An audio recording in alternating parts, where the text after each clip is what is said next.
Oh shit, what you want me to prove? Spacey got the sauce on.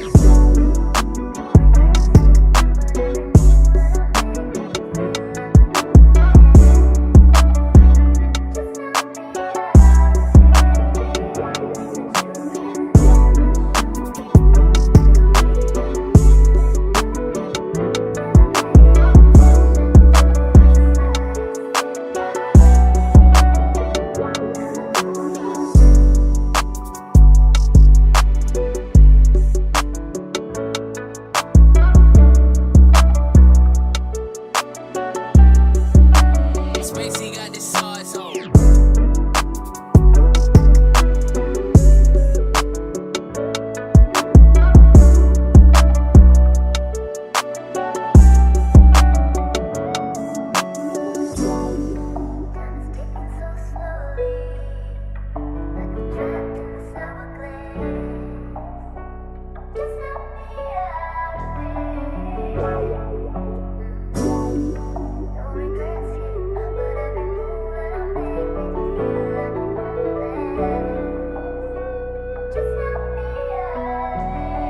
Spacey got the sauce on.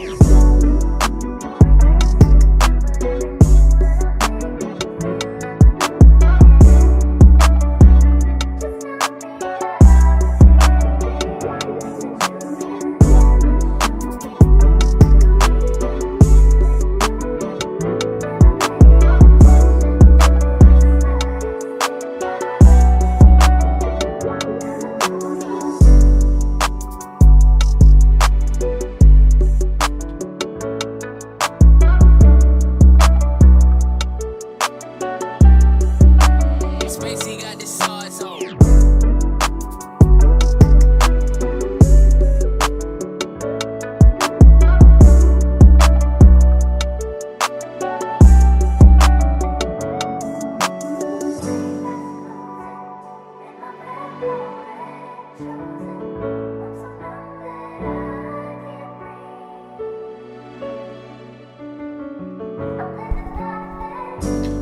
What's up? What's up? No Cap Crew family. What's up, early No Cap Crew family? Let's go. Video with your boy Freezy. Join in tonight. No Cap-tivity. Only the boss motherfucking bitches fuck with motherfucking Freezy. It's no Cap-tivity. Get into it. If you haven't already, make sure you hit that like button. Make sure you hit the like Oh button. shit, what you want me to prove? Spacey got the Also, sauce on. to support this platform, if you're watching the replay, you could always support this platform by sending a super thanks. That's right, a super thanks. That's the heart shape with the $sign in it. Right below the video. That's the heart shape with the $sign in it. Right below the video. That's a super thanks. I appreciate all the No Cap Crew. Let's go.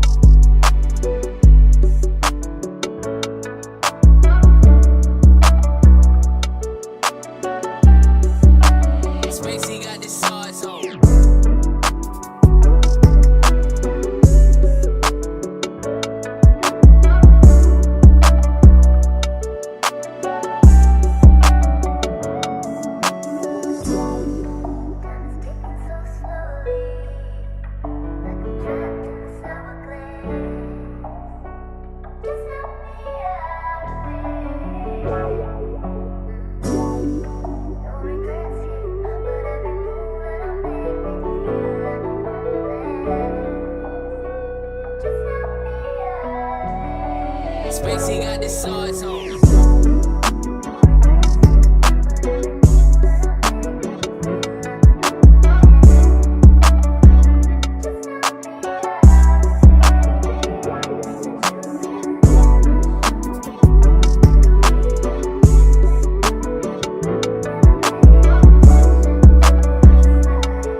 Cap-tivity with your boy Freezy. Join in tonight. No Cap-tivity. Only the boss motherfucking bitches fuck with motherfucking Freezy. It's no Cap-tivity. Get into it.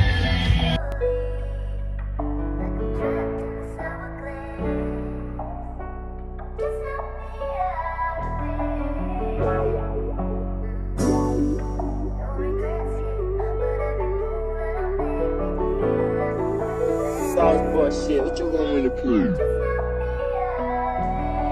Spacey got the sauce on.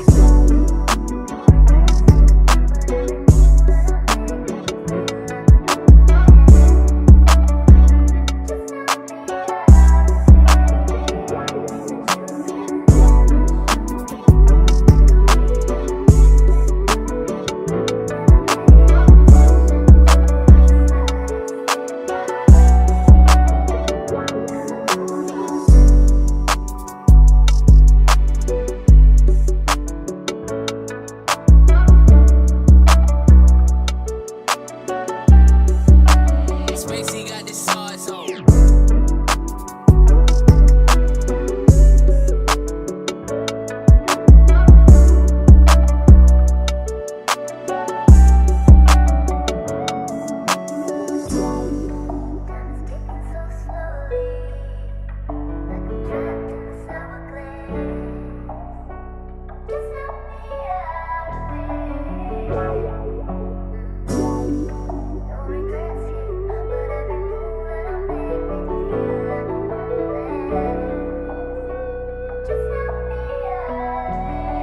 Spacey got the sauce on.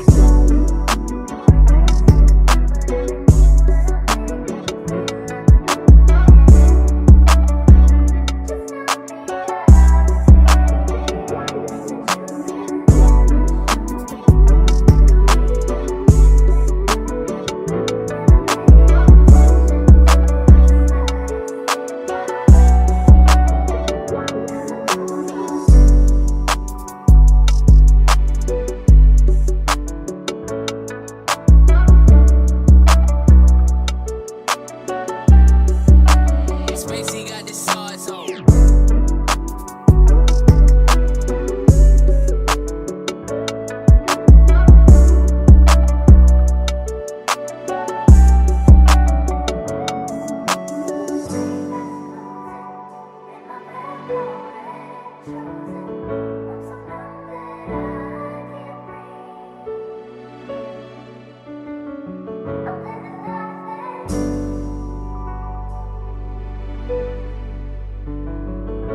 What's going on, early No Cap crew? They not like us.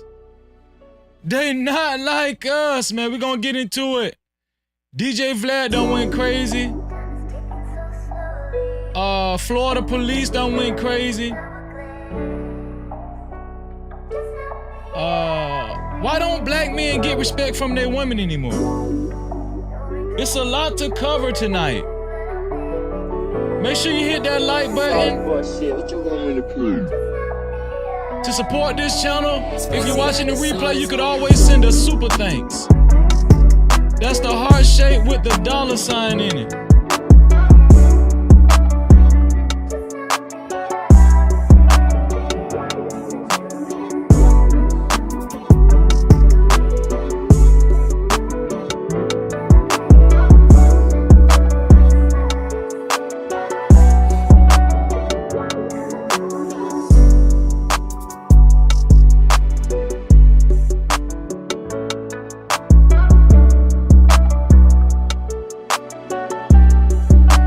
Spacey got the sauce on.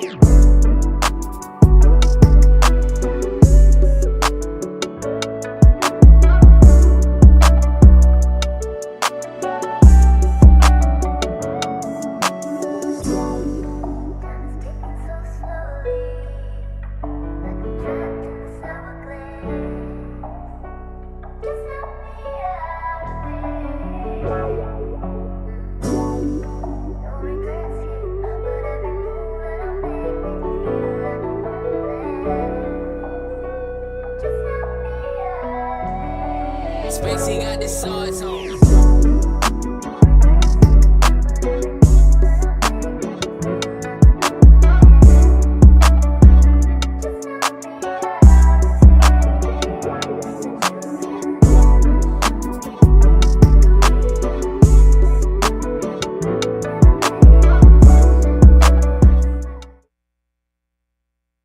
Sometimes in our life, You got time to sing on it. You sing. we all have pain.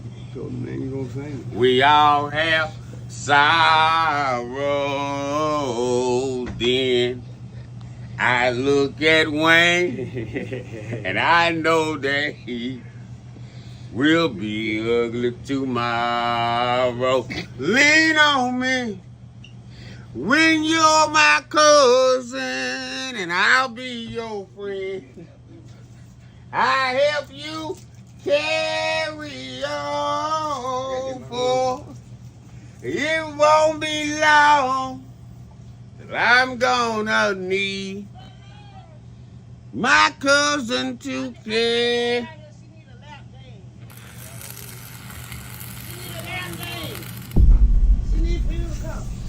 No Cap-tivity. Freezy.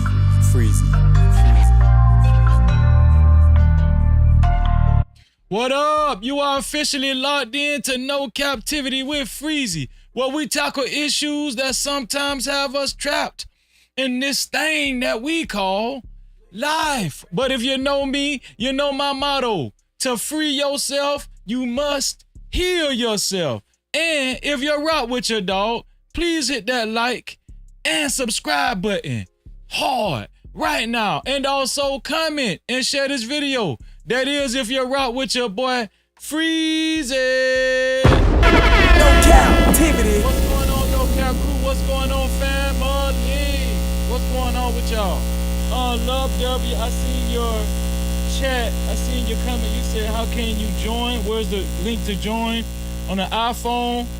I think there's a special way to join from an iPhone. You don't see the join, like the membership link on the iPhone for some reason. You have to go to your settings. I might have to put the link in the chat, but there's a special way you have to join when you have an iPhone. Bear with me and I'll try to find that link if somebody else don't put the link in the chat. There's a video on YouTube that shows you how to join a membership, a YouTube membership from iPhone. One of my mods, if you can help me, can you search, could one of my mods search how to join a YouTube membership from an iPhone? Hold on, my bad. Mic check, is that better? Is that better? Mic check. Put a 1 in the chat, is that better? Okay, good. Yeah, like I was saying, Love W. Listen, hey, somebody find, appreciate y'all. Somebody find like a YouTube video, a link like to a YouTube video that shows people how to join a YouTube membership from an iPhone. Could somebody search that? And, maybe should I do it? I don't know. And put it in the chat. Once you find the link, put it in the chat. One of the mods,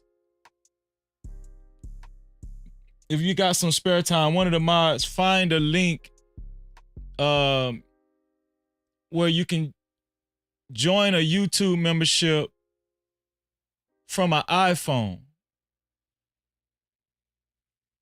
But shout out to everybody that's watching, man. Love W, I seen you, man. We're gonna take care of you, man. Do I still got feedback? Mic check. Do I still got feedback? I want to make sure everything is good. Let me know if I still got feedback, y'all. Okay, everything is good. Thank you. Thank you, Impressive Vibe. I appreciate that. So let's get this party started, man. Let's get this party started. No Cap-tivity. How y'all feeling, man? Huh? How y'all feeling? It's time to get this thing started. If you haven't hit the like button, make sure you please hit that like button. All right? As it does help the algorithm and it does help your algorithm as well. And if you don't like something I said so far, make sure you hit the dislike button. I don't give a damn. I don't care. No Cap-tivity. Hit the dislike button. If you don't like something I said so far, hit the dislike button. But until then, hit the like button. And YouTube made it possible for everybody to participate. And not only does it help my algorithm, it helps your algorithm as well, especially if you have a platform, right? Especially if you have a YouTube channel, which everybody that's on YouTube should have a YouTube channel. Okay. And also, listen, I'm going to tell y'all something. We got a power pack show tonight. We're going to cover a slew of things. We got a power pack show. We're going to cover this young man right here, Roger Fortson. Roger Fortson, formerly of the U.S. Air Force. Formerly of the U.S. Air Force. The late, should I say, the late Robert Fortson. A young man that was taken down. By the police. We're gonna get into that, right? We're gonna get into that. Also, we're gonna get into Vlad trifling ass. Yeah. No Cap-tivity. We're gonna talk about Vlad trifling ass. Yes, we will. Okay, Vlad is at it again. I'm trying to rhyme about Vlad trifling ass. Yeah. There you go again. Yeah. Vlad trifling ass. So, also, to support this channel and to support stories of this magnitude, you could always send a super cap, aka super chat, right? Especially if you want your comments highlighted or read, right? If you want your comments highlighted or read, you can either send a super cap, aka super chat, or you can send a cash cap, aka cash app, to $Freezy 1976. That's $Freezy 1976. No Cap-tivity. And I really appreciate y'all. Let me make sure, let me check the yep, and we do have some cash caps. Check the cash out, bitch. You so damn dumb. Check the cash out. Shout out to my brother. My brother, I haven't seen you in a while, man. Where you been at? Shout out to Love W. No Cap-tivity. In the building, Love W. What's going on, man? Love W graced us and blessed us with a $5 super cash cap. My bad, I'm sorry, y'all. A $5 cash cap. Love W said, much love to you, Freezy.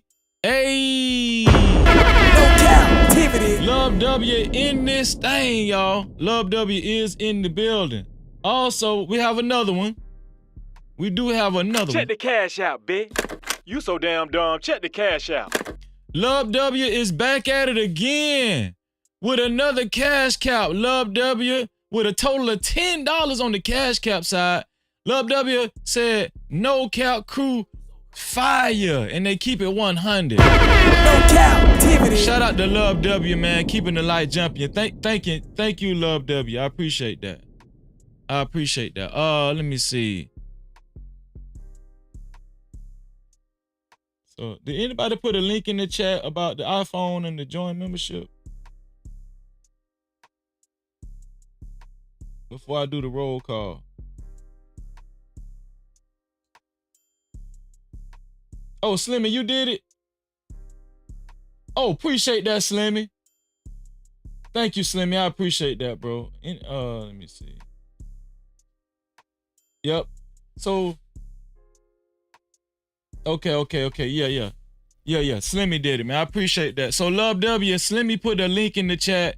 It's a YouTube short. All you got to do is just click on that link, and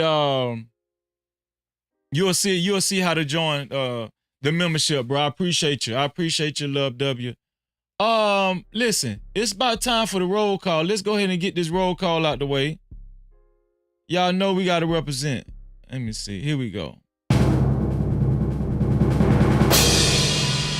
And first up, we got Miss Cassandra B in the building. Miss Cassandra B, how you feeling? She said, hey, Freezy. Shalom to Miss Cassandra B. I love you, sis. No Cap-tivity. Also, we got Glow in the building. Glow Harder, what's going on? I appreciate you, dog, every time, man. Glow always painting the city. Shalom. No captivity. Also, we got, once again, Love W in this thing. He said, what's good with your freezing? Much love. I appreciate you, dog. Shalom. No captivity. And who else we got? We got Slimmy. We got Slimmy in this thing giving strict instructions. Hit the like button on your way in the door. Shalom to my dog Slimmy. No captivity. Also, we got It Is What It Is TV, aka Hassan Ta'ir, in the building. He said, freeze it. Peace and blessings to you, bro. Shalom, bro. No captivity. Let's see. Emperor Kojak 313 is in the building officially. He said, what up, though? Freeze it and chat. Smash that like button. Emperor, what's going on, man? I appreciate you, man. Hey, make sure y'all subscribe to Emperor's gaming channel. Also, subscribe to It Is What It Is TV in the building, man. I appreciate y'all. Hold on, I lost my place. Emperor Kojak 313. Where Emperor at? There you go. There's Emperor. And next up, we got JD25 in the building. JD25 says, shout out to Freezer and the No Cap crew. JD25, how you feeling, man? I hope blessed, man. Shalom. No captivity. Dr. Frizzle is always in the house, man. Dr. Frizzle, I appreciate you, dog. Dr. Frizzle said, yo, what it do, Freezer and the No Cap crew, Dr. Frizzle? Thank you, bro. Shalom. No captivity. McCall's Wellness in Motion. Such a sweetheart. She said, good evening, No Cap crew fam. Much love and blessings to the No Cap crew and the big man, Freezy. Shalom. No captivity. Appreciate that, sis. Nick, what's going on? Nick the Magnificent in the building, man. Nick the Magnificent, good to see you once again in the congregation. Shalom, bro. No captivity. Next up, we got Batman. What's going on, dog? He said, yes, sir. Let's get it, Batman. Good to see you always, bro. Shalom. No captivity. And there he go. 2 Glock hot in this thing.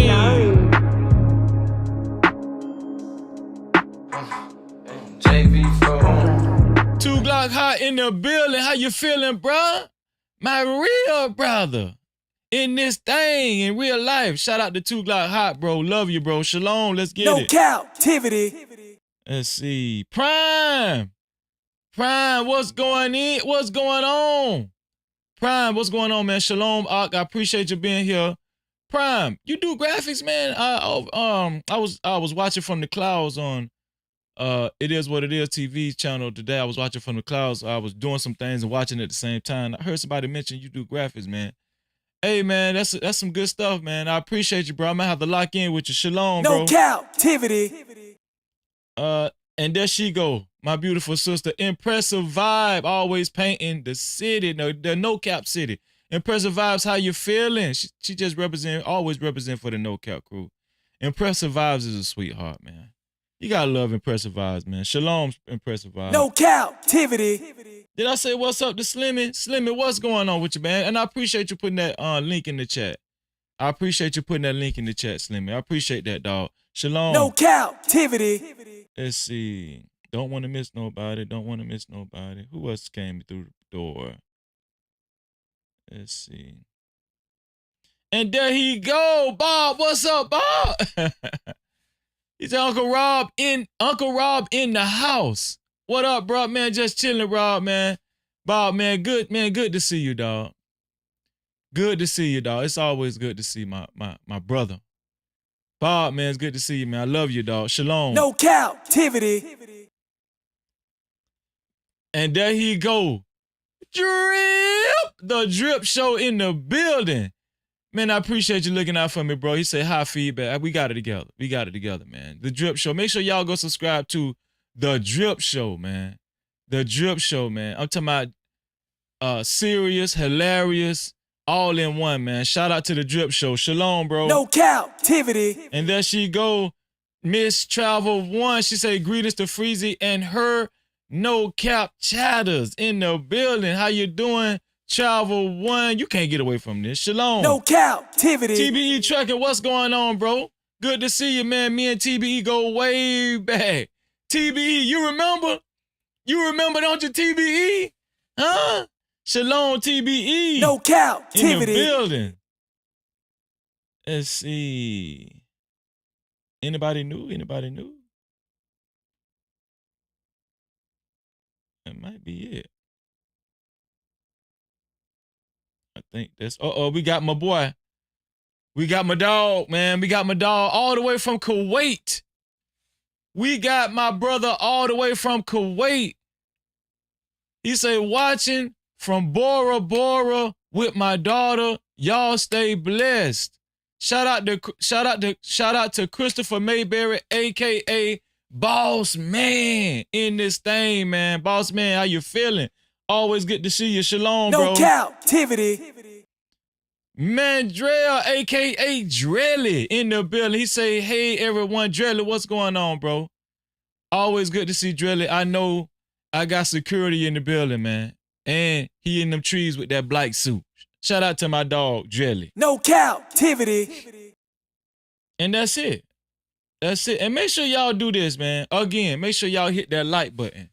Make sure y'all hit the like button, man. Okay, as it does help your algorithm, as it does mine. It don't just help my algorithm. It help your algorithm too, because YouTube recognize that you participating. You ain't just riding this bitch being nosy. You feel what I'm saying? Listen, it's just like, it works just like Facebook and Instagram. It helps your algorithm too. Don't always remember that. No Cap-tivity. Everywhere Freezer go, he hit the like button. That's a fact. Everywhere I go. So listen, man, we gonna cover some things. I got some videos I'm gonna show. Preliminary. I got a question though. Why aren't black men respected by their women anymore? Huh? That's the main question of the night. Why aren't black men respected by their women anymore? Does anybody have an answer to that?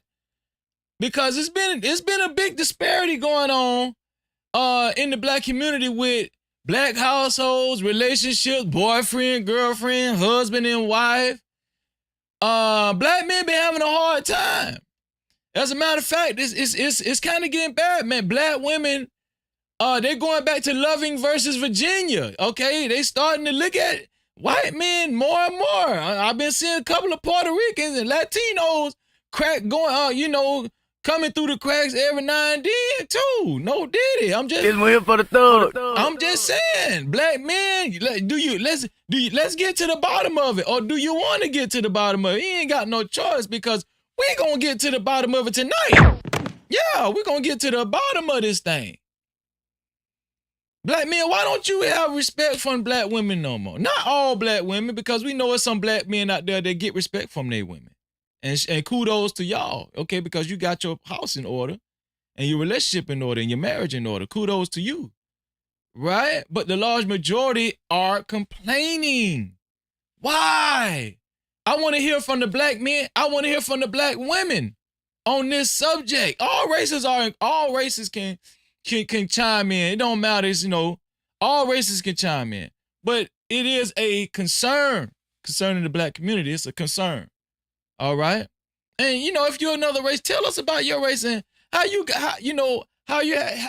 able to have fluent communication with your significant other. You understand what I'm saying? Let me know, man.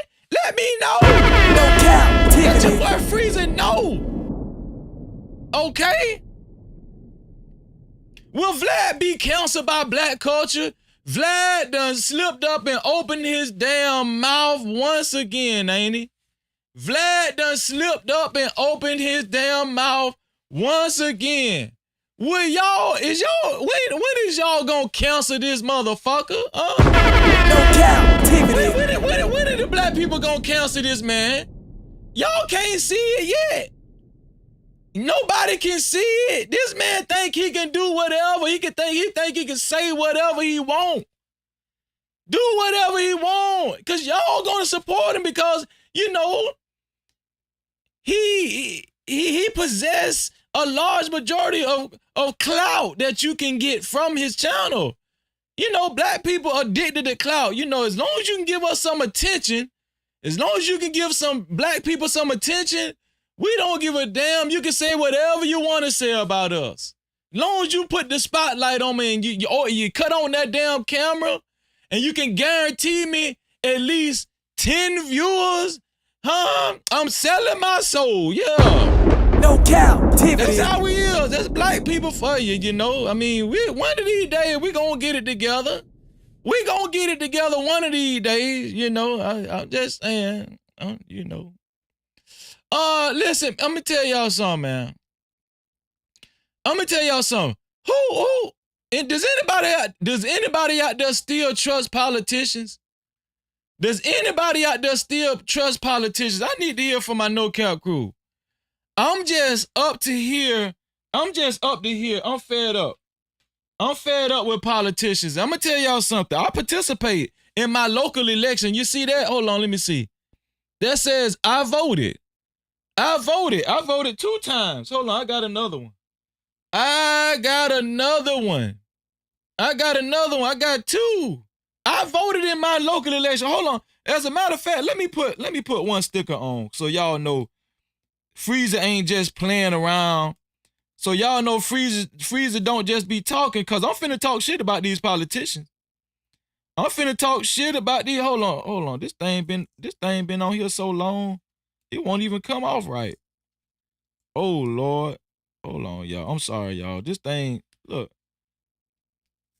Hold on. Let me try the other one. Okay, there we go. Let me put my sticker on, just so y'all know which side. Just so y'all know I voted. So y'all know Freezer voted, man. Hold on, let me put it on right. Yeah. So y'all know Freezer voted. I voted. I voted for my local election. But I'm getting tired of these politicians, man. I'm finna show y'all why I'm getting tired of these politicians. I'm about to show y'all why I'm getting tired of these politicians, man. Hold on.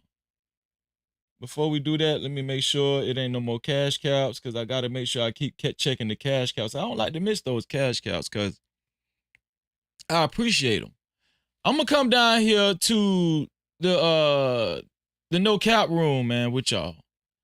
Y'all don't mind me coming down here with y'all, do y'all? Let me see. Here we go. Let me see. Here we go. This lady goes by the name of Kathy Hochul.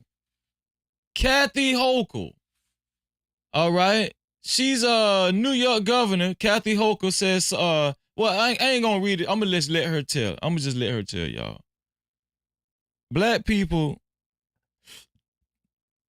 until you start really taking a stance, black people, I'm talking to the black people, right? Until you start taking a stance, let me go for center screen. Until y'all start taking a stance, speaking up for yourselves, stop letting people paint a picture of you guys. Okay, we know that we got some work to do, but it's better if you handle it in-house and don't let other people just speak up for you, because sometimes people would just say dumb shit just to get votes. And it's, you know, and it just proves how disconnected other races are to black people, especially in the political arena. I'm going to show y'all what this lady said, and I want y'all to pay attention. Young black kids growing up in the Bronx who don't even know what the word computer is. They don't know. They don't know these things. And I want the world open up to all of them, because when you have their diverse voices innovating solutions through technology, then you're really addressing society's broader challenges. This lady said young black kids in the Bronx don't even know what the word computer is. No Cap-tivity. If anybody knows what the word computer is, it's young black kids. All right? We're living in the information age. Every damn kid got a smartphone. Damn near every kid got a damn tablet. For this lady to say that, it just goes to show, I'm telling y'all, it's time for you guys to stop fighting with one another and start putting your brains together. It's time for you guys to start being a collective, because as long as you keep having faith in these dumbass politicians, right? You're just gonna keep getting this stupid ass picture painted all over the place. This stupid picture painted all over the place that's untrue. And for her to say that was just dumb. right? That was just so dumb. Young black kids growing up in the Bronx who don't even know what the word computer is. I mean, if anybody know what the word computer, if anybody know what a computer is, what she say, what computers are, if anybody knows what a computer is, it's young kids. The young kids know that's the problem. They be on a damn computer too damn much. No Cap-tivity. Listen, and this is why I'm kind of like fed up with politicians. I don't like these people no more. I never really liked them, but I'm just tired. I'm tired of them, okay? It's time. The only true answer is for you guys to start spending money with one another, for us to start spending money with one another, start supporting one another. Stop being a damn crab and hit the damn like button, okay? It's just so hard for us to do simple things. And until we learn how to do that, people like this are going to be able to say dumb shit like this right Young here. black kids growing up in the Bronx who don't even know what the word computer is. They don't know. They don't know these things. Do you understand what I'm saying? And so it's imperative that we stop the bullshit. It's imperative that we stop the bullshit, okay? Shout out to my sister locally, Kim Downing. Kim Johnson Downing. I voted for her. She was now she successfully was able to get voted into our local commission seat. A black woman. Yes. Shout out to Kim Downing. Shout out to Kim Downing. I appreciate Kim. No Cap-tivity. But we have to do better though. You understand what I'm saying? I'm gonna tell y'all how dumb this lady is. This guy, somebody made a damn video. Somebody made a video with this lady, right? And I don't know, it was kind of funny, but it wasn't funny. And I'm gonna show y'all this video, what somebody made, okay? Because this shit gotta stop. Look at this shit. Look at it. Young black kids growing up in the Bronx who don't even know what the word computer is. They don't know. They don't know these things.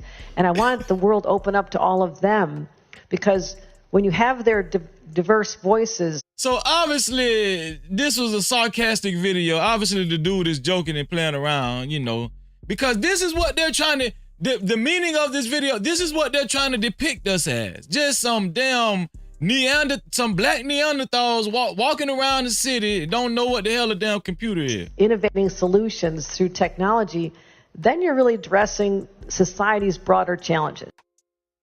Yeah, that's what this is the picture they're trying to paint of us. This is the picture they're trying to paint of us. Young black kids growing up in the Bronx who don't even know what the word computer is. They don't know. They don't know these things. And I want the world to open up to all of them, because when you have their diverse voices innovating solutions through technology, then you're really addressing society's broader challenges. I'm begging y'all, stop hating on one another. Let's work together. Let's get involved. I'm just tired. It's high time. Only the strong will survive, and you know, I mean, let the weak fall off. Let the clueless fall off. Let the foolish fall off. But only the strong will survive. And that's all I plan on hanging around. That's all I plan on networking with. That's it.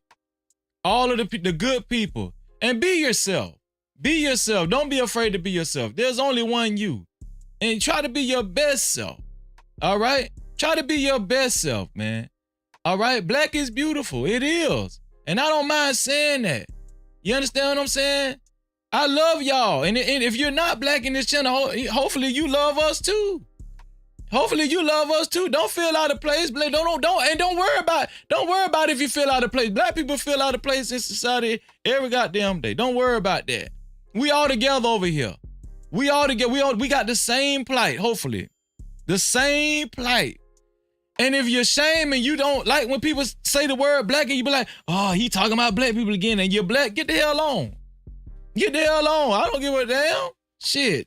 This ain't the channel for you. So let me see. Y'all, I seen something so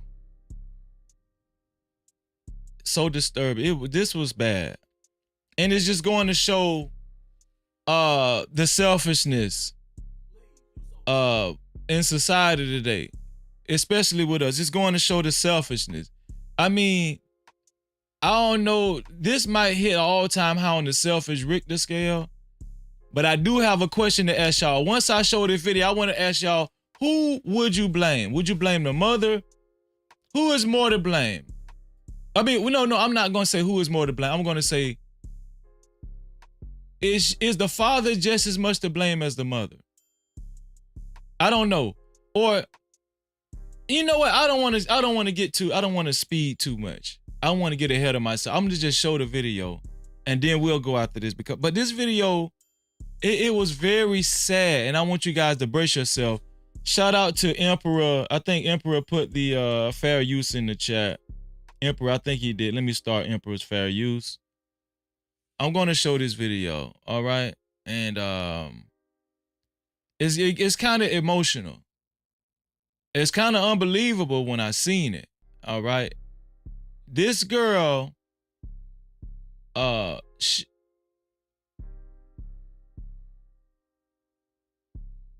don't know if this girl even got a conscience. Now she did get a little emotional on the video. I don't even know if this girl got a conscience. Let me show y'all this video. I think she was just faking when she went to crying. But y'all can judge for yourself. Let me move this over here. Let me move this over here. Here we go. Y'all check this out. Let me put Emperor's chat over here. There we go. Because I love them, and this is hard. Like, this is killing me. Yeah. But it's for the better. Like, it's for me to get my life better and focus on my schooling, my career, my health. Number one, my health. Y'all see what's going on, right? Did you read the caption? It says, "Mom drops off her kids to CPS." This mother dropped off her kids to the CPS. Now she's crying while dropping off her kids to CPS.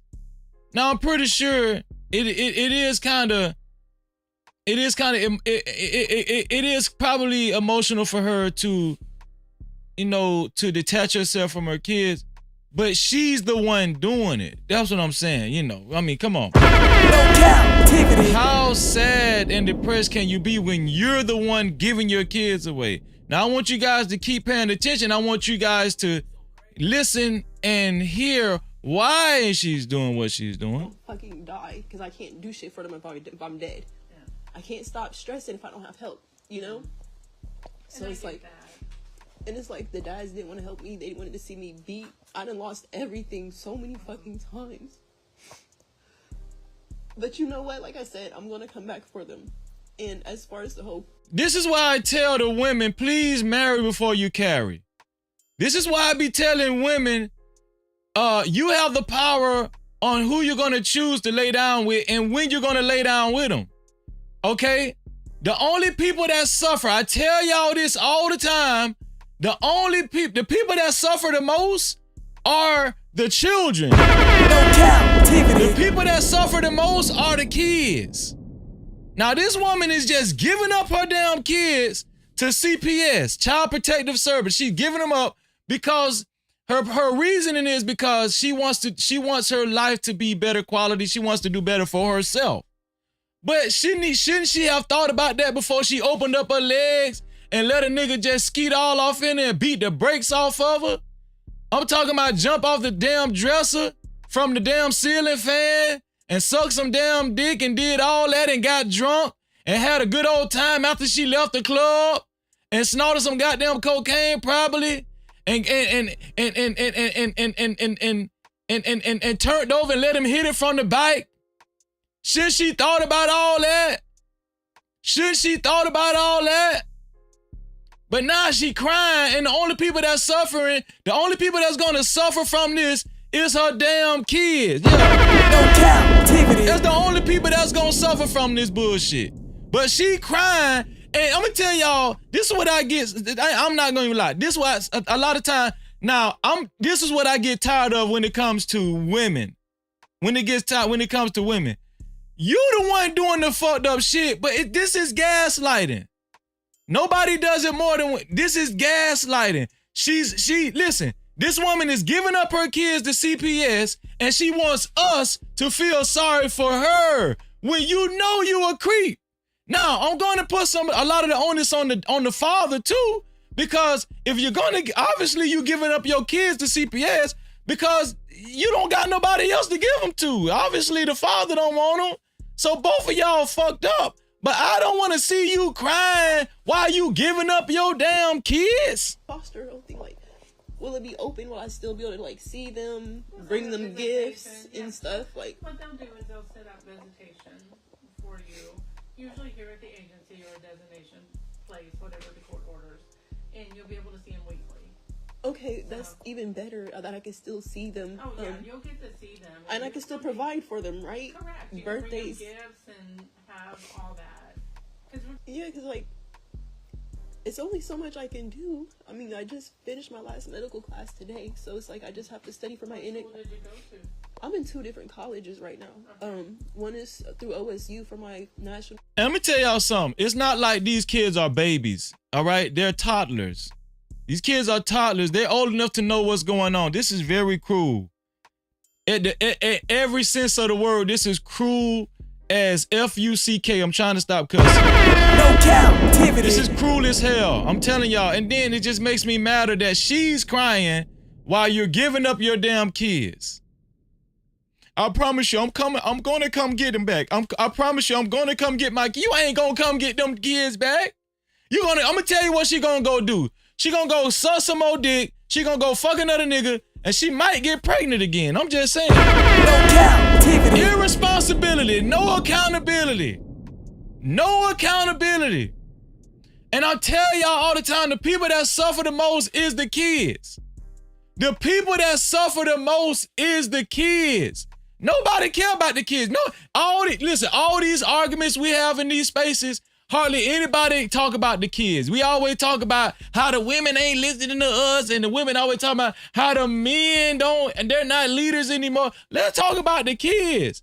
What about these kids when they grow up? Guess what? They have a high percentage chance of becoming just like her and they ignorant ass daddy. No Cap-tivity. Yeah. Round and round we go. Once again, the cycle continues. But we're supposed to feel sorry for her, right? Okay, yeah. No Cap-tivity.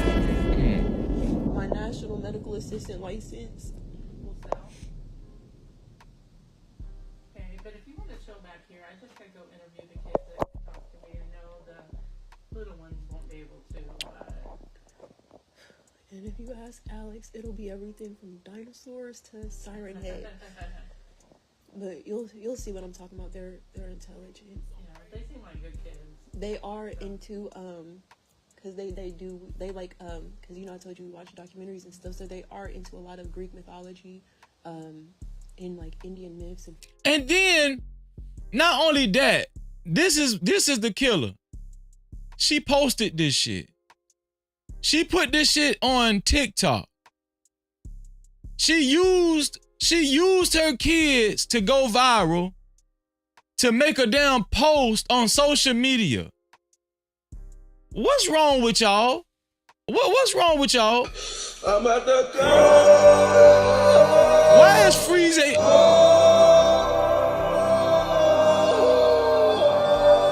Why is Freezy able to cover this?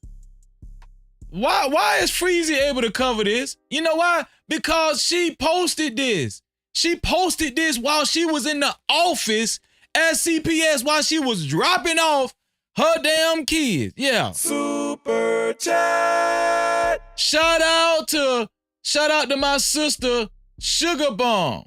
Not Sugar Bomb, Shiesty Bomb. My bad, Shiesty Bomb. You know y'all sister. Shout out to my sister Shiesty Bomb. Shiesty Bomb with a $2 super cap. She said she made the best decision she could. No Cap-tivity. Shout out to Shiesty Bomb. Shiesty Bomb, I'm gonna give you a little pushback. The best decision for the kids would have been her to be able to just suck it up and take accountability for her irresponsible decision and raise them damn kids till they turn 18 and then live her life after that. That would have been the best decision. I don't know if that was the best decision. Okay, that was the best decision for her, not for the kids. You know, it's a two-edged sword. You understand what I'm saying, Shiesty Bum? It's a two-edged sword. I don't think it was the best decision for the kids in general. I think it was the best decision for her, which is selfish. Let's just call it what it is, which is selfish. We know what it is. Folklore, so. Shout out to Shiesty Bum for the $2 super cap. Yes. So sometimes, if you have to try to open the light or something, you know. And I made sure I told them that earlier. I made sure I told them that there's nothing wrong, and they didn't do anything wrong, and I don't want them to think that they're not enough because they're everything I ever wanted. There's nothing wrong, and the kids didn't do anything wrong, and they're everything she ever wanted. They did nothing wrong. There's nothing wrong. They didn't do anything wrong, and they're everything she ever wanted. Y'all believe this woman? If these kids are everything she ever wanted, I got one question. Why are you getting rid of these damn kids?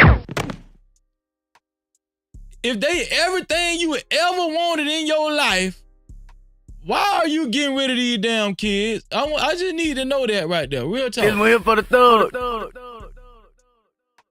I'm gonna tell y'all something. This boils my blood to see this woman talk like this and cry these crocodile tears. Cause we know what it is. It's crocodile tears. These kids are everything you ever wanted and you giving them up. I'll tell you what. I'm gonna tell you what. When I was a kid, I used to want a Lamborghini. I don't want no Lamborghini no more. I don't want no Lamborghini no more. What do I want? Well, let's see. What do I want? What do I want? Everything I ever wanted. Let me see. Everything I ever wanted. I wanted a good wife, and I got one. That's just like me finally getting a good wife and saying, you know what? You in the way. I want a divorce. But you everything I ever wanted, though, yeah. No Cap-tivity. That don't even make no damn sense. I'm just saying. Crocodile tears. I'm coming back for them. I don't care. Y'all, I'm telling you, respectfully from my mouth, whatever hoops you guys throw at me, no matter how you guys try to spin it, I'm coming back for my kids, and I am going to get my kids. So I blocked all my sisters. I blocked all my family because I don't like none of them bitches. I don't give a fuck about none of them bitches. Okay. Here we go. Here's the real trifling asshole. Yeah. No Cap-tivity. Listen, she say her family ain't fucking with her. Nobody fucking with her. Rightfully so. I'm cool. I cut my ties with family. I cut my ties, obviously, unfortunately, with my kids.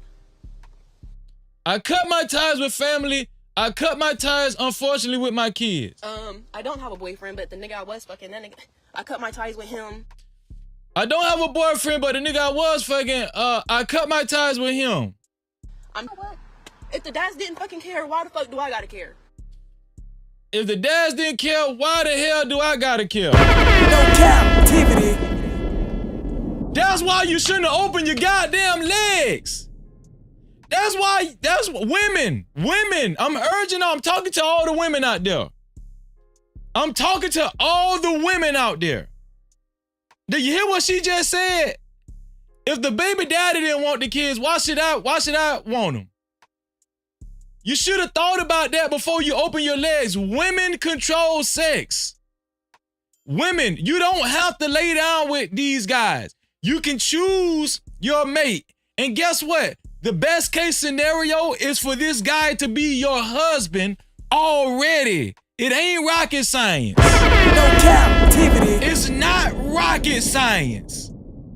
Your best case scenario, so you won't end up like this trifling asshole, is the man that you lay down with is already your husband. At least you have a fighting chance.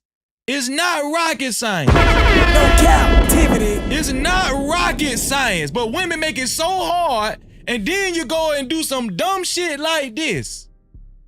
Some dumb shit like this. I cut my ties with him.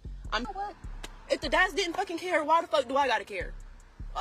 And you know, it's sad because I do fucking care. I obviously fucking care. I love the fuck out of them. And I'm gonna come back for my babies, and I'm gonna get them the fuck.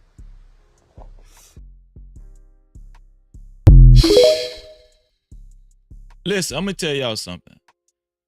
I go hard like this, no diddy, right? I go hard like this because I care. I really do care. I really hate this for these kids, right? Let me see. Shout out to Super Chat. Shout out to my sister, Shiesty Bomb, one more time, Shiesty Bomb, with another $2 super cap. I appreciate that, Shiesty Bomb. Shiesty Bomb said, kids are innocent. Be happy she ain't harmed them. Newsflash, let me tell y'all something. If you have kids out of wedlock, if you open your legs, suck some dick, let a nigga beat the brakes off of you, and have children without being married, and then give them up to CPS. Newsflash, that's harming your kids. No captivity. I don't know if y'all know that or not. And shout out to my sister Shiesty Bomb. But I'm just saying, this is where we at. This is where we at in society. We don't even think giving our kids up to some damn strangers to the damn state is harming our kids. Yeah, that's harming your kids. That's harming your kids. Not putting your kids in the best case scenario possible before you even have kids, before you even conceive, is harming your kids. That is harming your kids. I just want to make sure we got that straight. I just want to make sure we got that together. No captivity. Shout out to Super Chat. Shout out to Drizzle Jack, a dusty house husband who stayed broke. Shout out to Drizzle Jack for his $2 super cap. Drizzle Jack said, let me see. Don't mind me, I'm just here to cyber stalk women. No captivity. Shout out to Drizzle Jack. Okay, hey, you can cyber stalk all you want. Just don't be disrespectful, okay? Or we gonna arrest your ass. This one here for the thug. Shout out to Drizzle Jack. I appreciate you. I appreciate you, bro. I appreciate you. So listen, and I'm not absolving the father. Like I said something about the father too. But I'm just saying, we don't see the father on camera crying, giving up the kids to CPS. The woman is, and this the thing. Why did she record it? Why did she record that? Why did she record giving up her kids to CPS? Why did she post this on TikTok? That's just so distasteful. Shout out to Sugar Bomb again. Super Chat. Shout out to Sugar Bomb again. Always challenging her brother. She said with the $2 super cap. Sugar Bomb say, so the dads ain't step up. Figures. Hey, listen, you know, I'm not absolving the dad of any responsibility. I'm coming down on him too. No diddy, real talk. This one here for the thug. The daddy is a piece of shit. But guess what? Women, why do you open your legs to piece of shit men? That's the question of today. Newsflash, it's gonna be piece of shit men out there. But it's good men out there too. And she could have easily chose a good man, waited, required marriage, and had kids. That's the right way to do it. That's the right way to do it. Women choose who they're gonna have sex with. Women choose, listen, women understand that until they get pregnant. Women use that to their advantage. Oh, I'm not gonna fuck him. No, I'm not gonna fuck him. I'm not gonna fuck him. This is what women do. I'm not gonna fuck him. He too short. I ain't gonna fuck him. He look broke. I ain't gonna fuck him.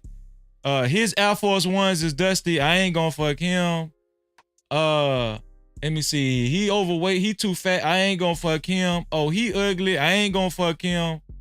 Oh, He's 6'5" and he drive a BMW. I'ma fuck him, even though he got 3 other baby mamas. Yeah, I'll fuck him. No captivity. That's what women do. That's what women do, man. And I'm gonna tell you, women, like, listen, now this woman wants to be smart. Now she's gonna go to school. Now you wanna be smart? Now she going to school. This shit baffles me like a bitch. I just be baffled like a motherfucker. I be baffled like a motherfucker. Yeah, this is No captivity. now she's smart. Now all of a sudden she's smart and she going to school. I don't know. This shit crazy than a bitch. On to the next one. What else we gonna cover? I felt like this was very imperative that I showed y'all this right here. Let me see.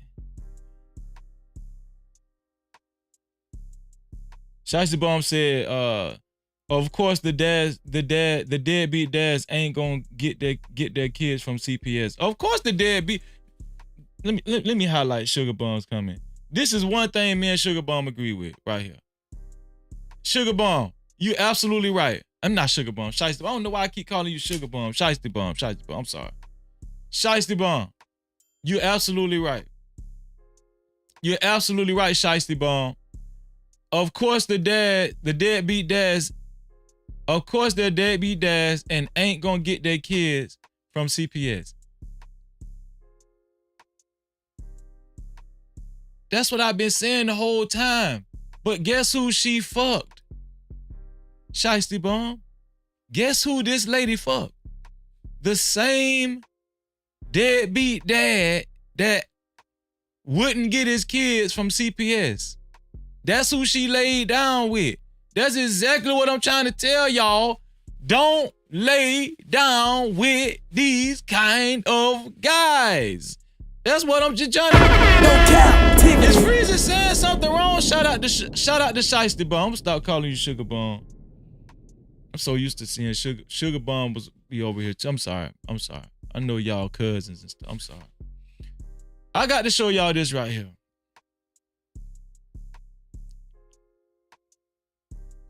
Y'all, this is a former principal that I'm about to show y'all. This lady is a former principal.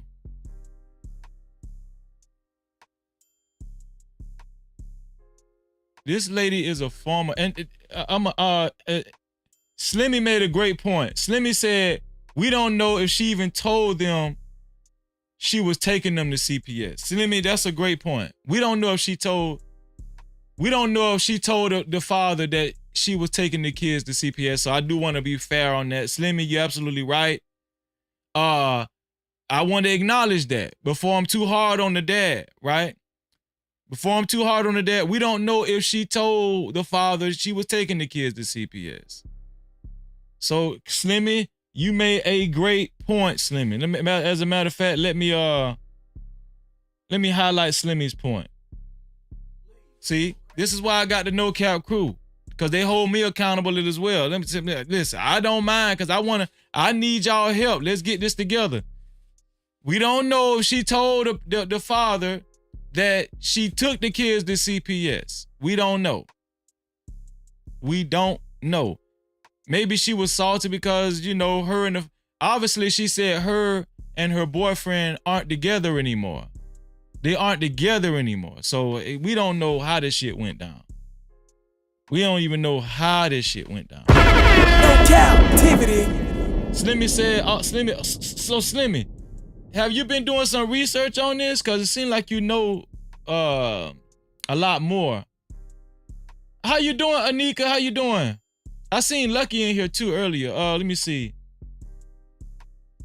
So she has multiple fathers. The kids have multiple fathers. She has multiple baby daddies. That's what I'm trying to say. Which makes it even worse. It makes it even worse. Yeah. But I want y'all to pay attention to this. Oh, Slimmy say, no, just context clue. Shout out to Slimmy, man. Appreciate you, dog. I want y'all to pay attention to this. This is the public school system. This is the public school system. I need y'all to pay attention. Shout out to Miss Jennifer. How you feeling? Shalom to you. This is the public school system, and the woman that you guys are looking at is a former principal. And she's going to tell you guys what's going on in the public school system and how the public school system has these kids at such a disadvantage by the time they graduate from high school. It's almost unbelievable. I need you guys to pay attention to this young lady who was a former principal as she breaks down the fucked up-tivityness of how fucked up these kids is. Lego. Okay, I am not trying to fearmonger you, but I was an assistant principal, I was a middle school teacher, and I was a high school teacher. And I need you to know America's in a literacy crisis, and they're not making a big enough deal about it. Our children cannot read. Our children cannot read, let alone writing a paragraph, let alone comprehension. They cannot read. They do not know how to sound words out. They were not taught that. And if you're wondering, well, then why does my kid just keep getting passed on to the next grade? Because that's what they're doing now. They're not holding the children back. They're moving them on. They're graduating them, knowing that your child is illiterate. Our next change makers, our next lawmakers, our next voters cannot read. I beg of you, take the tablets and the cell phones away. Practice letter recognition and sounds and reading with your child, please. And I'm going to keep it a stack with you. They been new. They been knew the babies couldn't read and didn't care. You know when they started caring? After the pandemic. Them test scores plummeted. First of all, like test scores for reading were like pretty stagnant for the last like decade. But after the pandemic, they plummeted. And now they were like, oh, we got to do something about it. Columbia University, I'm looking at you. You fully backed balanced reading. Fully backed it. Teachers College was 100% pushing out balanced reading. That's why the kids don't know how to sound things out. And if you don't know what I'm talking about, please go do some research. Now they're trying to push science of reading. That's the way. And if you're like, what's science of reading? That's what we was doing. And by we, I'm talking about millennials and older. The one, the little you know, when we were sounding words out, that's, yeah. Now they're trying to bring that back. And if you're like, wait, they stopped doing that? Yes! For years, they stopped doing it. I'm going to say this last thing and I'm going to be done. If you have the opportunity and the privilege. Did y'all know that? Did y'all know that schools has been stopped having kids sound out the words? Like, we used to do that when I was younger. Kids don't sound out words no more. Did anybody know that? Did anybody know that kids do not even sound out words no more? Did anybody know they're passing kids? They can't even read a goddamn picture book, a big letter book. Anybody know that? Cassandra B said, yes, she knew it. Emperor Kojak 313 said, yeah, he knew it. These kids, they're raising monsters. Where are the parents? Do the parents not care anymore? Are we just dropping these kids off to school and has school officially become strictly a daycare? Is that it? Listen, at least be able to read a damn McDonald's job application. At least be able to do that. These kids can't even do that. And it just lets me know that the government and these kids, I'm gonna tell y'all the truth. It started with these fraudulent testings. Leave no kid, no child left behind. It started with all that bullshit. When they started scamming and coming up with these scams and these money-making testing applications to where they were selling tests, they was bringing tests to school and they were the schools would get money for applying these tests on school grounds. No Child Left Behind. I forgot they changed the name to the program. It's not No Child Left Behind anymore. It's something else. But these kids is fucked up. It's all bad.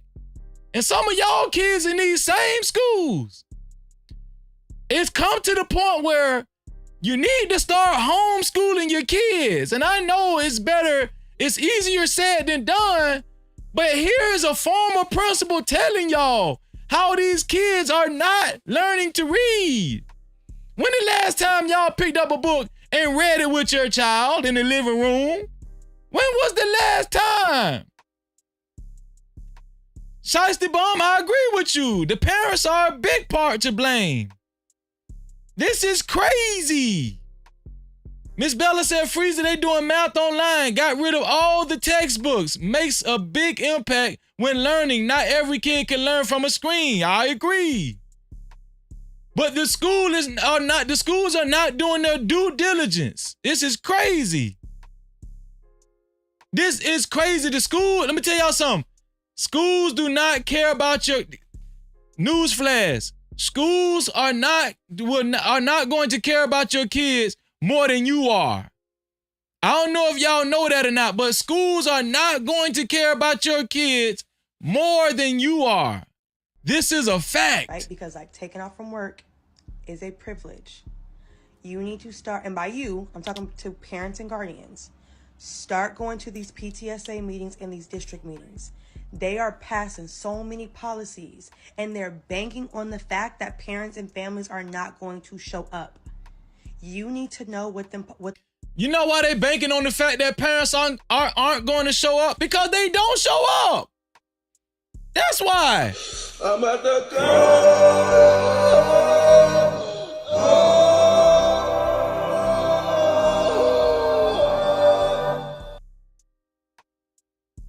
These school systems, the state and the government have taken a census. They have studied parents and their conduct. They know the majority of these parents only drop their kids off for daycare. They know that. They know that the parents don't really care on a large scale. And so they manipulate the system in order to take advantage of the kids to get funding and to get money. They know. But if it's just like any other protest. If the people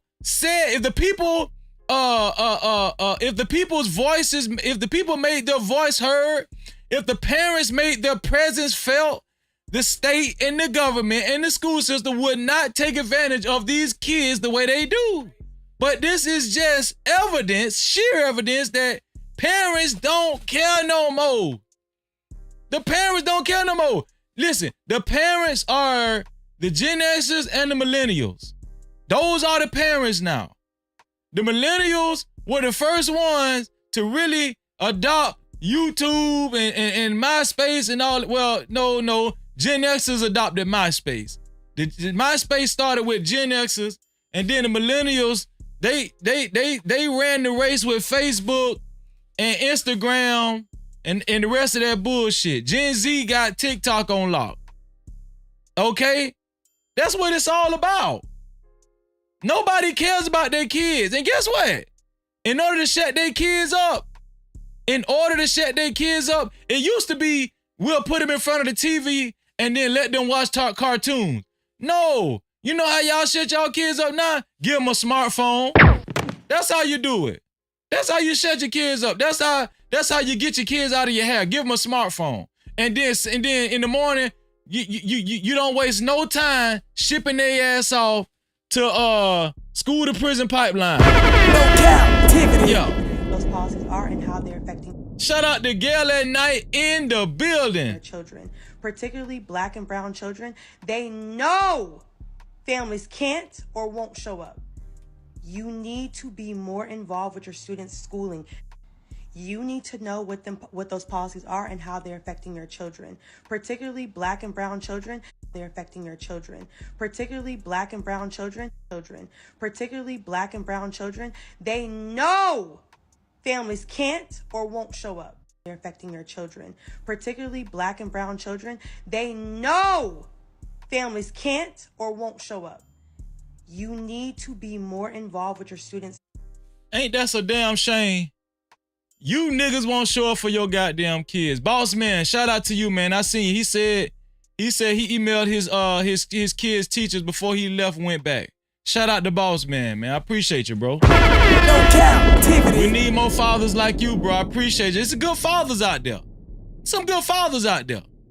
I know because they right here on the No Cap crew. But this lady say the state and the government, they know. The school system, they know the black and brown people, the black and brown parents is not gonna show up. They know you niggas ain't gonna show up. They know. Did y'all hear how she said it? Their parents and families are not. You need to know what those policies are and how they're affecting your children, particularly black and brown children. They know families can't or won't show up. You need to be more involved with your students' schooling. Their life quite literally depends on it. All right, I'm done. This is a former school principal. No Cap-tivity. So you know damn well this lady know exactly what she talking about. This lady ain't just capping. All right, this is the No Cap crew. No Cap-tivity. This lady ain't capping. Shout out to Black Man Unfiltered in the building. No Cap-tivity. Listen, this lady ain't, she's a former principal. You know this lady ain't lying. Come on now. Watch out for your kids, man. Watch out for your kids. Listen. I want to have a moment of, let's have a moment of silence. Let's have a moment of silence for this young man right here. Let's have a moment of silence for this young man right here.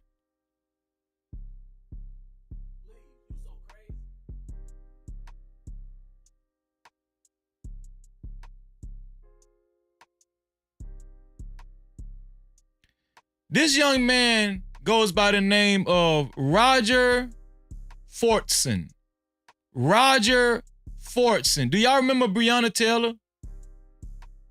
The young lady where the police barged in her apartment and had the wrong apartment and fatally deleted this young lady in her apartment. Do y'all remember Breonna Taylor? Does anybody remember Breonna Taylor? Well, guess what? They did the same thing with this young man. The police in Florida did the same thing with this young man, Roger Fortson. No Cap-tivity. Formerly of the U.S. Air Force. Formerly of the U.S. Air Force, was home in his apartment off base in Pensacola, Florida. This just happened, guys. This just happened. Boy was minding his own damn business. And I'm gonna tell y'all something. We need more black YouTubers covering this type of shit. Cause we always talking shit about each other. But one thing about No Cap-tivity with Freezy, I'm always taking up for my people too, and that's a fact. No Cap-tivity. And y'all know I ain't lying. I don't just talk shit. No. I show y'all that I love us too. I love us. I love us. And I'm gonna tell you something. This shit is starting to sound like hits. It's starting to sound like hits. You don't just by happenstance continuously barging people's apartments and murder them. You don't just, by happenstance, you don't just continue to break through somebody's door and barge in and kill them. Okay, one time we can, we're apt to believe that might have been a mistake, even though, but it keep happening from police in the same race. to the same. The only people that this happening to, the only people that this happening to, is black people. So Freezy has to be. Oh, Freezy has to be conscious and aware that police might one day barge through my door, kick my door in, guns blazing, and kill me, and then say they had the wrong house. It can happen to anybody. If it happened to this young man, it can happen to you too. That's a fact. No Cap-tivity. Let me show y'all. I got a news report on this. I want y'all to see exactly what happened to this young man. Let's go to the big screen on this one here. Here we go. Let's go to the big screen. Y'all pay attention. Here we go. Later this morning, the family of a U.S. airman will publicly call for answers about the police shooting that took his life. Allison is here now with the details on what we know about this so far. 23-year-old Roger Fortson was killed last weekend. We know that. The Air Force says he was a senior airman deployed with the Special Operations Wing at Hurlburt Field in Florida, and he died at his off-base apartment. A local sheriff's department says a deputy was responding to a disturbance call when he encountered an armed man and shot him. Civil rights attorney Ben Crump says that Fortson was on a FaceTime call with a woman. According to Crump, dude was on a FaceTime call with his old lady in the comforts of his own damn home. Real talk now. No Cap-tivity. And y'all would not believe the police blamed it on him and said all they was doing was acting in self-defense when they was in the wrong goddamn place. How in the hell you acting in self-defense when you kicked the wrong door in and you in the wrong apartment? The wrong residence, but the police said they acted in self-defense. Because the boy had a gun, he grabbed his gun because he thinking somebody done barged in his apartment to try to rob him. No Cap-tivity. she says that Fortson was alone when someone knocked on the door, but when he asked who was there was no response. After a much more aggressive knock a few minutes later, Fortson checked the peephole but didn't see anyone. And that's when the woman says that he became concerned. He got his gun, which he owned legally. Then deputies burst through that door, saw him with the gun, and fired. According to Crump, the woman said there was no disturbance during... If somebody busts through my door, I'm gonna try to go for my damn gun too. That's a fact. If somebody busts through my front door, I'm reaching for my gun if I ain't got it on me already. What kind of shit is this? No, listen, nobody block nobody until you get permission from me. Nobody blocks nobody until you get permission from Freezy. I said that at the beginning of this live stream.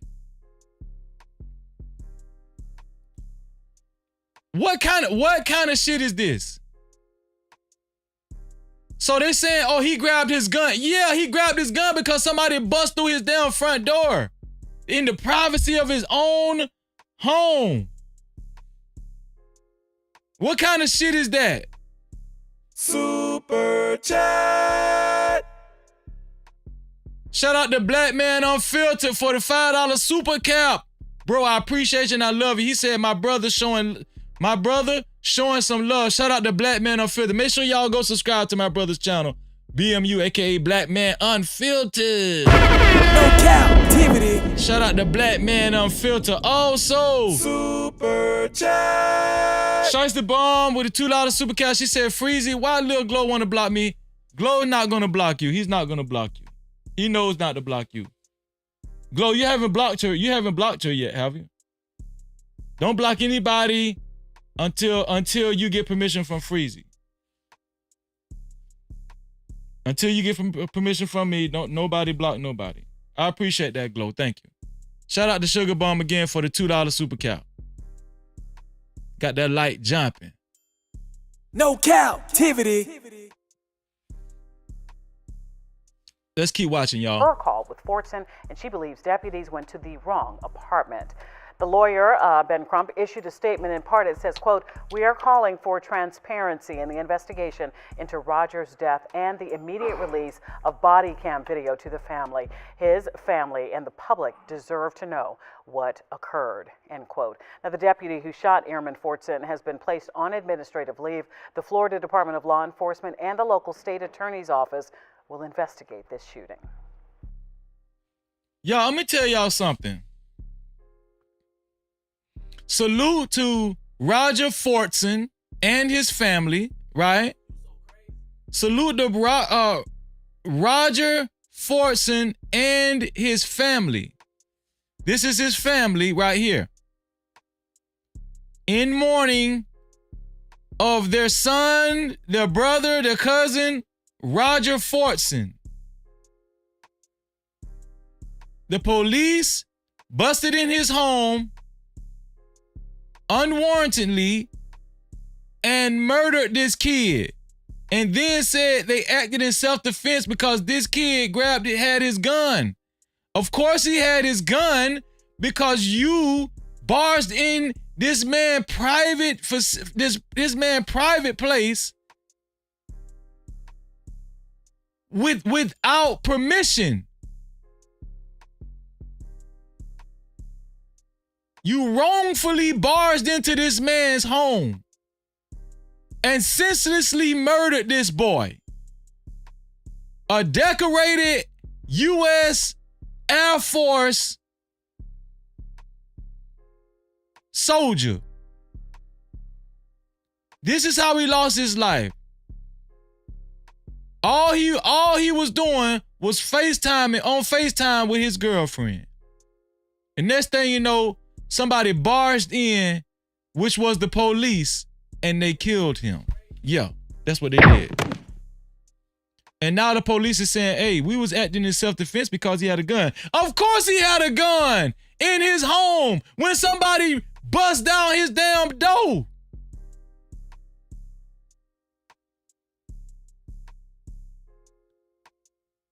This is the bullshit that I'm talking about.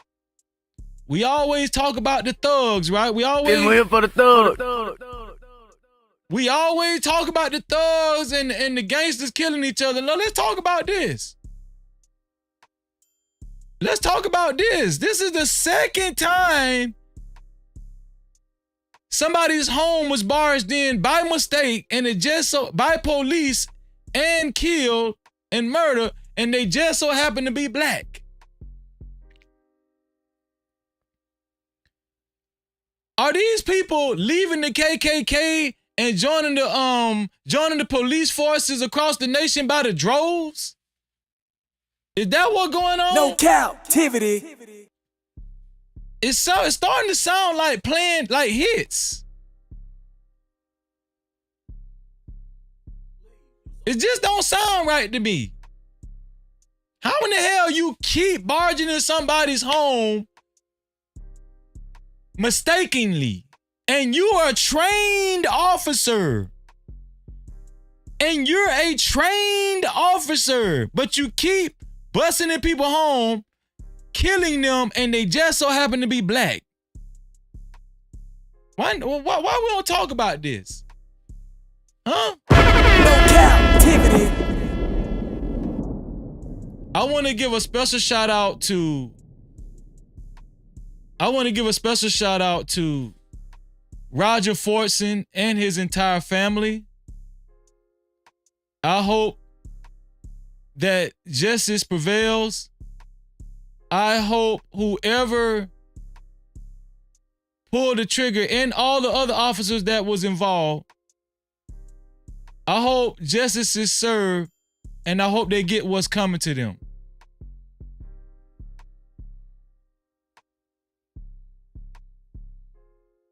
I'm pretty sure this woman was a proud mother, and this boy's father was a proud father. Boy was a decorated soldier in the military, the Air Force. He's one of the good ones. And they just took him out. I take this shit personal.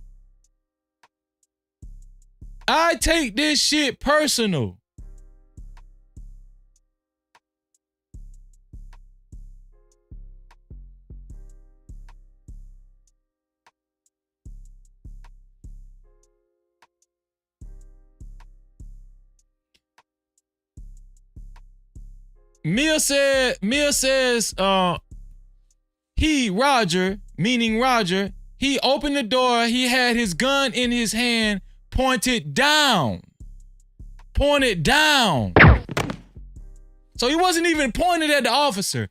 He had his gun pointed down, and the other hand was up as if to say, I don't mean any harm to the cop.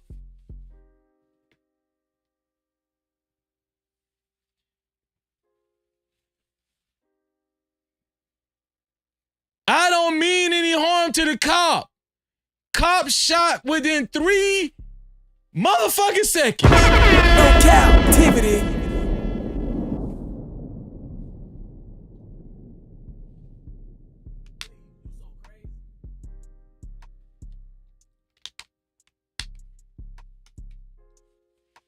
Hey, I don't mean no harm. I'm just trying to figure out what y'all do. Boom, boom, boom, boom, boom.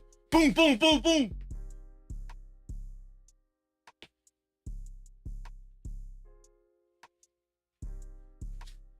Hey, I'm sorry. Hey, I'm just trying to figure out what's going on. Boom, boom, boom, boom, boom, boom, boom, boom.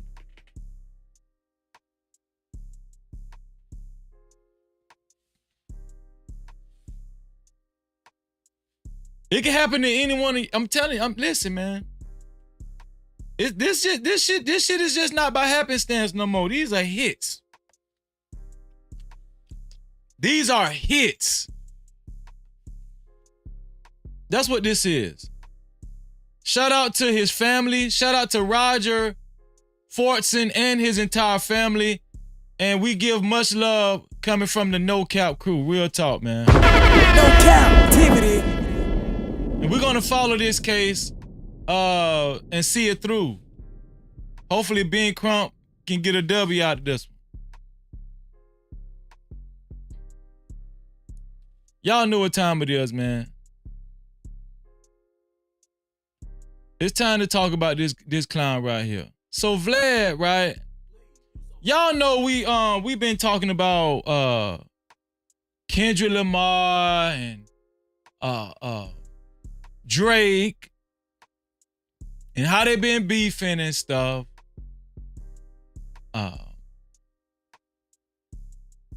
They've been going at it. Obviously, they've been had friction for a long time.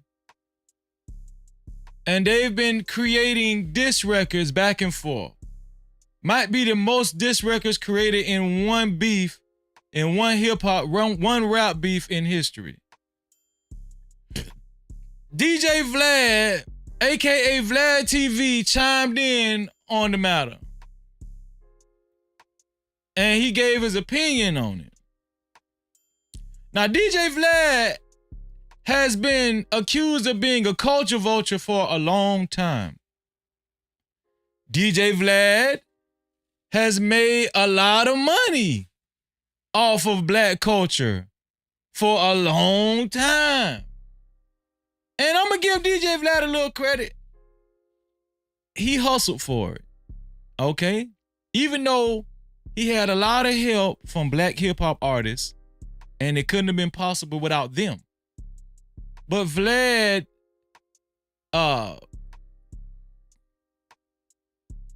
created a YouTube platform, and it didn't take any time for it to skyrocket into YouTube stardom.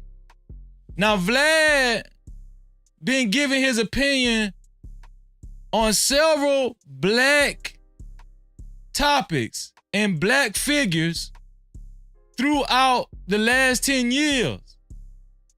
One notably was Minister Farrakhan.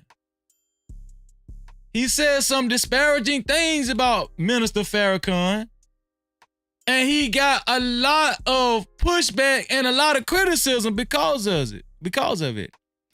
But obviously, it wasn't enough criticism and pushback because Vlad is still on the scene. He's still making a buku amount of money off you niggas. He's still rich as fuck off of you niggas. And he don't show no signs of slowing down off of you niggas. Yes. No Cap-tivity. So recently, Vlad made some comments about Kendrick Lamar and Drake. Which, listen, that's what he does, right? He's a hip hop vlogger. That's what he does. But let's look at the chain of events on what happened between Vlad and another young lady who works at the prestigious institution called Princeton. This young lady right here, if I'm not mistaken, I think she goes by the name of Morgan Jerkins. Morgan Jerkins. Highly educated woman who works at Princeton University. Obviously, this woman was fed up and she gave her opinion on Vlad always sticking his head in black folk business. And they got heated. And I'm going to show y'all, it's a series of tweets that took off on X, formerly known as Twitter. And I'm going to show them to you guys right now. Here we go.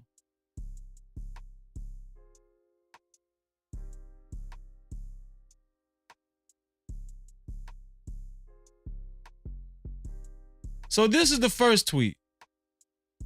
This is how it all kicked off. With DJ Vlad, let me get rid of this right here. DJ Vlad wrote, Kendrick's Not Like Us needed a better mix. It takes away from the song. This young lady who works at Princeton University, Morgan Jerkins, she wrote, You are white. This is a black folk affair. That's what she wrote. That's what she told Vlad. Now, like I told y'all, Vlad has been accused of being a culture vulture for a long time. And a lot of black people are fed up with Vlad because he gives his opinion where it's not even needed. And nobody really cares about your opinion, Vlad. Right? But Vlad has set himself up as if he's a black hierarchy. Vlad has set himself up as if he's a hierarchy in black culture. It's kind of strange. Like he set himself up as if he's a part of a hierarchy in black culture.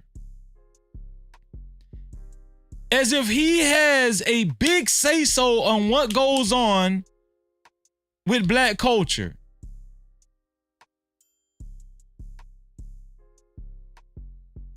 Morgan Jerkins said, You are white. This is a black folk affair. Let's read what happened next.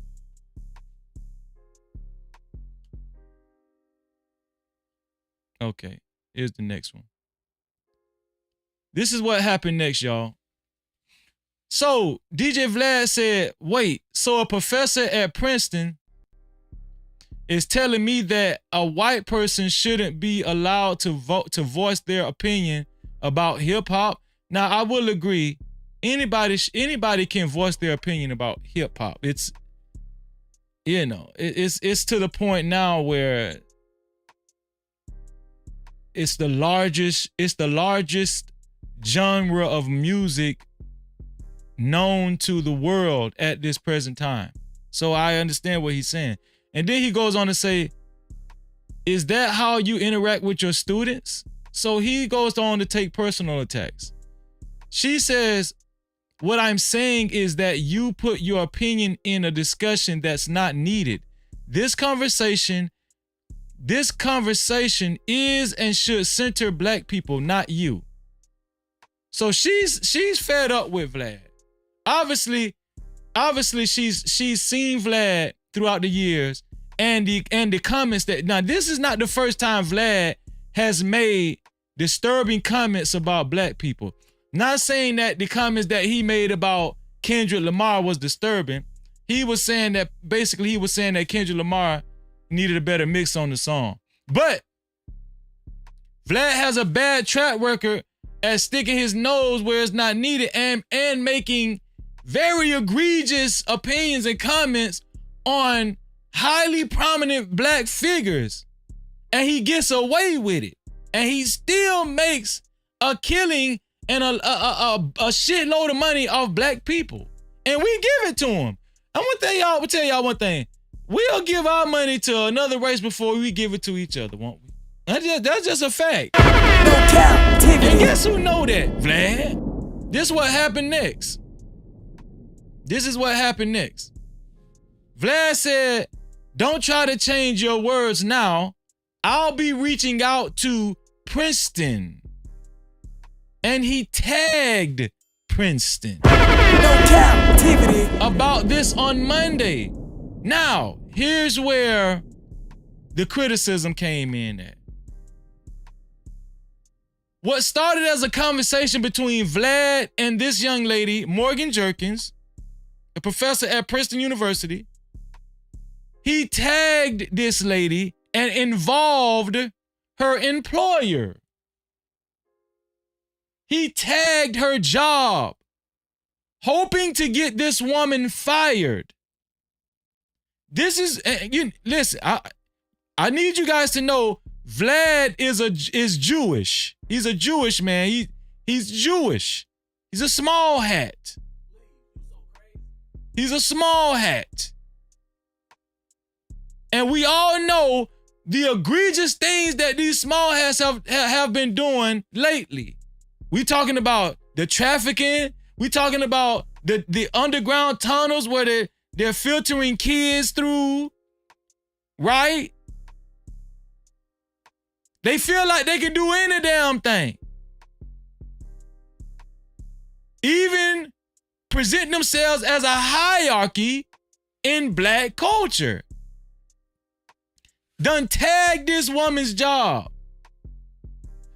Morgan Jerkins said, semester's over and my contract has been completed.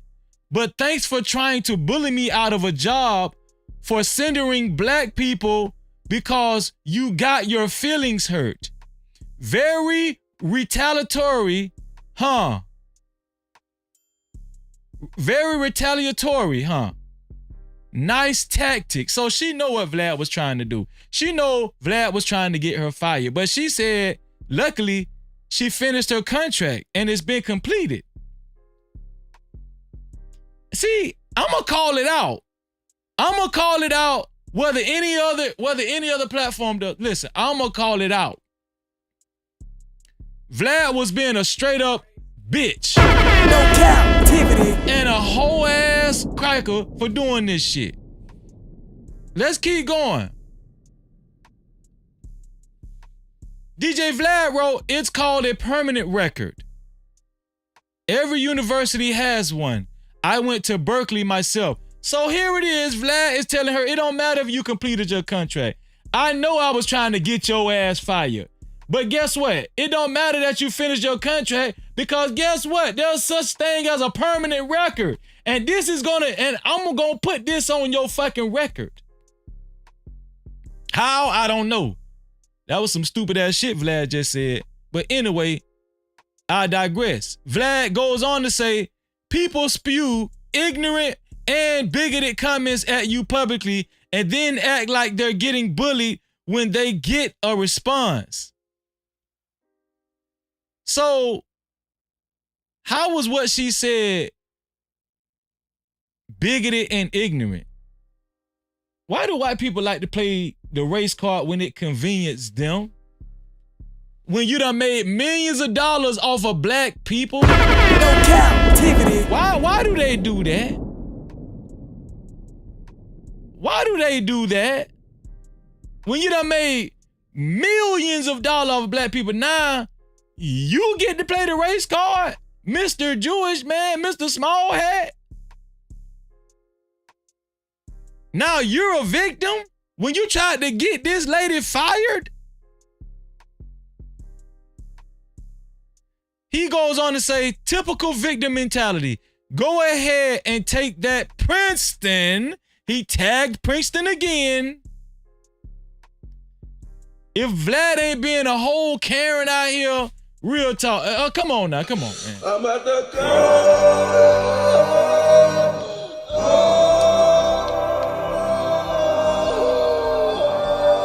If this man ain't being a Karen to the 10th power. Again, he said, go ahead and take that Princeton out of your profile, sweetie. You just admitted it's not even true anymore. Laugh out loud.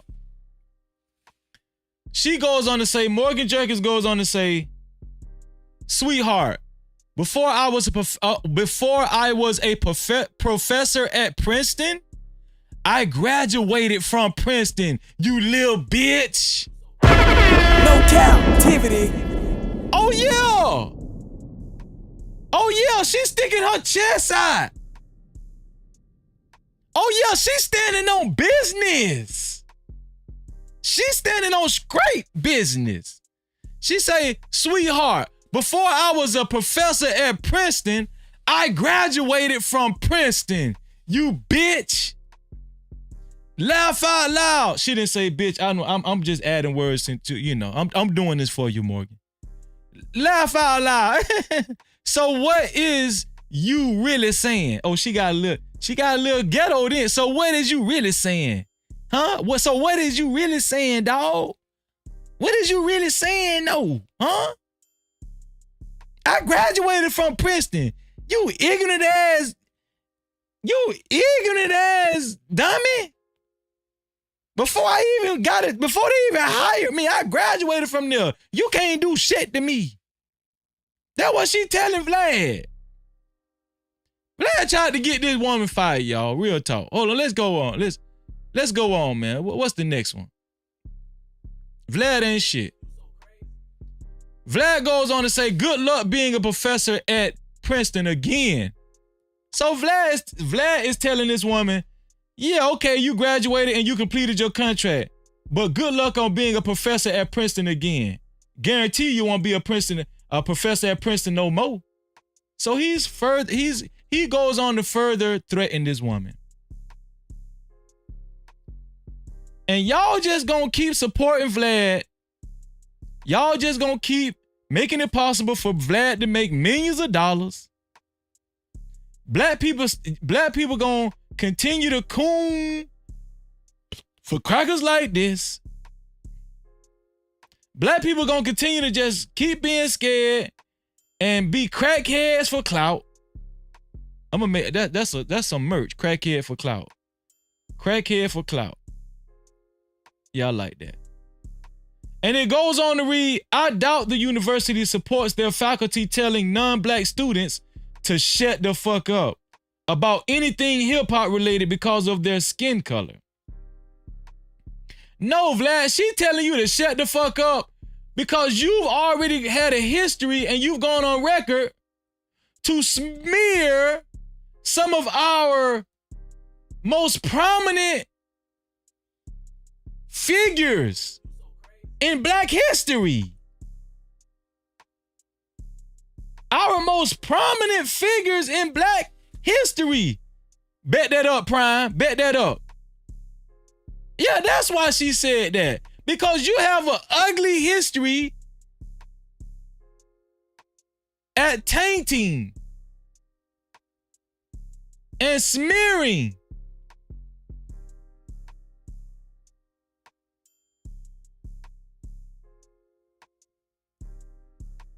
very important figures in the Black community. Morgan Jerkins goes on to say, which is not even what I said. I find it funny that you specifically chose to respond to me, belittle my academic background, and threaten my job when others responded to you in a much harsher way. Very interesting and telling, but you got it. That sound like my sister Jess J right there. No, you got it. You got it. Yeah, you got it. No Cap-tivity.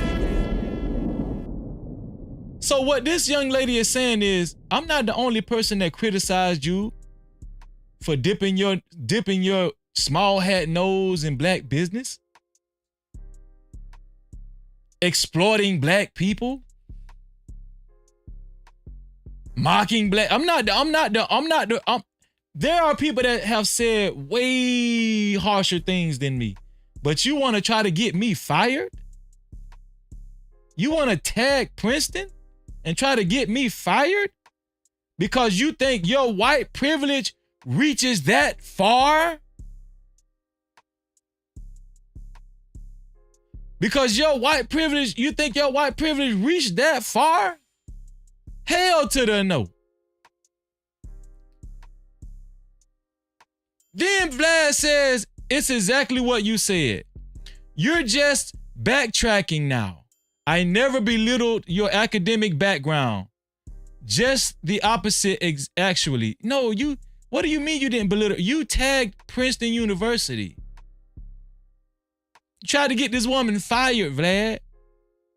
Then he goes on to say, I'm pointing out that someone claiming to represent a top Ivy League university should be held to a high standard. You're threatening your own job by publicly spewing bigotry while representing Princeton. Tag Princeton again. How many times is that? No Cap crew. How many times does that make? Him tagging Princeton. Is that 3 or 4 times? He just keep tagging Princeton, don't he? In your bio. I responded to you because all the other responses are from trolls and fake accounts. You may want to think about getting a burner account like all the other bigots do. That's how they keep from getting fired. Laugh out loud. Laugh out loud. No Cap-tivity. So he's just taunting this lady. At this point, he's trolling her. At this point, he's trolling her.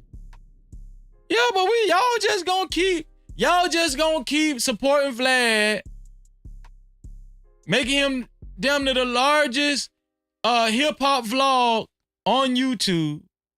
That's what y'all gonna do. But it's not over. Here's some more.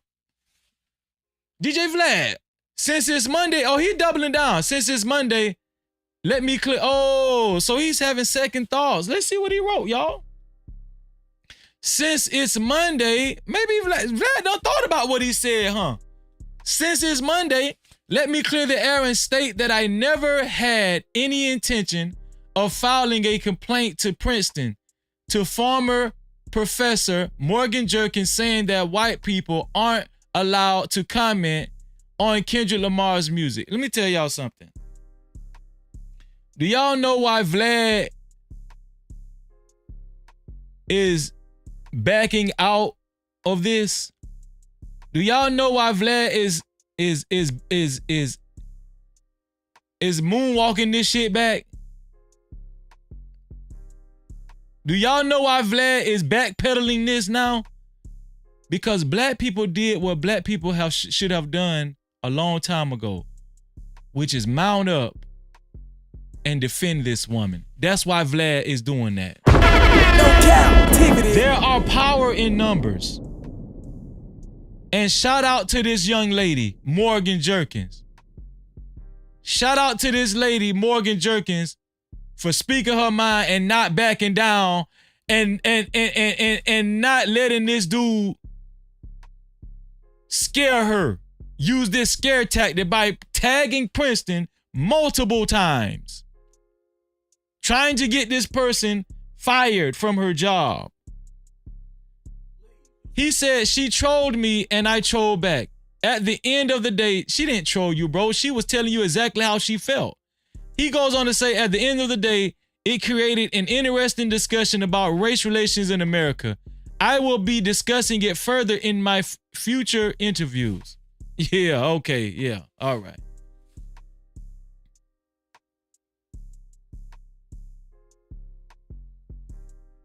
Do y'all see the power that you can have if you come together as a collective? People will respect you. But y'all don't want to hear that shit. This ain't the type of shit y'all want to hear. Y'all want to hear some gossip about somebody where somebody was embarrassed or some shit like that. Y'all don't want to hear about it. Black people coming together and making this motherfucker apologize. Oh, another one?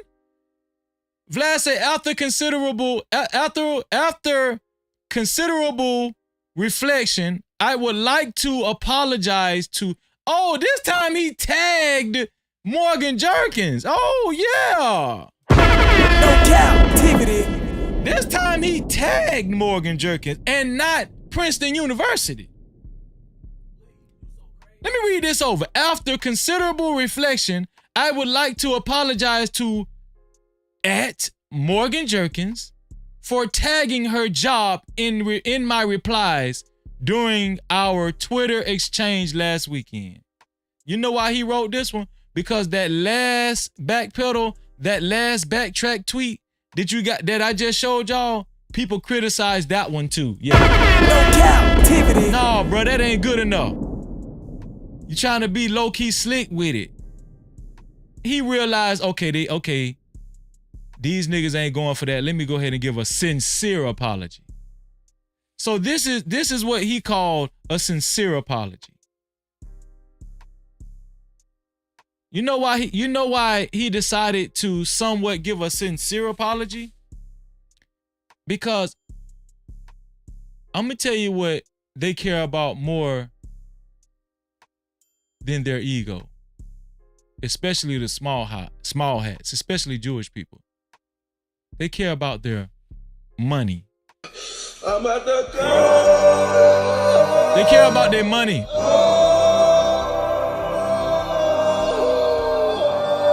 And that's the name of the game. And until you guys understand that and understand how to move the needle, you're gonna keep getting railroaded. You're gonna keep getting taken advantage of. And people like Vlad and other people outside of your demographic are gonna keep making trillions of dollars on top of your head. Yes, they are. No Cap-tivity. It's gonna keep happening. But shout out to this lady. Shout out to this lady right here. Let me blow her up. Shout out to Morgan Jerkins for standing her ground. Shout out to Morgan Jerkins for standing her ground.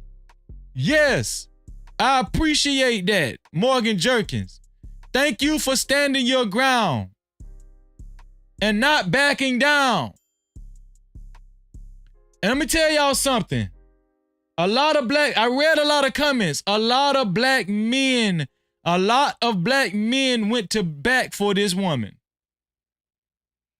A lot of black men went to bat for this woman. Right now, as we speak, people are still saying we should boycott VladTv. And I think we should. I think black people should stop watching VladTv. I think black people should stop contributing to VladTv. I think black people should stop going on VladTv's website.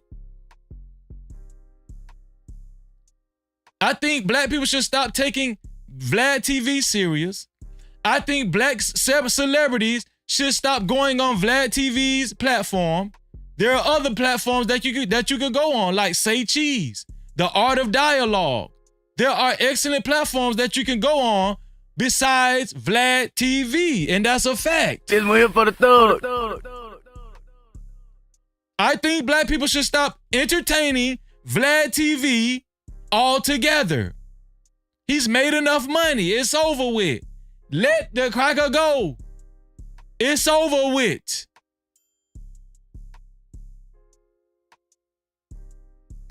It's over.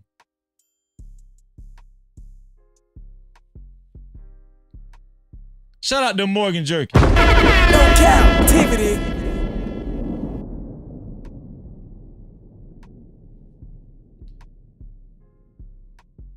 Let's see.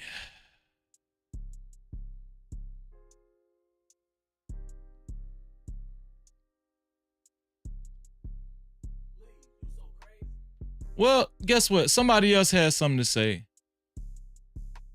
about the Kendrick Lamar and Drake drama. which is Questlove, formerly of The Roots, the rap band The Roots. And he said nobody won the war. This wasn't about skill. This was a wrestling match level, mudslinging and takedown by any means necessary. Women and children, and actual facts be damned.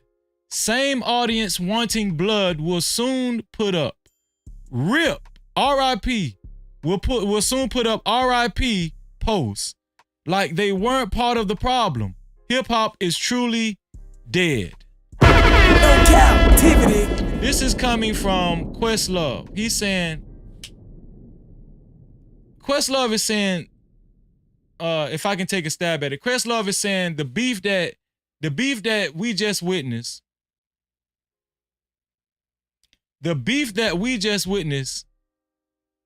it was a lot of personal attacks that could have got people landed in jail, possibly prison.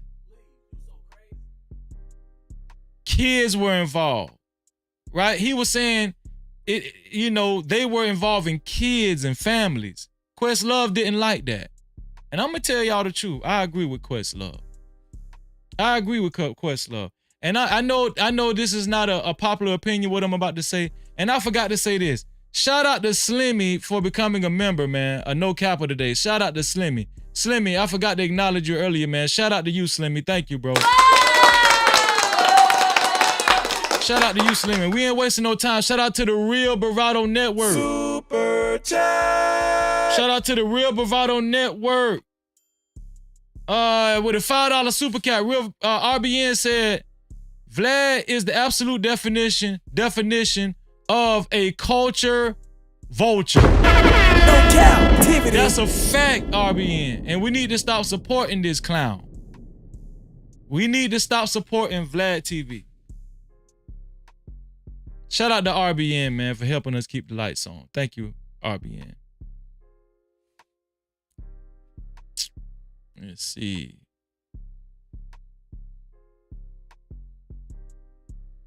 Yeah. Oh, this is what I want to say. This is an unpopular opinion. To me, the most admirable guy in this rap beef, this latest rap beef. I know y'all. I know what y'all about to say. Come on, Freezy. Come on, Freezy. I'm telling y'all.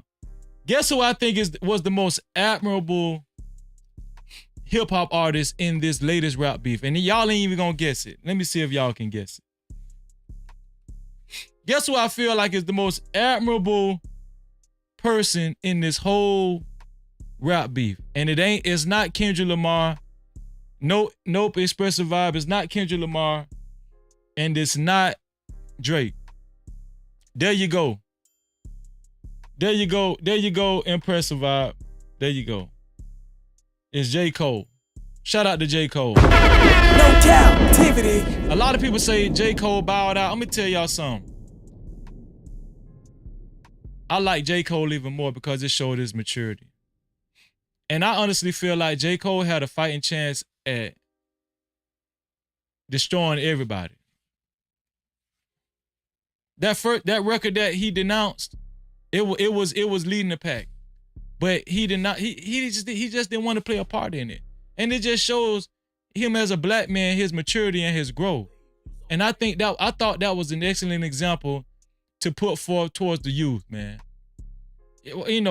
It's like we're the only people that actually beef with each other in mainstream media, and we popularize it. Shout out to J. Cole. I agree with J. Cole. I agree with Questlove. I'm not on that bullshit. And I was in the music game for a long time, so nobody can tell me about music. You can't do that. You can't use that against me. I was in the music game for a long time. I'm an industry standard. I'm an industry standard producer and engineer. Nobody can tell me about the music game. But I was impressed with J. Cole because he, that's what time it is. What Kendrick Lamar and Drake did, that shit was, you're involving kids and, families. It just was uncalled for. You know what I'm saying? But hey, man, listen, y'all, and a lot of my No Cap crew might disagree with Freezy. That's what, I don't care. Listen, I love y'all. Y'all love me. Y'all free to speak y'all opinion respectfully. I'm free to speak mine. That's my honest opinion. I agree with Questlove. I agree with what Questlove said. Shout out to Questlove, man. I agree with Questlove. No Cap-tivity. Let's see. So, let's go to the main event. The main event is the question, why aren't black men respected by their women anymore? Shout out to Poppin' Cranium. Shout out to Reckless Ray. Shout out to Fierce Soul. I see y'all. No Cap-tivity. Why aren't black men respected by their women anymore as a whole? Not saying that all black men aren't respected by their women. No, as a whole in general, this is a major complaint. Why is it though? Why is it? Let's look at a couple of videos to try to investigate this dilemma. Here's the first video, y'all. Sis, if you can't be corrected, then you cannot be directed. And if you cannot be directed, then you can't be protected. We claim to be the least protected woman today in the United States. And one of the reasons I honestly think that is because we don't like to listen. So the reason why black men aren't getting respected by their women because black women are saying they're the least protected. Black men don't protect them. And let's just be honest. In our music, we hypersexualize black women the most in our music. Let's just be honest. I'm going to just be honest. I'm going to keep it 100 over here. Black men hypersexualize their women in their music the most. Especially hip hop music. Especially hip hop music. Sometimes in R&B, but sometimes in R&B, but especially hip hop music. So this is probably why black women say what they say. Right? Let's keep going. Yeah, we don't like to hear constructive criticism. We don't want anyone telling us what to do. We want to do our own thing. I mean, aren't y'all tired of the broken homes? Aren't y'all tired of the broken relationships? Don't we want to make black families great again? Don't we want to make marriage and unity great again? Well, one of the ways that we can do that is learning how to take correction from our significant other. I mean, honestly, how can you claim to love this person, to trust them, and yet you can't trust their judgment? A marriage won't work if you don't know your position in the marriage as a woman and as a man as well, as the woman's leader. If you are a woman and you're in a marriage and you don't know how to take what did she say? Let me back it up. Be great again? Well, one of the ways that we can do that is learning how to take correction from... If you don't know how to take correction, it's not going to work. If you're always barking up at your husband, it's not going to work. If you're always disrespecting him, it's not going to work. If you're always giving pushback, it's not going to work. How can this man be an effective leader if you continue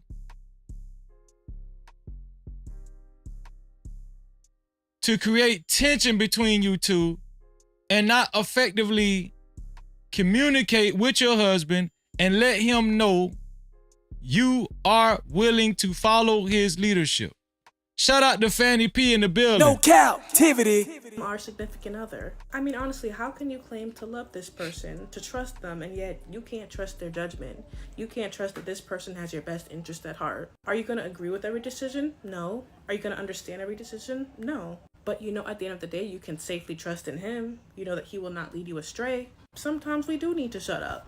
Shut the hell up, actually. Sometimes we are the problem, and we need to hear a little correction from our man because sometimes we are the problem. And in order for us to really be directed in the right direction, we have to be willing to have those uncomfortable conversations and hear that criticism that might not make us feel good, but it's going to lead us on the right path in the long run. How can he honestly protect you if he can't even direct you? Like, you're inviting trouble your way. Let's all just put the big girl underwear on and get it together.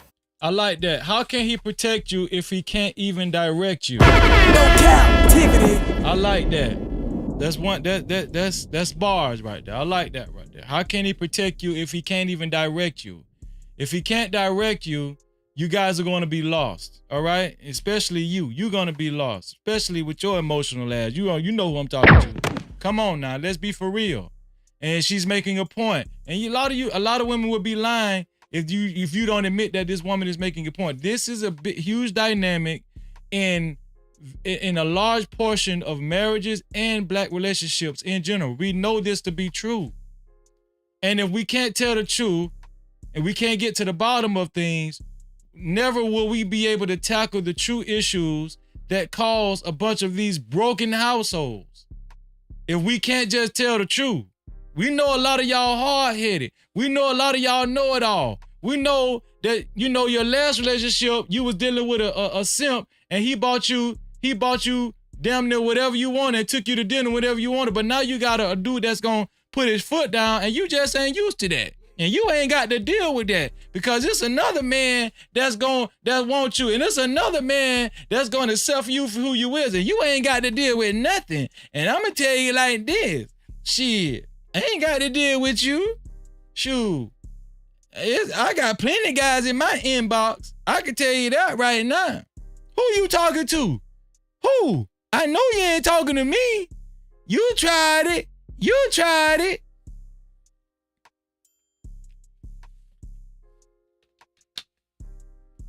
Every day, all damn day.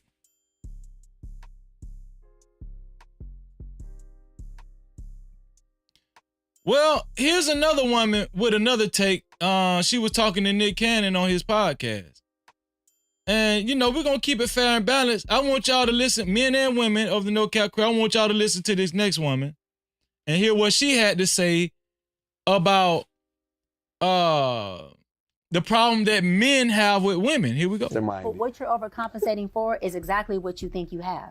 Can I go there? Please. Which is, you're overcompensating with, you hate the word, but I'm going to use it, with the control of, even if it's an environment. She's saying men should not be trying to control their women. You're overcompensating. Stop trying to control things in your household. She's saying men shouldn't be controlling things in their household.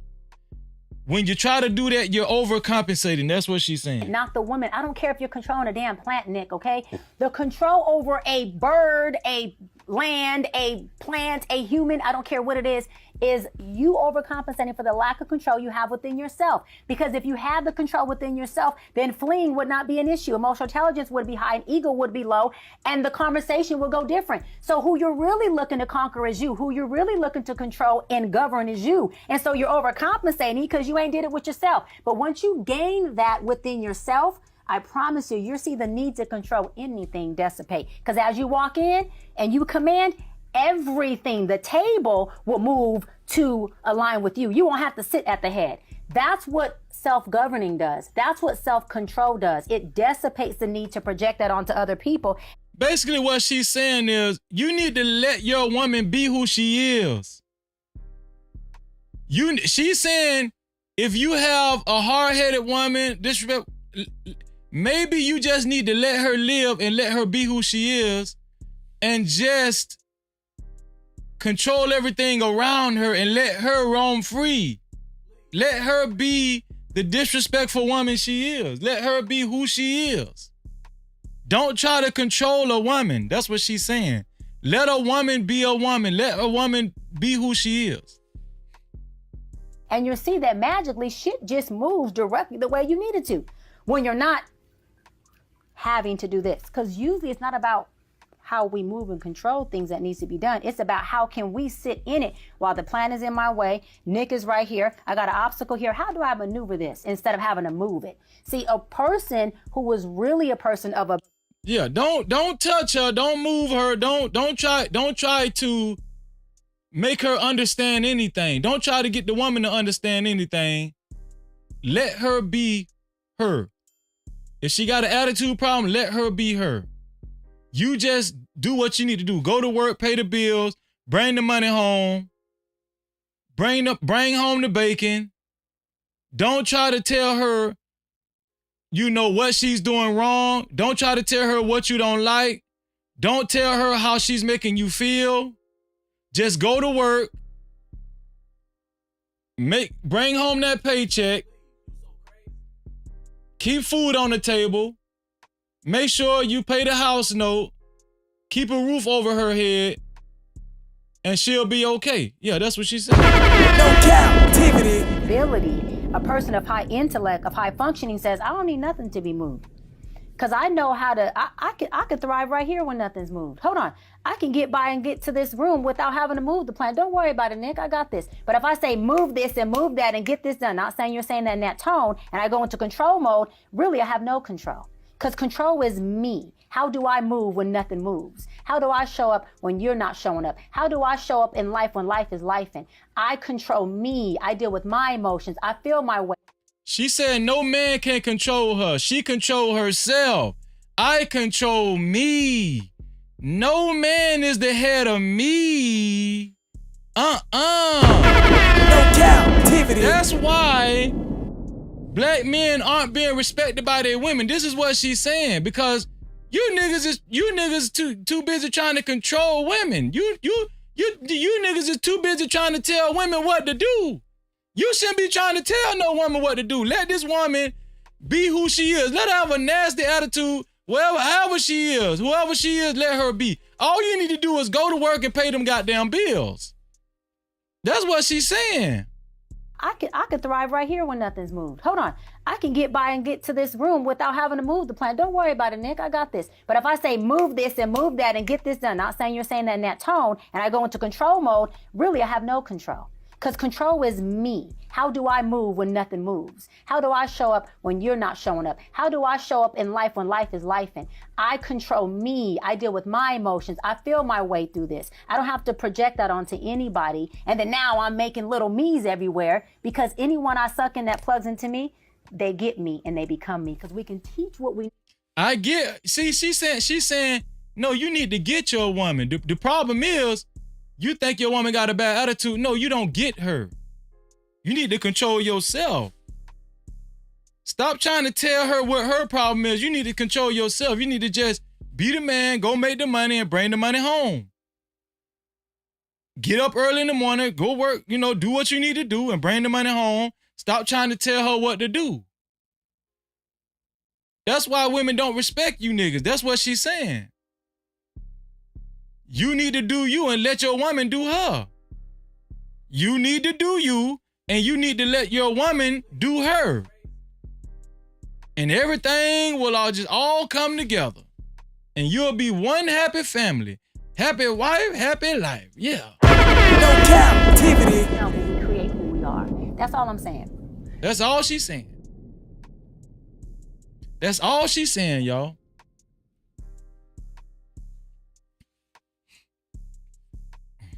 Thank you, Gail. I appreciate that. Let's see. Shout out to Trucker Yale, man, for being a member for 1 month. No captivity. Shout out to Trucker Yale, man. Get a round of applause.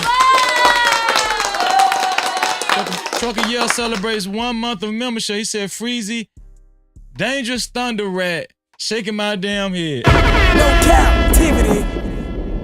Shout out to Trucker Yale, man.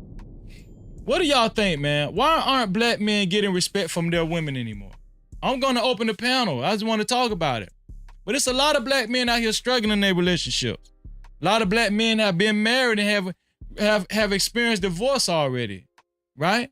A lot of black men are talking about divesting. A lot of black men talking about passport bros. And now the black women are talking about divesting as well. And we're not even talking about being with one another. It's just all over. So, but a huge problem is black men are saying they're not going, why even get married? Black men don't even want to get married no more. They're saying, damn marriage, to hell with marriage. Why would I contractually join myself with the state? Why would I contractually sign myself over to the state with this woman and then they're acting like this, right? Why would I do that? Why would I expect to be the leader? And why would this woman expect me to be the leader, take my ass to work hard, do all of this, be the man that she want me to be, but I can't tell her what I would like for her to do and how I would like for her to do it? I can't tell her, hey, hey, listen, I don't like my steak medium. I don't like my steak rare or medium rare. I like my steak well done, or I like my steak medium rare. No, don't tell me how to cook this damn steak. Listen, don't tell me what to do. Listen, I'm telling you how I like my steak. Well, I don't care. Let me do me. I like my steak medium rare, and that's how both of us gonna have it. Hold up. Is you cooking this steak? Is you cooking this steak? Well, I suggest you go sit down somewhere. But all I was suggesting, I don't care what you were suggesting. So this is the problem with a lot of guys that say they're having in their marriages, right? And it's becoming very unheard of for a woman to be submissive. When you say submissive, women cringe. When women don't like that word. It's not just black women nowadays. It's white women, Hispanic women, even Asian women. The 4B movement. They've created the 4B movement. It's all over the place, right? But the people that's still at the bottom of the totem pole are black people. It's just to be fair. Let's just got to be honest. People at the bottom of the totem pole are black people. And so the key question is, why aren't black men receiving respect from their black women, from their women anymore? Why? What's the problem? Right? So I gave 2 takes in these videos, and I'm going to open up the link in 1 second. There used to be a time where black women took pride in their men. They used to brag on their men. Black women used to actually get together, right? They used to come together, whether it's at the beauty salon or at each other's house. They used to wear their dresses, come together, talk about, girl, yeah, what you call, yeah, Jerry did this today. I did this with Jerry, girl, you know, blah, blah, blah. We went to the park with, yeah, for real, girl. Yeah, I had that same problem with my husband. And they used to talk, whether it was negative or positive, they still talked about it in a healthy manner. That's how it used to be, right? I appreciate that, Anika. I see your comment. She said, congratulations on the 5,000 subs. I really appreciate that. Thank you. Thank you, Anika. No Cap-tivity. But it used to be like that. But those days are long gone. The white picket fence, the White House and the picket fence is long gone. Black women aren't trying to hear that anymore on a large scale, right? They're not trying to hear that anymore. So this is the thing. Why aren't black men being respected anymore? Some people say black men are getting more feminine and more feminine. I've heard it all. I'm gonna open up the lines, man. I want to see what y'all think. But I do want to say this. I want to say that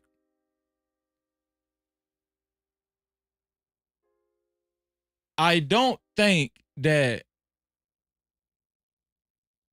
you should rule your house with an iron fist. Now, I don't agree with that. I don't think you should rule your house with an iron fist. I think you should effectively communicate with your woman, you know, in a conservative tone, in a reserved tone, and plainly express yourself. Now, if you still having problems after that, something wrong with her. They ain't trying to hear it. But what a lot of men are saying, black women just don't like authority. Okay?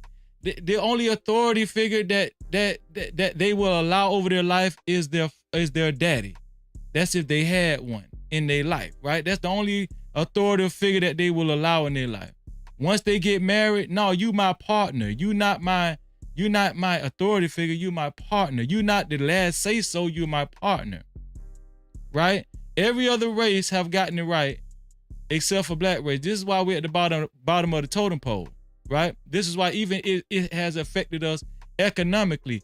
I showed y'all the video of how these kids cannot read in school, and the principal, the lady that was a former principal, said the state and the government, they specifically exploit black and brown people and their kids. You know why? Because we're not together. We're not on the same page.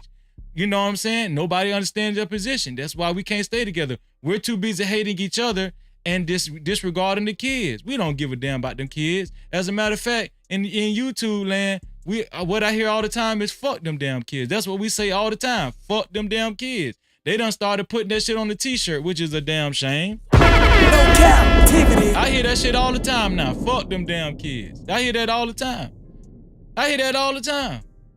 And it's just a shame that it done got to this point. Fuck them damn kids. Guess what? The girl that just dropped her kids off to CPS, that's exactly what she said. She said, fuck them damn kids. No Cap-tivity. Yeah, that's what black people say, fuck them kids. I don't hear white people saying fuck them kids. I don't hear Asian people saying fuck them kids. I don't hear Hispanic people saying fuck them. I hear black people saying fuck them damn kids. Well, let's see what y'all got to say. Why aren't black men getting respected as a whole from their women? Let me put the link in the chat.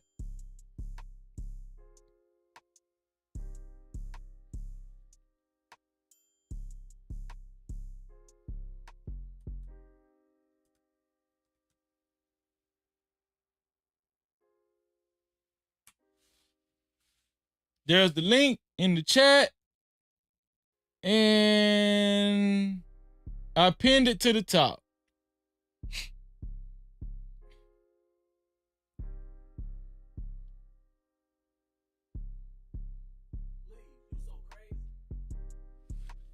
Oh, man.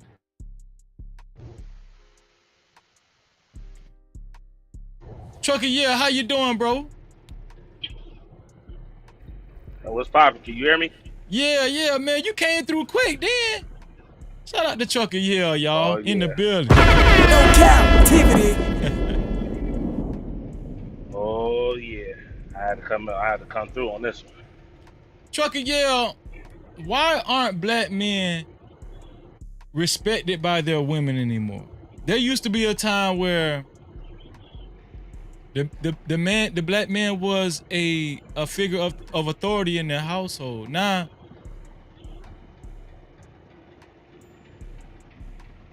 it's long gone, man. They're looked upon as, huh?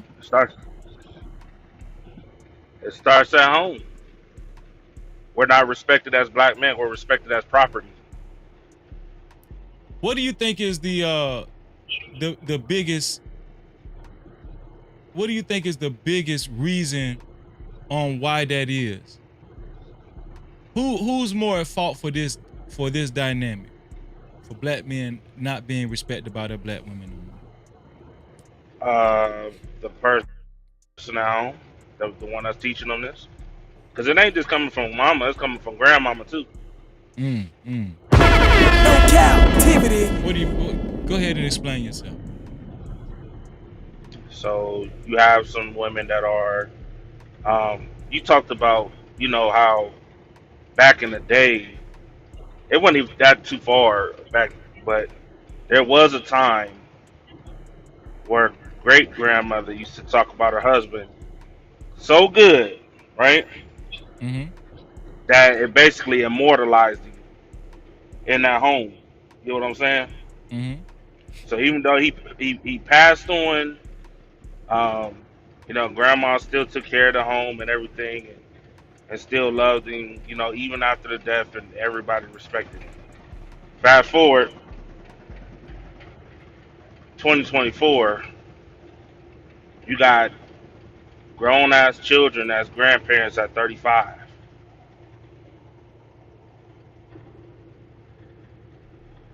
You got individuals teaching their daughters to get whatever they can get out of a man.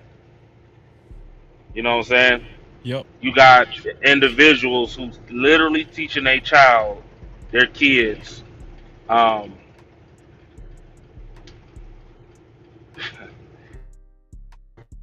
you got individuals literally teaching their kids, get a daddy, a zaddy, right?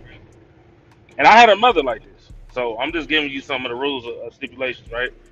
Mm-hmm.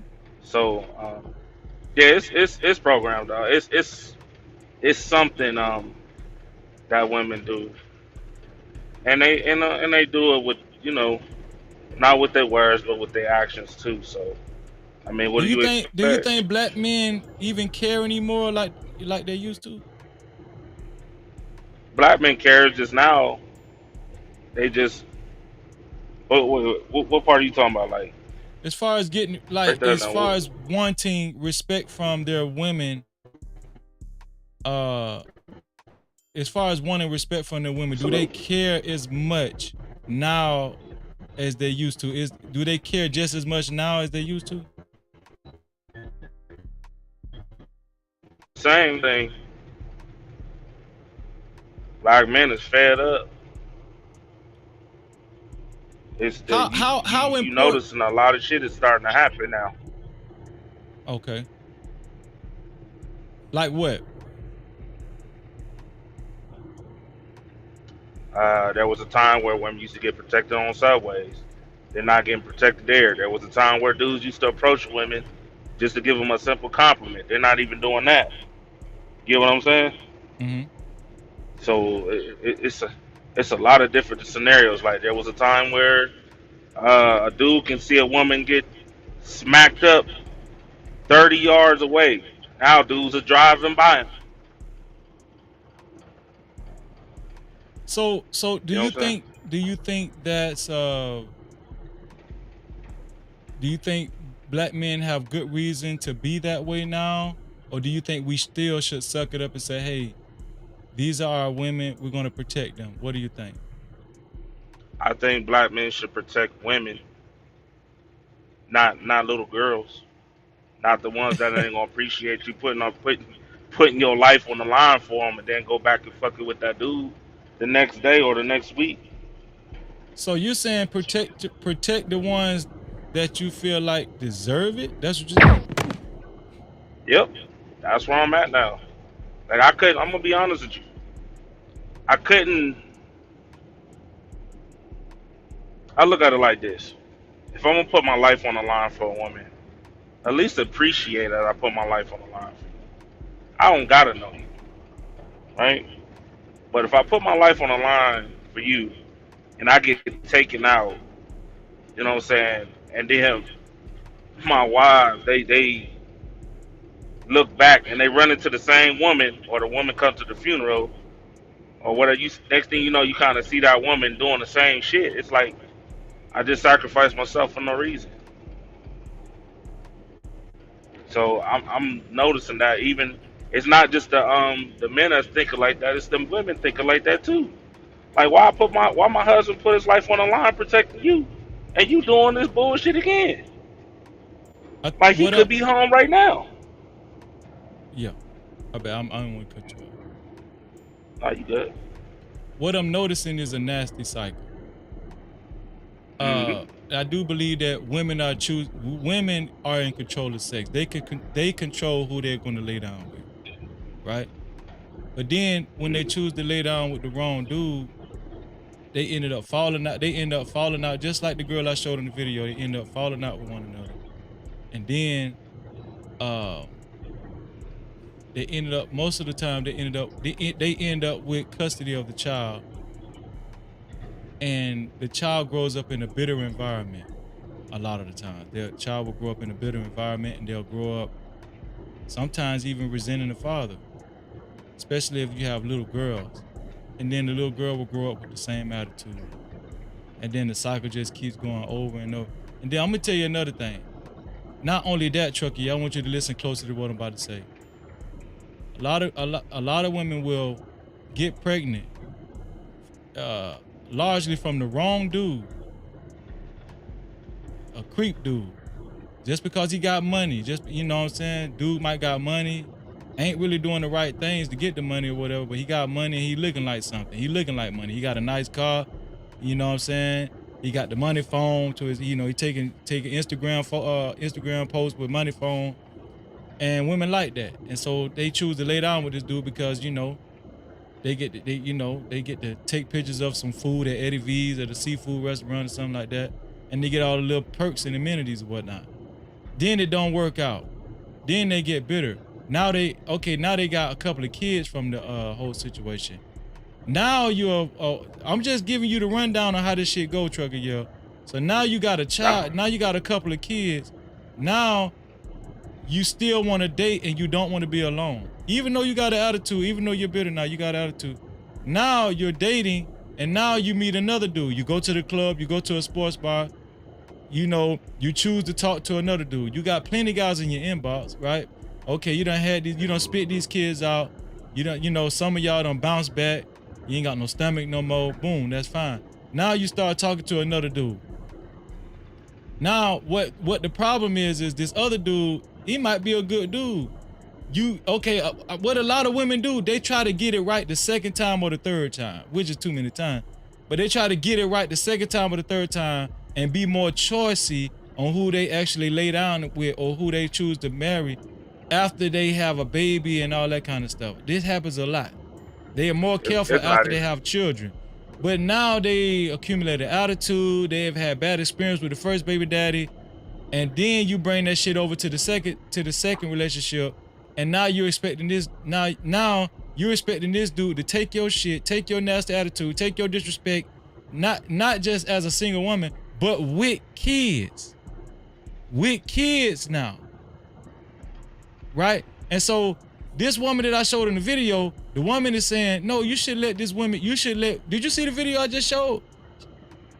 You showed, so you was talking about so much good stuff. I lost track. I'm trying to remember. Okay, I'm gonna show it again so you can see what I'm talking about. So you will have a woman with kids that's telling a man to operate like this if he's in a relationship with her, right? I want you to pay attention to this right here. We go. But what you're overcompensating for is exactly what you think you have. Can I go there? Please. Which is, you're overcompensating with, you hate the word, but I'm gonna use it, with the control of, even if it's an environment, not the woman. I don't care if you're controlling a damn plant, Nick, okay? The control over a bird, a land, a plant, a human, I don't care what it is you overcompensating for the lack of control you have within yourself. Because if you have the control within yourself, then fleeing would not be an issue. Emotional intelligence would be high, ego would. Bro, that's bullshit. You know what's crazy? It's on. We like on some real shit. It's only black men that they do this shit to. They don't say this shit to nobody else. No other race of people. This shit goes to only to black men.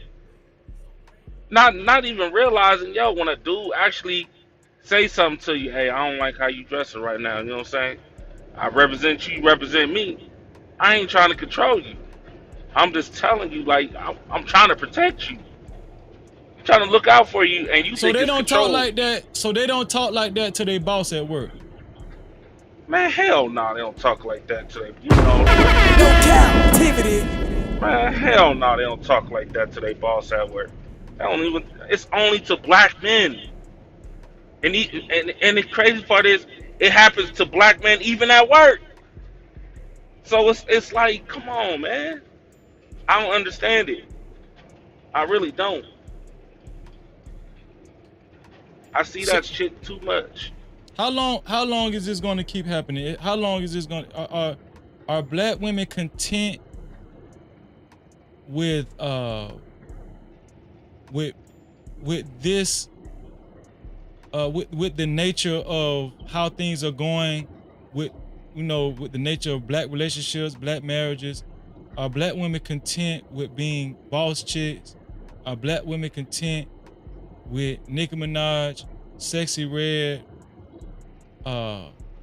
hypersexuality, getting their own bag,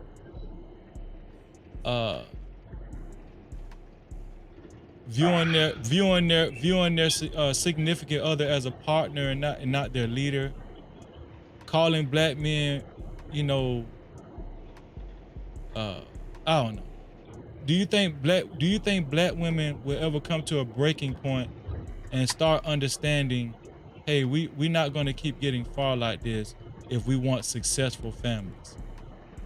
It's only going to be a few women. A few women is moving in as a woman. You know what I'm saying? Mm-hmm. But the rest of them, yo, sad, but the rest of them gonna have to learn the hard way. Like, we know what's coming. We know what's coming in the next 5 or 10 years as men, and it ain't really gonna affect us. It's gonna affect them. What's coming, Trucker? Yo? A whole lot of bullshit. It's gonna be a whole lot of sad situations going on. When I just heard what I hear a lot, like, what I hear now is this. This is the disconnect, and I'm confident that I can speak for a lot of black men. Black men like soft voices. We like kindness. We like understanding. We don't, it's not a lot of stuff that we require. We like soft voices. We like respect. We like kindness. We like food. We like pine sol.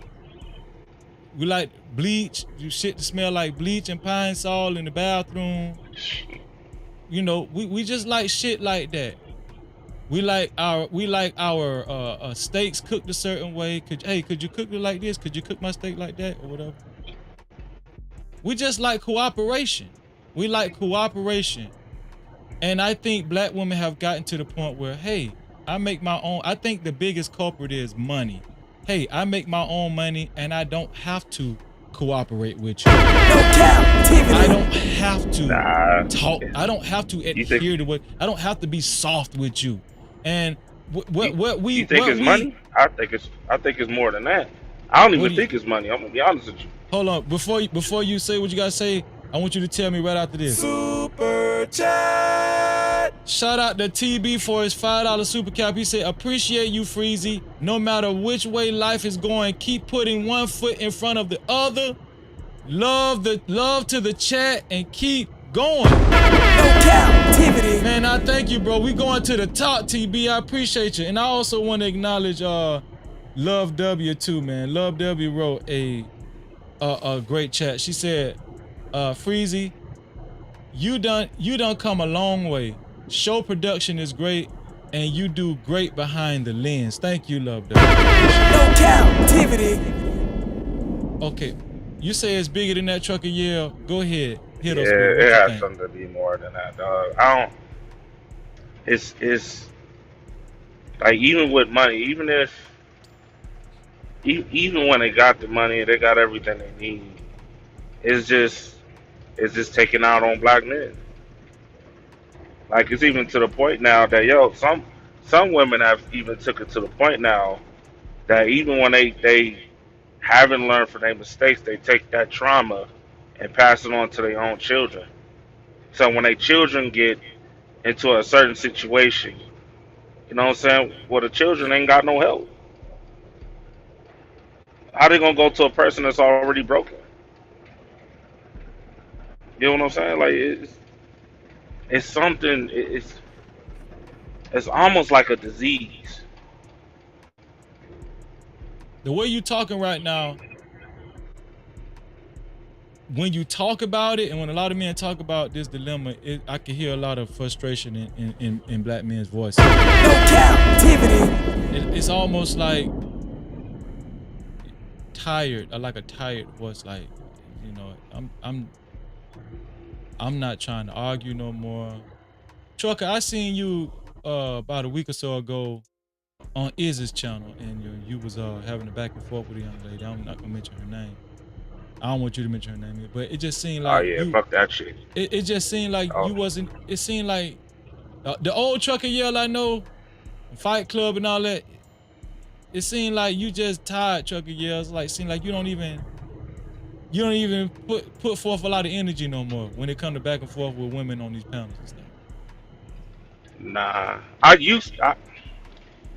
I tried to have a conversation before, but now it's just to the point like I'm gonna just focus on the solid women. You feel me? I'm gonna focus on the women I want to learn, because most of the women, when I say yo I got wives, they just think, you know, it's just a fuck.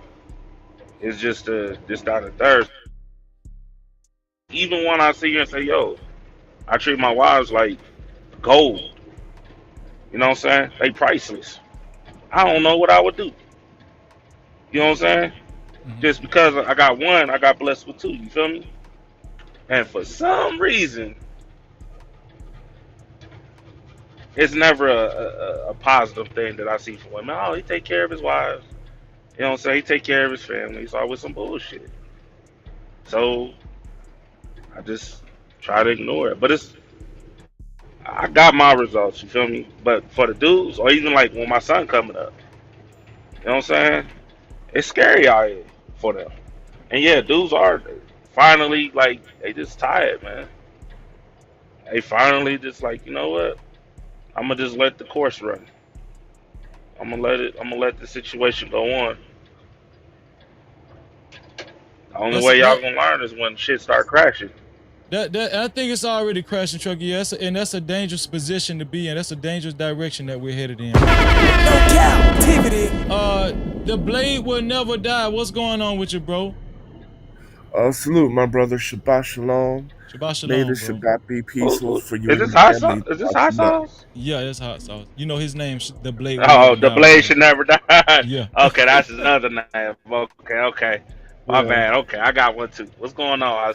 Blade should never die. I'm good, trucker. Yeah, you know, hey man, these hoes be on the stroll, man. They're always gonna be on there. So What do you yeah, think? What do so you think, hot sauce? Do you Listen, think what? Do you think black women just don't? Black women. Do you think we could ever get to the point where we gain our women's respect the way we used to have it again? no. And the reason why it's no, because two fun facts. African Americans are the only people in history that has been enslaved and never left. All groups of people who are like Slavs, like where oh, the term slavery comes from, the Slavics. They were enslaved, but after slavery was over, they went back to their home country. We're the only people that never left the land of the oppressor, and this is the only time in history where the oppressor had to live next to the slave after they were free. Only time in human history. Number two, if you look anywhere in the world where colonialism happened, you will see that the black woman doesn't respect their man. In Eastern Africa, you'll see the same thing. Afro Latinos, you will see the same thing. Wherever colonialism happened, you will see that the black woman does not respect the black man. And Brazil as well. So you're saying that this is the first time in history that post slavery that the slaves lived in the same domain as the slave owners. Correct. Right? Because when I never heard that before. Russia enslaved the Slavics, they were free, they went back home. When the Turks enslaved people, then those people went back home, right? Mm-hmm. Everybody goes back home. When the Japanese occupied Nanjing in China, right? After America helped free them in Civil War II, the Japanese left and went back home. What if black men reversed it and stopped trying to be an authority figure and adhered to what this woman's wishes was? Let me show you. Adhere to what this woman say we But should once do. you gain that within yourself, I promise you, you'll see the need to control anything dissipate. Because as you walk in, I need nothing to be moved. Because I know how to, I can thrive right here when nothing's moved. Hold on. I can get by and get to this room without having to move the plant. Don't worry about it, Nick. I got this. But if I say move this and move that and get this done, not saying you're saying that in that tone, and I go into control mode, really I have no control. Because control is me. How do I move when nothing moves? How do I show up when you're not showing up? How do I show up in life when life is lifing? I control me. I deal with my emotions. So do you agree with that, Hot Sauce? She's saying control yourself. You need to show up when your wife isn't acting right. You still need to act right. Do you believe that? I do believe that, because that's a sense of composure, right? Just because somebody's acting a fool don't mean you gotta act a fool too. But what she's forgetting is that when she doesn't control, when she acting up, what she forgets to mention is that man, you need to walk away also. That's what she's forgetting to say. She's telling us to just stay there while she acting up. No, when she act up, you walk away. You go about your business. Right. That's a big difference from what she's saying. She's saying you need to stay in the relationship and deal with that bullshit and just deal with the woman you got. And and love her. Basically, it's the old love your woman for who she is and just be the man you need to be for her. That's what she's saying. I want to say this.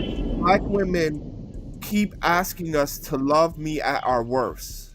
Mm-hmm. Right? They keep asking black men to love me at our worst. But yet when they go to other races of men, they capitulate to what he wants. Now natural hair is there. No more lashes is there. Now you eating right. Now you're in yoga, right? I'm So I saying, keep Freezy. seeing Isaiah. I keep seeing Isaiah where it says your women shall rule over you. So from a spiritual point of view, right? Unless she's in the truth, she's gonna deal. She's gonna still. You know what I mean? Like unless she's in the truth, I'm gonna speak a little. I'm gonna speak on a spiritual level with Freezy because we're from the same place. We're in the same truth. Unless the Most High has opened her eyes, man, she's gonna be that way. Unless she's in the truth. I agree with that. Freezy. Go ahead, Trucker. I agree. And I'm gonna speak on what you just said, Blake. Go ahead, Trucker. He's saying the same thing. He all the way in China. You know what I'm saying? Yeah. I said the only time, only for some reason, for us black men, we got to go through high in hell to get what we really want, which should be simple: family, respect, Black women all of here that. don't act right either. Black women here That, don't act but right either. oh, that's true. I'm just saying, you over there, you recognize that, right? But for some Yeah. reason, every other race of man, they put it's competitive now. All of a sudden, it's natural hair. All of a sudden, no makeup. It's just walking around and not being lazy. You know what I'm saying? Like it's ambition and family with every other race of people but our own. And it's like, well, goddamn, yo, Well, let me say this really quickly that really opened up my eyes to this. Well, first, being in the truth really opened my eyes, right? And I'm really interested in what Infuse has to say about that. But let me talk about the African American women that are here in China because there's a large group. Even here, most of them still carry the same attitude towards black men. Now, listen, in order to live in China, number one, if you're a foreigner, you must have a job. Number two, you make more money than the locals being a foreigner automatically. Number three, in order for you to get a visa, you must have a college education. So 100% of the black men in this pool are college educated and gainfully employed and make more than most people in the area. And still, black men here have a hard time dealing with the women here. In China? In China. And on top of that, when you get your visa, you have to get a health check. So they check you for HIV, hepatitis. Also, all the black men are healthy and clean.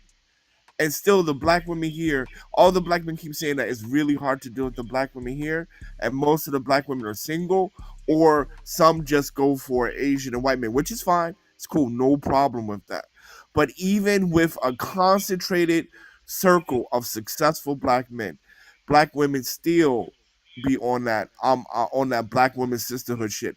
Because even when they're doing business here, right? They throw business events just for women only or black women only, consistently. Never stuff that is including of all black people. If a black woman does it, it's for women or it's for black women only, consistently. All black events that are like gender neutral are always done by black men. That was a great take. No Cap-tivity. I'm gonna speak on something you said right after this. Super chat. Shout out to my brother Thanos Theory coming through in a major way, and I really appreciate you, bro. I really appreciate you, dog. Thanos Theory with a $50 light bill payment. Shout out to Thanos Theory. Let me activate the money man right there. Thanos Theory said, well done, sir. Continue to know your worth and continue working your path. Thank you, Thanos, man. I appreciate you. Shout out to Thanos Theory, man. And, one of these days, hopefully we can get Thanos Theory to hit the link and give his opinion on what we, some of the topics. Especially, I wish he could have called in tonight, and help us figure out why black men aren't respected by their women anymore. But man, either way, man, shout out to Thanos Theory. Obviously, Thanos is our sponsor for tonight's show. Let me go ahead and put him up on the scoreboard. Thanos, man, I appreciate you. Let me go ahead and put Thanos up here right now. Let me see, Thanos. $50. Shout out to Thanos. Let me make sure everything is spelled correctly. Sponsor of the show, Thanos Theory, $50. No Cap-tivity. Shout out to Thanos Theory, man. I appreciate you, man. And we're gonna give you the JV flow.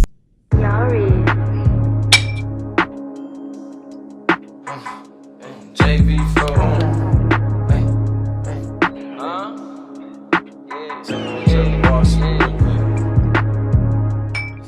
Shout out to Thanos Theory, man. Thanos, I appreciate you. Real talk.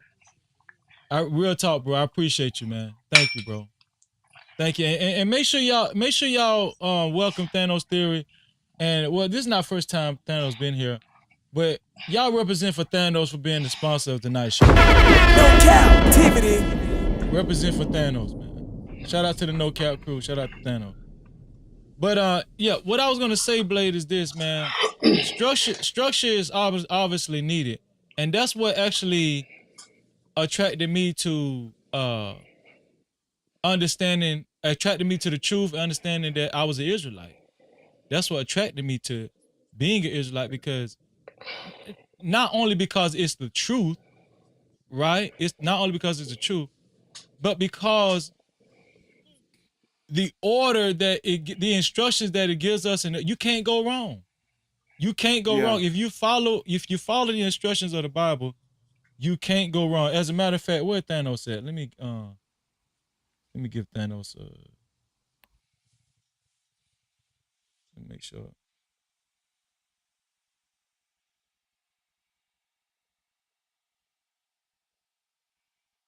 Hold on 1 second, y'all.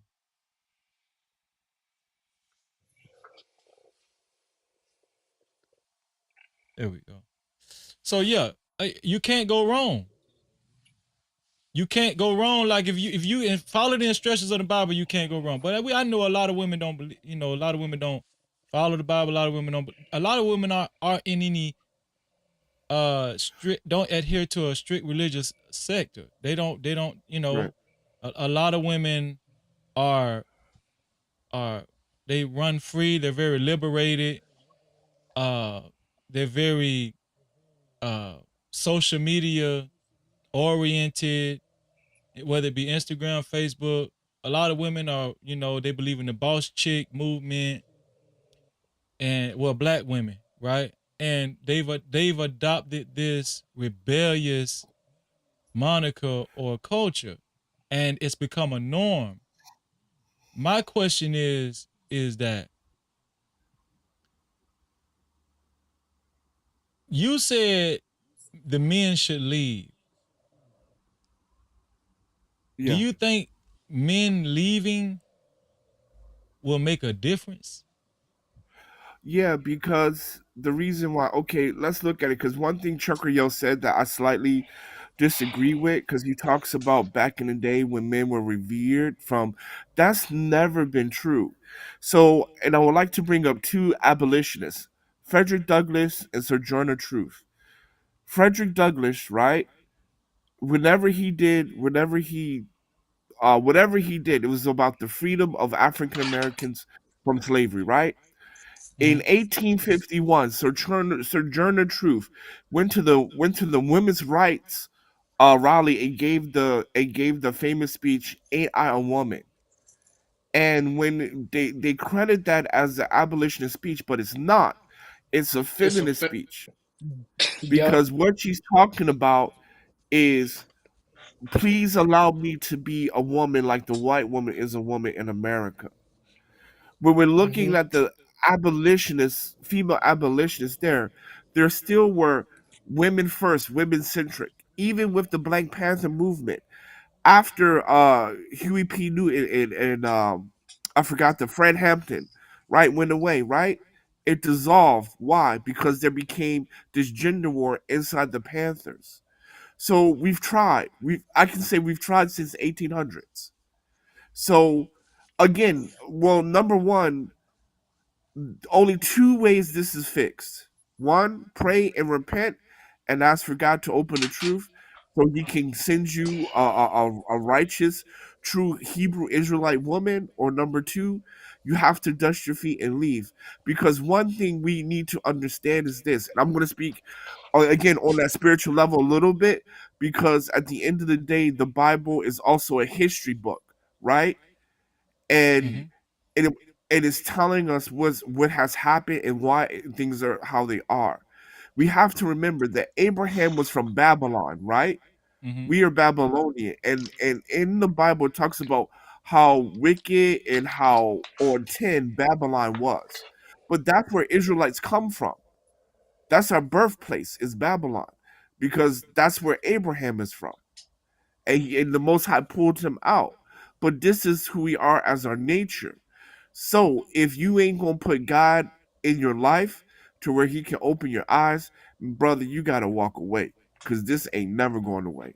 That's a And fact. this is And listen, if you haven't hit the like button yet, make sure you hit the like button, as it does help your algorithm as well. We at 86 likes. Let's get it at least to 90.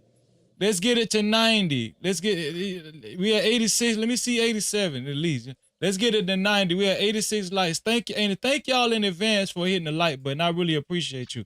And if you don't like anything so far, hit the dislike button. I don't care. Just do one of the two.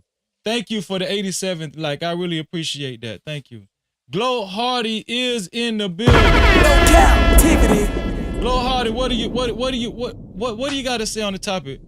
Why aren't black men respected by their women anymore? What's your take on it, bro? Well, it has a lot to do with feminism. Well, let me say something. I know Hot Sauce mentioned Sojourner Truth. Sojourner Truth was she was an abolitionist. She was an abolitionist, but she was motivated, and I was going to say she was inspired by, if I want to say the white lady's name right. Is it Susan? No, Susan B. Anthony. Yes. I think she was inspired by Susan B. Anthony. Susan B. Anthony was one of the first women, that was speaking up for women back then, doing women's suffrage and all that kind of stuff. Yes. A lot of women, a lot of black women, a lot of black women try to state it as a fact that black women started the feminist movement with Sojourner Truth. No, Sojourner Truth was inspired by Susan B. Anthony, and it was another white lady as well, but I forget her name. This is the facts. I know who you're talking about. Right. This is the facts. I got you. So yeah, she was an abolitionist, but at the same time, she believed in women's rights, and she believed in women having their own space and holding their own. As did, well, a lot of people don't know, as did it was hold on, Glow. As did I'm always forgetting this woman's name. The underworld, Elizabeth Cady Stanton. Harriet Tubman was also for women's rights, and she was basically, she was labeled as a feminist too of her time. A lot of people don't know that. So feminist roots do run deep within black women. And I know a lot of y'all think Freezy ghetto, and listen, I read, okay?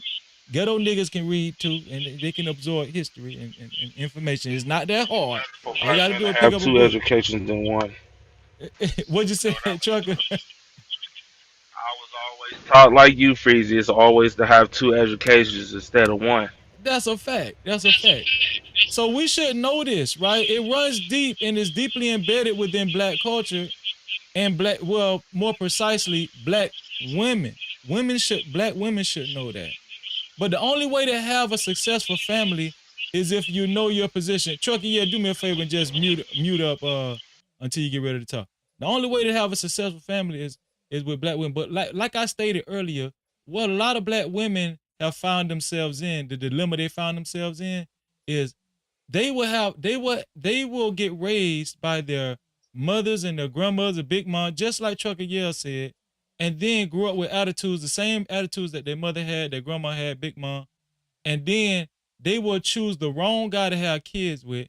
They will have a kid and then bring the attitude to another relationship, which they thought that they chose right. But a lot of times, the second dude or the third dude that they choose, they will choose somewhat right. The second or the third dude will be a decent dude, but the only problem is they still will bring that fucked up attitude to the relationship. But the only bad part, but the worst part about it is now you're bringing the fucked up attitude and this entitlement with kids. And I don't even think they understand that. You're bringing your fucked up attitude the second go around with kids. You understand what I'm saying? No Cap-tivity. Glow, what do you got to say, man? Why aren't black men respected by their women anymore? What do you think, Glow? I mean, you spoke on it. It has to do with the deeply embedded history of feminism in our country. It has to do with a lot of misinformation. It has to do with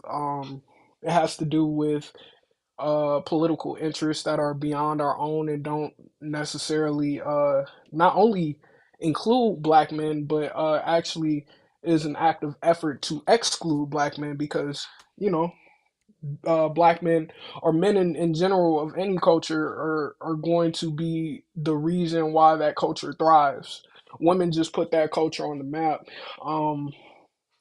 We continuously go through these dynamics because of a challenging history that's even more so skewed with tampering of us being tampered with by other parties. A lot of it is lies, where a lot of us are just misinformed. A lot of women are misinformed, and then you add that on to the chaotic nature of women in general. These things become amplified. So something's got to give, right? We still love black women. Let's not pretend that we don't still love black women. We do. We love our sisters. We really do. What should we do? Is it hot? Is it time that we just give in and just say happy wife, happy life, just to go along, just to get along? What do you think, Glo? No, not at all.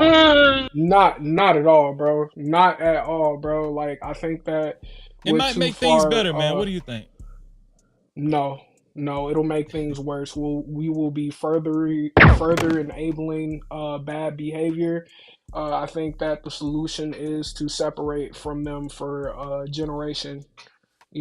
I think that we should separate at least for a generation. I think that the exodus of black men in this community, and I want to add this: they're gonna as we're exiting, and as we've been exiting from divesting from black women, don't fall for the reach back. Don't fall for the all right, we got it, because it's too early in the game for that. Like they're just now starting to get a taste. Like they're just getting a taste of what it's gonna look like within the next 50 to 100 years.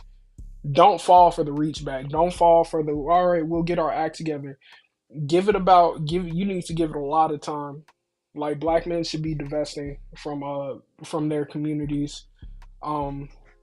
Not their communities necessarily, but black men should be divesting from black women, in my opinion, or American black women, excuse me, because I definitely advocate for all other black women, but like black women here in America, we need to stay completely far away from them. In my opinion. I mean, go ahead, Trucker. Yeah, I'm gonna let Trucker Yell go on this, but it's a lot of black guys losing hair. They're going bald, man. They're getting stressed out. It's a lot of black guys having sleepless nights. They can't sleep. They got insomnia. They're stressed out. Now they got a kid out of it. It's just we don't. We talk about the single mothers, but let's talk about the single fathers. Where they got their kids as well too. It's just a lot of division going on. And I'm gonna tell y'all something from my experience. And it's just my opinion from my anecdotal experience in my surroundings. Black men, most of the black men I know wanted their families to work out, wanted to stay together with the child's mother and all that kind of stuff. They wanted it to work out. If not work out, just be on a good page with the mother, right? But I'm telling you, I hear a lot of complaints that they just can't get something as simple as respect. Respect is very big. Like, we don't ask for cars, we don't ask for clothes, we don't ask for money. We don't ask, a lot of times we can't even get sex. But hell, if we can't get respect, a lot of times it's a deal breaker. But I was gonna say this to Trucker Yell. Trucker Yell, a lot of Yeah. there are some guys that even though they can't get respect, just for the sake of keeping the family together, they will stay in it, especially if they got kids with the woman. Do you think that's a Yeah. wise I decision? know somebody like that. Do you think that's a wise decision to stay in a relationship just for the sake of keeping the family together? And even though being that you have kids with this woman and you call yourself, is that admirable? Just allowing this woman to disrespect you and just saying, you know what, I'm gonna stay just so I can be in the house with my kids. What do you No. think? Mm-mm. I know somebody personally who was staying in his marriage for 18 years. Mm-hmm. The day he dropped his daughter off at the first day of college, dropped her off and let her know, hey, listen, I'm getting ready to divorce your mom. But the daughter Hold already, on, wait. like straight up. No Cap-tivity. Say it one more time. Yeah. First day of college, he told his daughter, he took her to her dorm room and talked to her and was like, yo, I'm getting ready to divorce your mom. Because for 18 years, like she was on some bullshit. You feel me?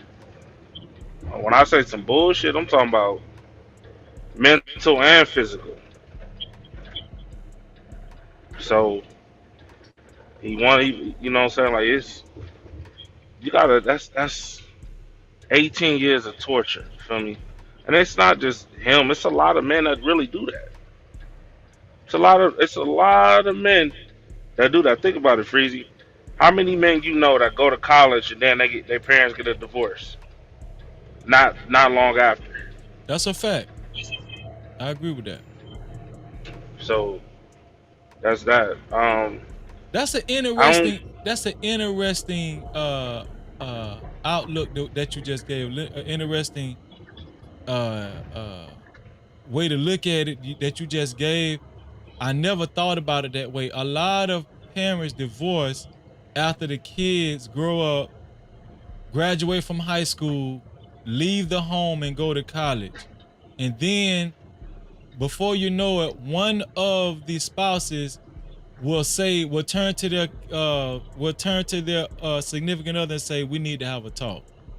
And you know what's coming after that. For your friend to tell his daughter that after dropping his daughter off to school, he had to be to his wits end to listen. That's crazy. That's crazy.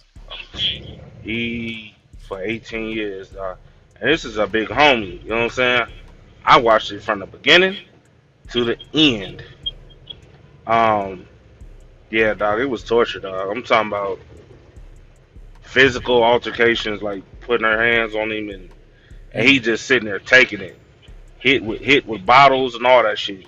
He just sitting there taking it. You know what I'm saying? So that's how it went. You know, but Man, as for he really did stay for his daughter, didn't he? yeah, he stayed. There's a lot of men that do that. Women won't know until it's too late. So yeah, but as for the separation, I'm kind of 50-50 on that, right? Because there's some solid black women. There's some solid black women. I know it's bad out here, but there is some solid black women, just like there are some solid black men. So as long as you can find that, you should be good. But the rest, I would separate from. Like, don't divest because it's a black woman and you moving in fear. Like, nah, if she don't respect you, you know what I'm saying? Just move on. Just find a woman that respects you and love you and appreciate you. I don't care if she purple. Shit.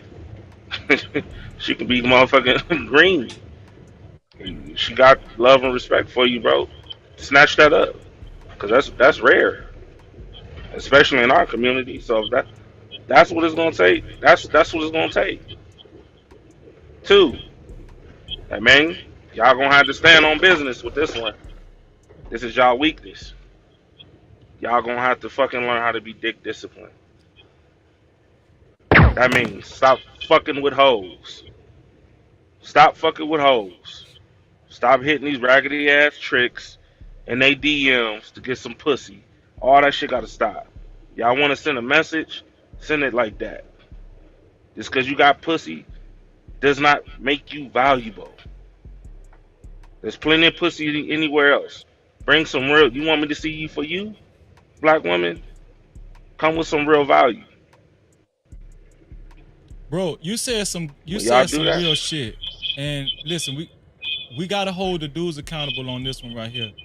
Lately, lately, guys have been showing more importance to the pussy than actually getting respect from the woman. No Cap-tivity. They don't even get that. They're not even vetting the woman long enough to make sure. Oh, is this woman a respectable woman that will respect me? No, they look too busy looking at the ass and the titties. And just like Big Bad Bull said in the chat, Big Bad Bull said that let me see what Big Bad he said something about the strippers. Black men need to stop taking strippers serious and stuff. He said black men. Let me see. He said black men always picking up women in the wrong places. Oh no, he said black men need to stop looking for a wife in the strip club and in nightclubs. That's a fact. That's a fact. Back to No Cap-tivity. Big Bad Bull, and I think some of the onus we have to put on ourselves as black men because we're too captivated on ass and titties and cleavage and stuff and you know. There's huge feedback, Breezy. A lot of feedback. That's Trucker, yeah. hold on. I'm a go back and come out. But yeah, it's yeah, man. That shit gotta stop. Like this is why I teach my sons at a very early age. You know what I'm saying? Like when I just talked about that situation, about the little girl talking about she want to suck my son's dick, and he 12 years old and shit like that. Most 12-year-olds, nigga, they would have been like, all right, cool, shit. Man, my son called me up on the phone like, hey, she bothered me with this shit. You feel me? How old was the chick? So, 12. The girl was 12 too. Yes, the girl's 12 in this classroom. So, this is what I mean. Like, we're not gonna see it right now, cause a lot of these new niggas is lost. They with this weak shit. So, it's gonna take about in the next 5, maybe 10 years for the next dudes that's coming up, where niggas gonna be like, just cause you got pussy, that don't mean nothing. You know what I'm saying? Pussy don't control me. That's just what it is. You want to come better. And it's gonna be a lot of lost souls out here for real, dog. Some real. Let me. The blade will never die. Hot sauce. Let me ask you this. I'm gonna ask you and Glow. Well, I think Glow answered it already, but Blade, do you think if a man has kids with a woman and he really loves his kids and he has a disrespectful woman for the sake of the kids, is it admirable or should he stay and keep his family together for the sake of his child, even though he's getting disrespected continuously by his woman? Before, I would have immediately said yes. But as I've been talking to people and thinking about things, my mind changed a little bit. And here's why. If I'm in this marriage and my wife is talking to me crazy, I'm showing to my kids that this is okay. I'm showing my daughter, if I had one, that this is how you can talk to your husband and it's okay. I'm showing my son that, hey, in marriage, men just have to take this type of disrespect. This is what marriage is. So if I want to break that cycle, I would say I would have to leave and just try to get custody and just get custody of my children, and that's where the fight would be. Get custody of my children and constantly teach them and educate them on how I made a huge mistake, how I love them, but how to train them to be better than me and make a better decision. So, because before I would have said yes for the sake of the children, but when I'm teaching children, or what I believe you're teaching children, if you're doing that, you're letting them know that this type of behavior is okay. That's a good point. So basically you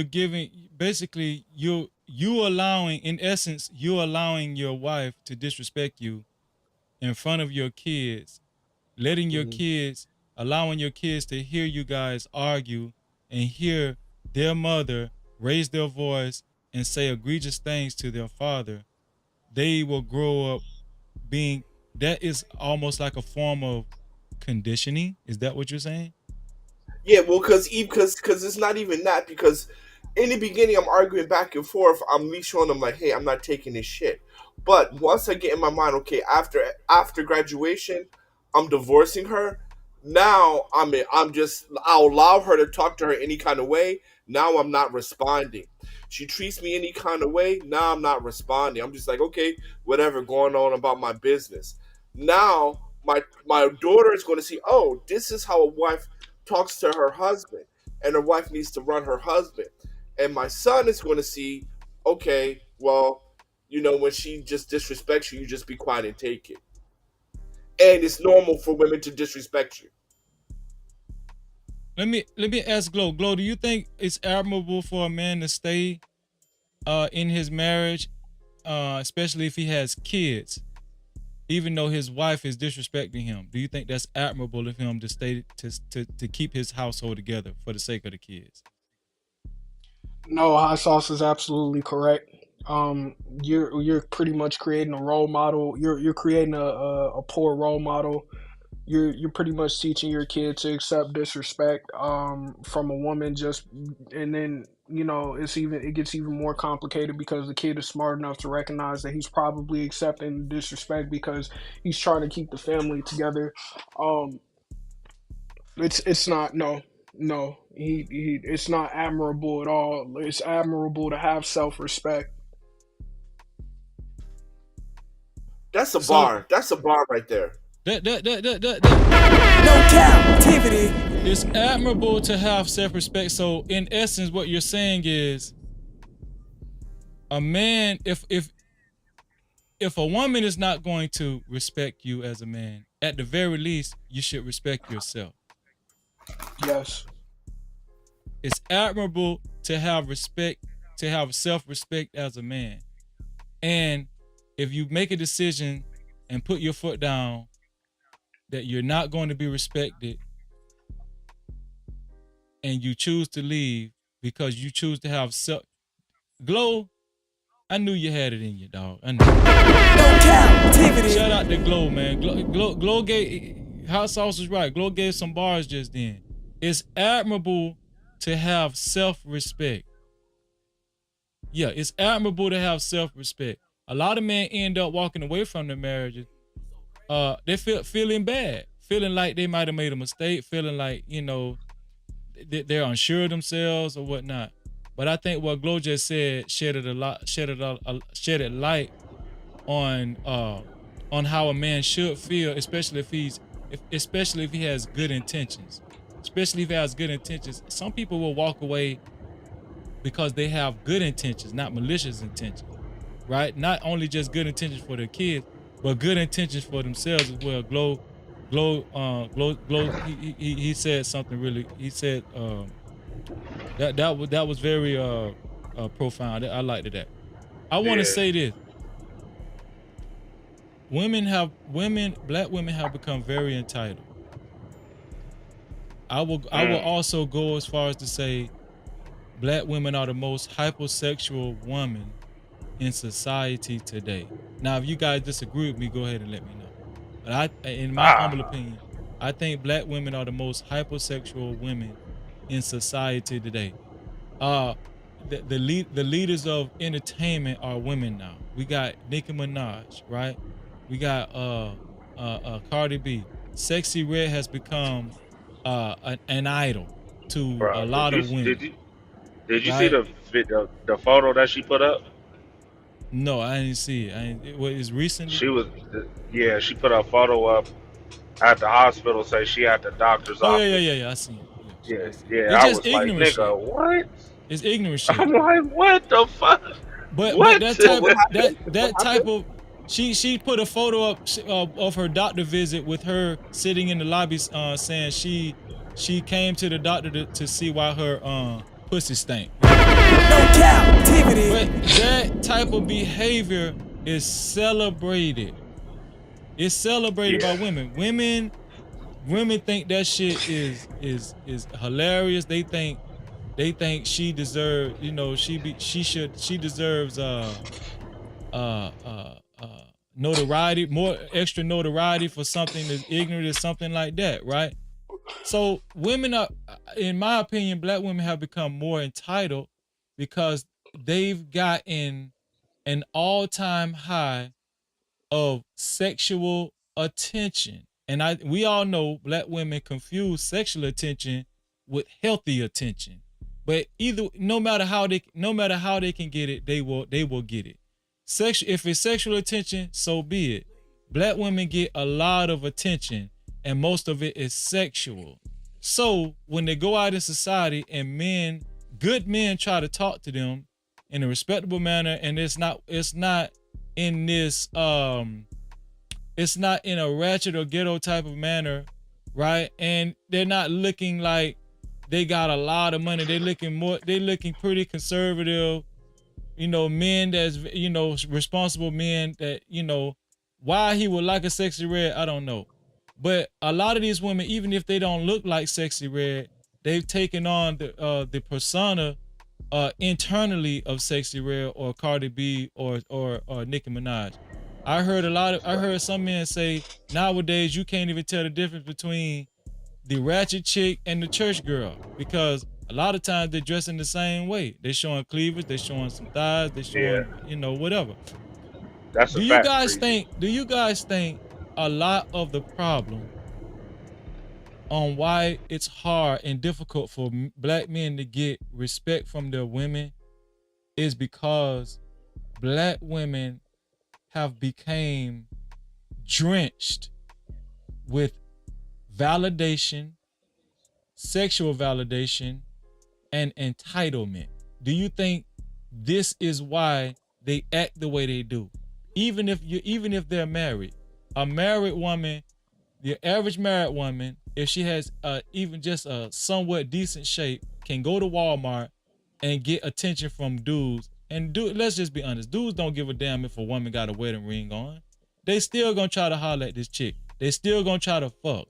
Women get attention every day, all day. Do you guys think this plays a big part in why the men in the woman's life, the significant man that's in this woman's life, why he can't get the respect that he desires? Do you guys think that has a lot to do with it?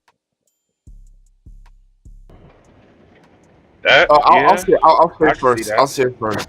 Go ahead. I think the number one reason why black women do not respect black men, and I'm going to say on all levels, in relationships, even as customer and provider.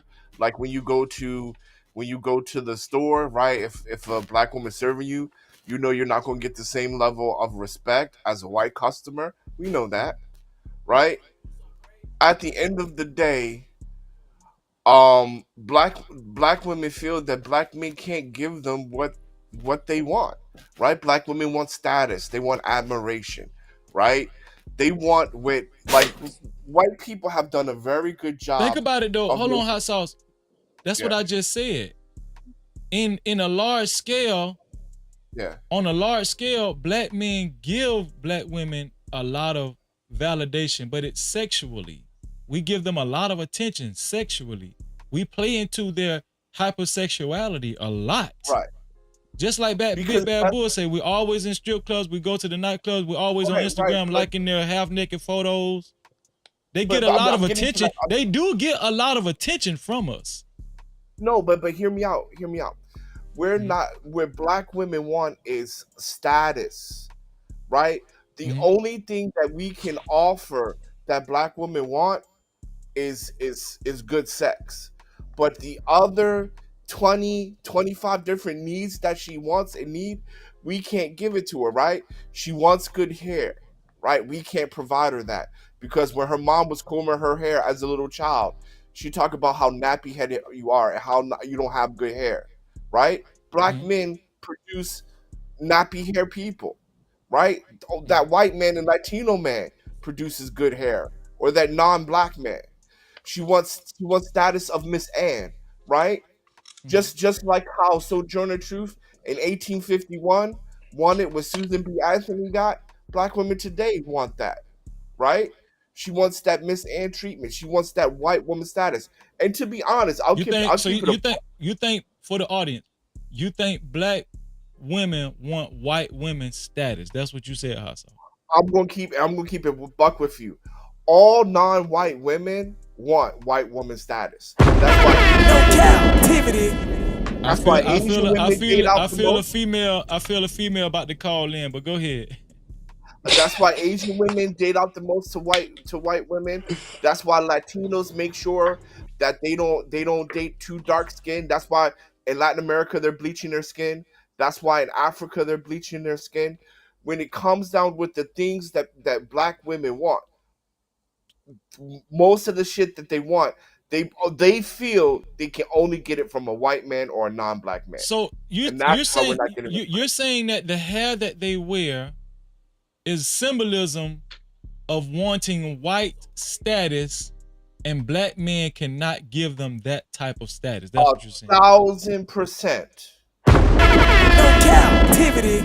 Let me land my plane here. Because if we want to keep it all the way funky, the only reason why black people began to get educated is because black women started to have babies with the slave masters that created HBCUs.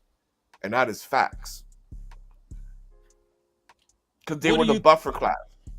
What do you think, Glow? Do you think black women do you think black men are the least respected from their women because their women receive the most attention hypersexually? They're the most validated hypersexually, and they're spoiled with it. What do you think, Lo? I think that that's part of it. I think that we have to put some responsibility on those who used to enslave us, aside from the Africans when we were brought over here to America. I forget the lady's name, but I think that you brought her up, and she was brought around as a sexual exhibit. So like black women have just fully like leaned into the sexual exhibition of their image, because it's been a long time coming. Like they're just leaning into it harder and harder. And yes, for sure, we are the least respected because, I mean, even there's tasteful. You can be tasteful. A woman can be tasteful in her sexuality. Like Indian belly dancers are the fucking sexiest thing I have ever seen in my life. Like, you know what I'm saying? When Shakira got on the fucking airwaves and she was doing her thing, that shit was sexy. You feel what I'm saying? But like the way, they still display their sexuality in a tasteful way. There's nothing tasteful. Well, the art of black women displaying themselves tastefully in their sexuality has been lost. And so therefore the consequence of that is other groups of men looking at us as though that we condone whores because of the tastelessness of the sexuality that they exude. Right. But I think at this point, as long as it brings them attention and clout, they don't give a damn. And to be fair, a lot of black men are moving the same way. Chuck and Yale, what do you think about what I said? Do you think black women have become spoiled with attention, sexual attention, hypersexual attention, and they have became extremely entitled, and this is why black men are having a hard time getting respect from their women. Um, yeah, it's a overall lot, but I'm gonna be honest with you. It's a lot of fuckboys out here too. You know what I'm saying?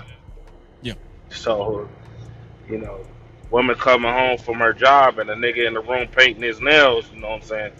It's a little, yeah, I can see that respect going out the window.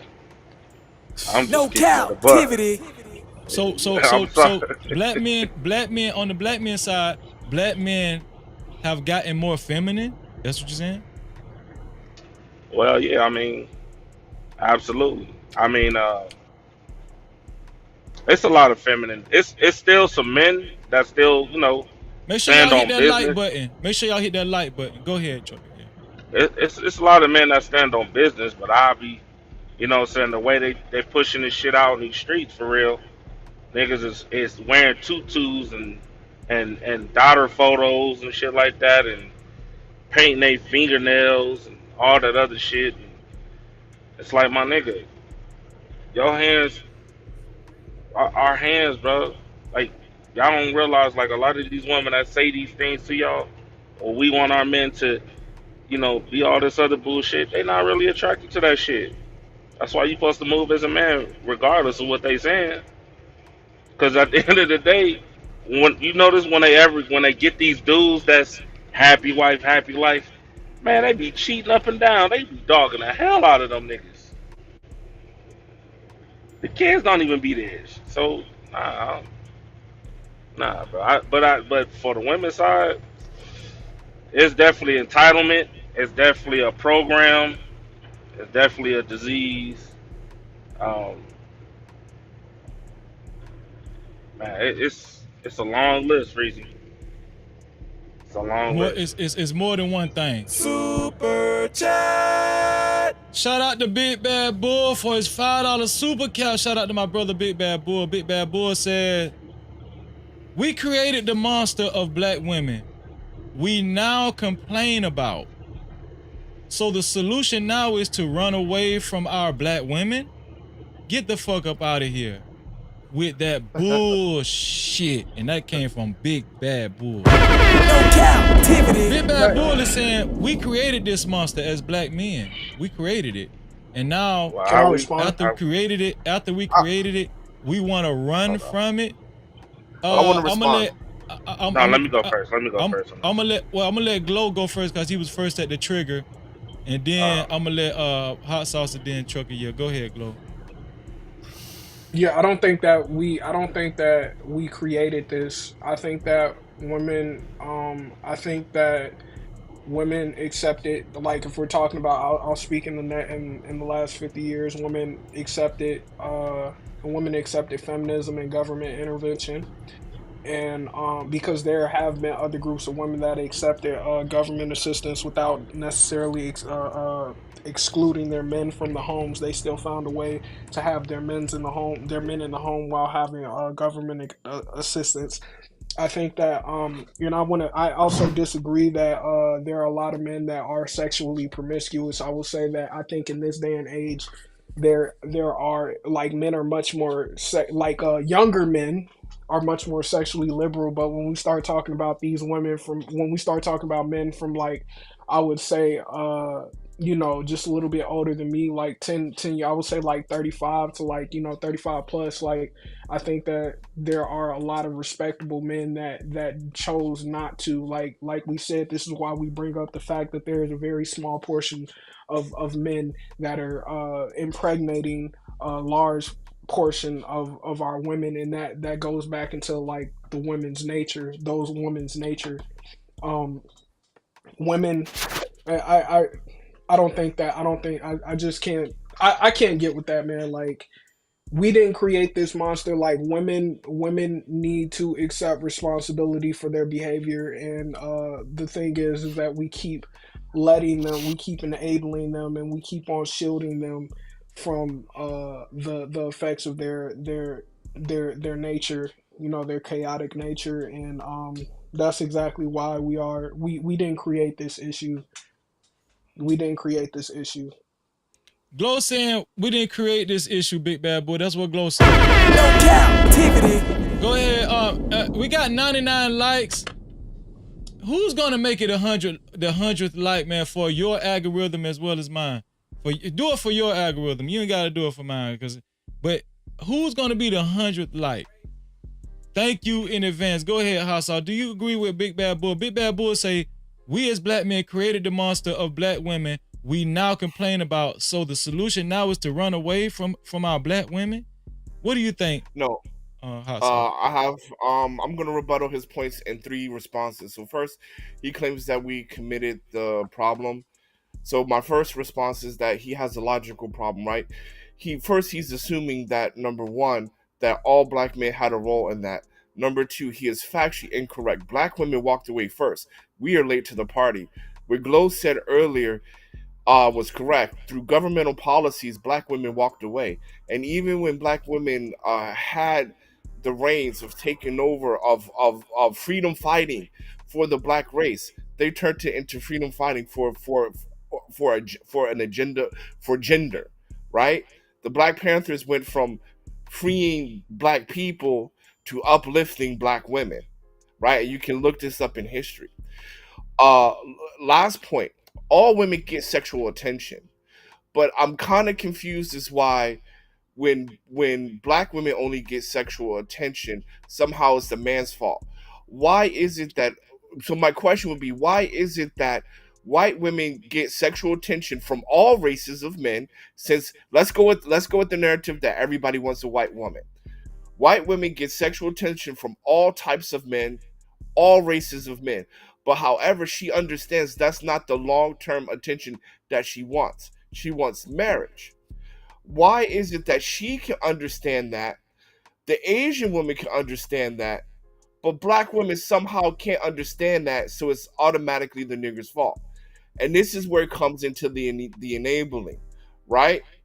Because we refuse to let black women take accountability for their actions, and somehow it's a black man's fault. But other races of women in America take the responsibility is quite insane, because all other races of women know that that's not the attention that I want. I don't want to be pregnant out and alone. I want to be married and pregnant. That's the type of attention I want. But somehow, black women can't understand that type of attention, and it's black men's fault somehow, which there's no proof of that. We've never created this monster. And number two, black women actually left first. We are late to the party. And I'll pass the mic on that. Big Bad Bull say, Freezy, fuck them government red pill talking points. We have a fake conversation now, man. Big Bad Bull is on y'all ass, man. What do you think, Chucky? Only black people refuse facts. Like, I mean, that's why we never get anywhere, right? Because since these are talking points, right now, Big Bull, your children will have these conversations 20 years from now, because you're not listening to our talking points. Chucky Yell, what do you think, man? What do you think, Chucky Yell? Big Bad Bull said, we created the monster. We created the monster of black women we now complain about. So the solution is to run away from our black women? Get the fuck up out of here. Do you agree with Big Bad Bull, Trucker Yell? Trucker Yell, are you there? Yo, Trucker Yell. You might have to drop down and come back in, Trucker Yell. Okay, he dropped out. He gonna come right back in. We do got a super cap too. Super chat.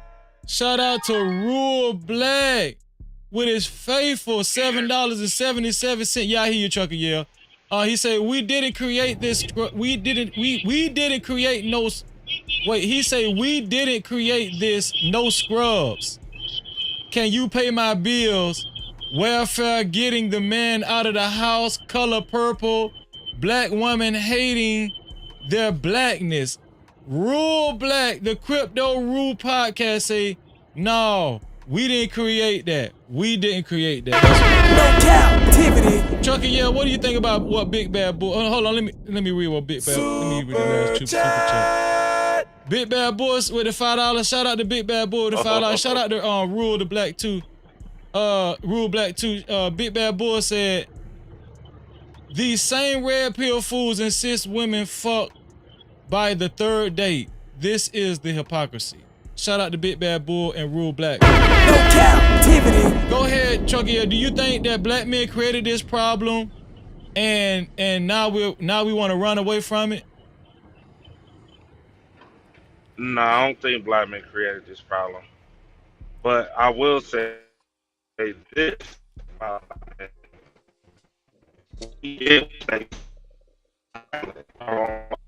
I think that Your phone break. Your phone. Your phone breaking up.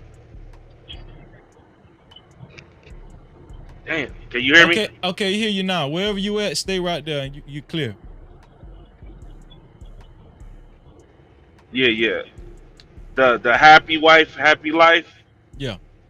Yeah, that's our fault. That's our fault. That's automatically our fault. And being silent about it too. You know what I'm saying? Using the term white noise, right? All of that. That's our own fault. But we ain't create the situation of how women is acting. They did that on their own. And they not only did it on their own, they taught it to the next generation. You know what I'm saying? And the next generation. So, you know, that's how I'm looking at it. But I mean, it's changing now because more dudes are starting to speak up. But before that, yeah, that's our own fault. Staying silent is what you get in 2024.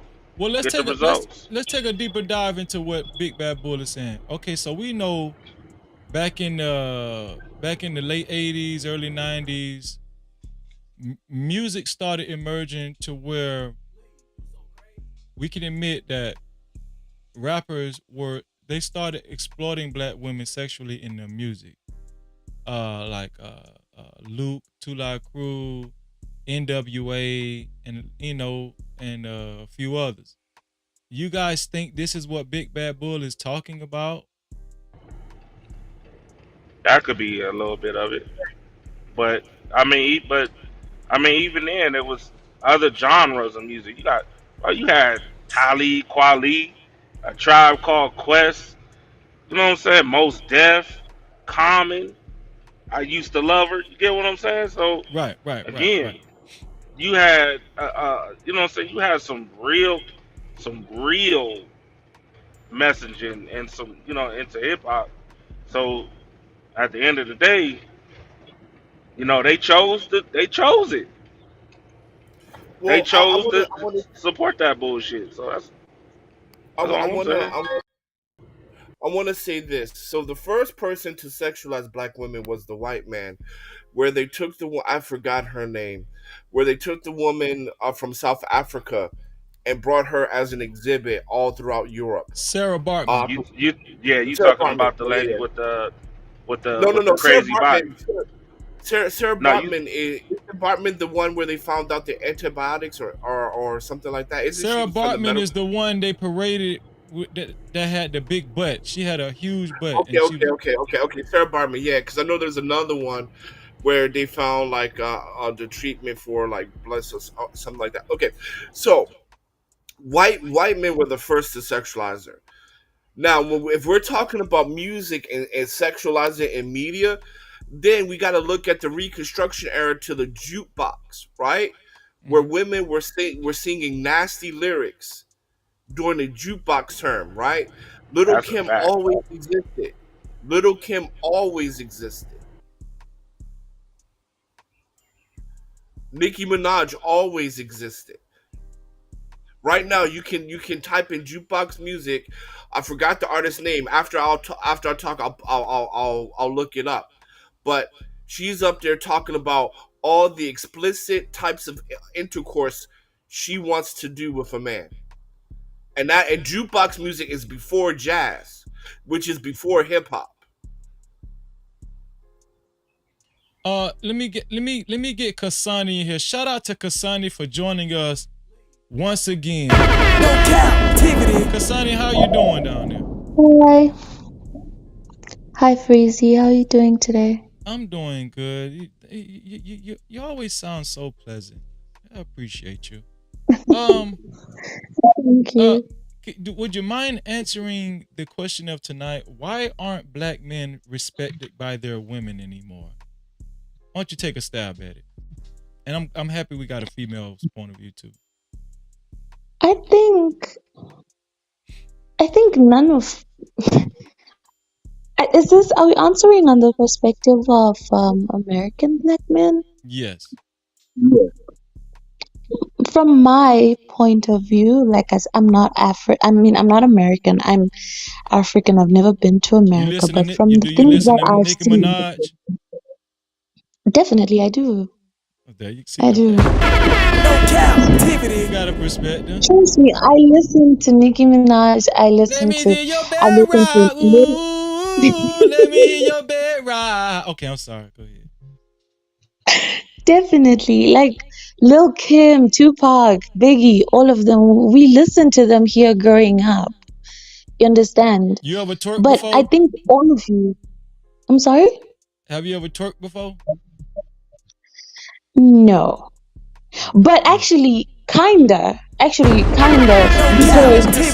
It's okay. If you twerk, it's okay. It's all right. no. Let me explain It's myself. not When I called say twerking. I know what she's talking about. What is it called? our Wasabi? dances, our traditional dances, they call for movement of the waist. For example, in my tribe, when we go to our traditional events, the ladies wear these skirts with beads on them. So the men play drums, and as the women dance, the beads make the music as well. So each dance goes with a certain song. So yeah, you have to move your waist for that to make sense. So I guess you would call that twerking. Okay. Is that kind of So like I a have. sensual dance as well? Like a sensual dance? I guess like if you're looking at it from a spectator's point of view, it could be looked at as sexual because some of them are fertility dances, some of them are just happy dances, some of them are dances you do when you're, with men who are like men who are courting their women. They can do dances together as couples. Like they're not very okay. You would have to see it and understand what it's about What is for it you called? to What's the dance actually. again? I'm sorry? What is the dance called again? It's our traditional dances. We have many of them. Oh, okay. No problem. Yeah, there are many of them. You could look up Rick Ross's reception when he went to Zimbabwe. I know I saw some of the dances that we do being done by the ladies who welcomed him there in their attires. So if you look that up, I'm sure you will have an idea of the kind of dances we do. Oh, okay. Let me see.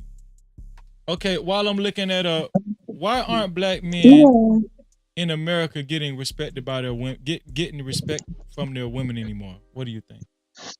Personally, I feel like you guys are not respecting each other at all. But then I kind of don't blame you because I don't think it's an issue of the music. I don't think it's an issue of these influencers or the people who have a voice in your communities. Why? Because there's still respectful women in America, right? There's still respectful men in America. There's still great people in America. Why? Because they come from a certain upbringing. What I think is the issue is that you guys as a community have this thing where you always make up a new word to try and explain bad behavior. Right? So, oh yes, there it is. Those are the kinds of dances that we do. So that is the normal welcome to the family or welcome to the community dance. It doesn't mean that we want the man. It doesn't mean that we love him. It's just welcome. Here we are. We are happy you're here type of thing. Right. Now we do something a little bit different than that. That ain't twerking. Oh no, they are keeping it because this was an official event, so they're keeping it internationally modest. Yeah, but I Hey, want to say Because something, yeah, if I because I can, wanted to because address. yeah. Hold You on, I got want it, to hot sauce. hold on 1 second, I because know you got Wait. it. I want to because make sure she finished her okay, thought. You go ahead, Kasani. sure. oh yeah, so like I said, I grew up on Disney. I grew up on American TV. I saw it all. I could rap Nicki Minaj's some of her raunchiest lyrics. I know them by heart because what? It's fun. It's hilarious to say that, and it was fun whispering it behind my dad's back, because I was feeling scandalous. But the way I was raised, you guys keep on, like, for example, a woman who walks about, virtually naked, you say, oh no, she's liberated. It's body positivity. You guys keep coming up with the words to define bad behavior. And now Oh no, young that's the women kids on that one. are being raised in environments where, to us, it's shocking when we say body positivity because we know, no, 10 years ago, that was actually very wrong. But these kids, these young ladies, they're being brought up thinking that that is normal. Here, it's not. Yes, we have people who act like that. We have our own artists who, they put out some questionable stuff. We've also had our fair share of sex tapes and all of that. But the way that the family is structured, the way that we have made it so sacred that in the home, there are certain values that are to be maintained. In the school, everywhere you go, certain values are drummed into you. So I think it's just a case of you guys have allowed too many people to define how you raise your children, to define how Bar. you look at your women, and you have allowed those definitions to reign. So I don't think it's so much that anyone caused it. I think everybody had a part to play in it. And to be honest, if black men were to put a foot down and say, we are going to be better, but we will expect you to be better. And the moment you stop being, better in the way that we expect you to be, you're out. And that is how it is over here. If you are a raunchy, uncouth, classless human being who's always naked and all that, this side, you will be considered a pariah. You will not be included. Why? Because you, we find family to be important. We love the idea of community. We want to be together. The spirit of Ubuntu, it's in us. So we know that when one person shows rot, if they do not change, then they have to be pushed out until such a time that they realize that, okay, look, I need to change because in this community, there are younger ones who are looking at me as well. So yeah, I think that is the problem. Go ahead, Okay, I hot would like to sauce. respond.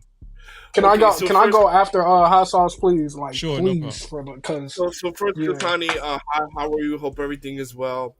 And what I'm going to say, is not about your personal issue. I don't want to make it a personal issue. I just want to make it a societal issue. Okay, but unfortunately, what you're saying is just not true. I've been to Botswana multiple times. I've been to Kenya multiple times. I actually live in Kenya 3 to 4 months out of the year for the past 6 years, and that's just not true. Like when you're talking about how Africa value its family, it's just not true. Like there's single mothers everywhere right now, and matter of fact, when you talk to from Botswana, from Kenya, and Zambia, they'll tell you to your face they prefer to date a Mzungu, which is a white guy, right? No And Cap-tivity. then on top of that, right? There's Chinese guys that come over and do all those construction workers work, right? And then getting tons of Ugandan women pregnant, right? So at the end of the day, that's just not true, right? Because when the white guy and the Chinese guy go over to Eastern and Southern Africa, they get so much love and respect more than the African guy. And when you talk to not you, and not your friends, but when you're walking around doing customer service and stuff like that, it's not the locals that's getting the respect. It's the white guy first, well, maybe Asian guy now, white guy, then it's the African American. And then women will say that we don't like our guys because they're whatever, broke, dusty, whatever. Right? And that's what, and I'm so glad she's here, Freezy, because that goes to the thing. Anywhere where colonization happens, colonization happened, black women are not going to have the respect. Now, the difference, the reason why it's different is because black men still hold government power in your land, whereas where we white men are the clear, defined leaders of the community. But in your country, still, okay, there's black men on the face of your currency, and there's black men still in a position of power. But when white guys come over there, you got 75-year-old white dudes dating 25-year-olds. You got Asian criminals getting women pregnant. This is in Botswana, Kenya, and Uganda, and I've been to all these places multiple times.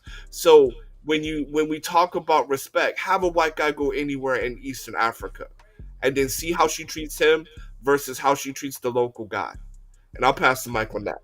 Go ahead, Glow Hardy. I'm gonna give you a chance to respond, Kasani. In one second. Go ahead, Glow. Yeah, man. It's kind of frustrating, to hear this.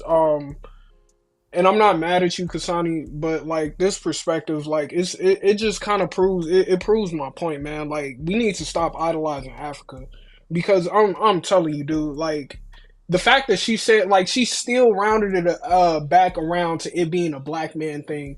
And one thing that her tribe didn't go through, but her continent did to us, that we were once a part of. First of all, we were sold over here by Africa. All right, so that's number one. Two, on top of that, the slave master, Freezy, you talked about this. The slave master literally put it in, the slave master literally burned the image of the man, whipping, beating, and denigrating the man in front of their black women. And we gonna sit up here, come on, man. Like, come on, dude. Like, I'm just saying, like, her tribe of people didn't go through that. So it's just like, I just don't understand, like, what, I don't understand how Africa just, like, forgets this part of history. Like, they didn't sell us over here. That should be, and I'm so angered by it. And I'm not, once again, I'm not angry at you, Kasani, but it's just like, you all knew that we were sold over here. Or I'm gonna say Africans knew that we were sold over here by them themselves, and we were subjected to the things to the things that we're talking about. So you all don't have to deal with a consolidated effort of generational trauma, not only through political policy but through physical abuse, generational physical abuse. You all don't have to do. You all don't have to. You all didn't have to deal with that. Like you all don't have to deal with the politics. Y'all don't have to deal with the politics that we have to deal with. You didn't have to deal with the abuse of police authority. You all don't have to deal with an authority figure and a government that is mostly white. Y'all don't have to deal with like still living in a government that's mostly white and that has authority over us. You all don't have to deal with that. And it's just like, I feel like it's very tone deaf to have that opinion. You know what I'm saying? And if you all see all that stuff, if you all see everything that's going on in America, then why do you all conveniently choose to disregard that point? Okay, hold on. Let me read this. Shout out to Big Bad Bull again. Yeah, let me bring the money man up and see. Shout out to Big Bad Bull again. Big Bad Bull said, with a $5 super cap, Big Bad Bull said, yeah. Y'all letting a woman tell y'all what we as men should already fucking know. She's right. She's right. Black men today don't stand for shit. Just bitch and run. That's all we do. That's what Big Bad Bull said. No Cap-tivity. Now, I will say this. Oh, we got another super chat from Big Bad Bull. Let me see. Here we go. Shout out to Big Bad Bull again. Super chat. For his $5 super chat, Big Bad Bull says, the more I hear our black men blame the white man for our black women being out of pocket today, The more I realize the true solution is black men needing deep therapy. Shout out to Big Bad Bull again, man. I always appreciate you, bro. Thank you. Hold on, let me see how many that is. I think that's yep. Big Bad Bull. Okay, that's $20 so far for Big Bad Bull. Shout out to the sponsor of tonight's show, Thanos Theory. Kasani, Kasani, I'm gonna let you respond right now. But before Kasani goes, briefly, Kasani was saying some things that I heard you guys actually agree with, and somebody said bars. So you guys didn't totally disagree with what Kasani was saying when she was talking. Kasani, what do you want to say in response to Hot Sauce and Glow right now? Hi guys. I totally understand where you're coming from. And yes, my initial submission, I did not touch on everything that you brought up. But I do understand everything. I'm obsessed with history. I have read up on everything that the black community went through. It's horrifying to me. It's horrible. It is. And I also understand it is true that in Africa, when I say our ways here, I don't mean everybody's ways. I mean the ways of the community that I grew up in, the community that raised me. Not everybody is perfect in that community. To be very honest, some of my own family members, they're not perfect. They have all of that going on, the different fathers and all of that.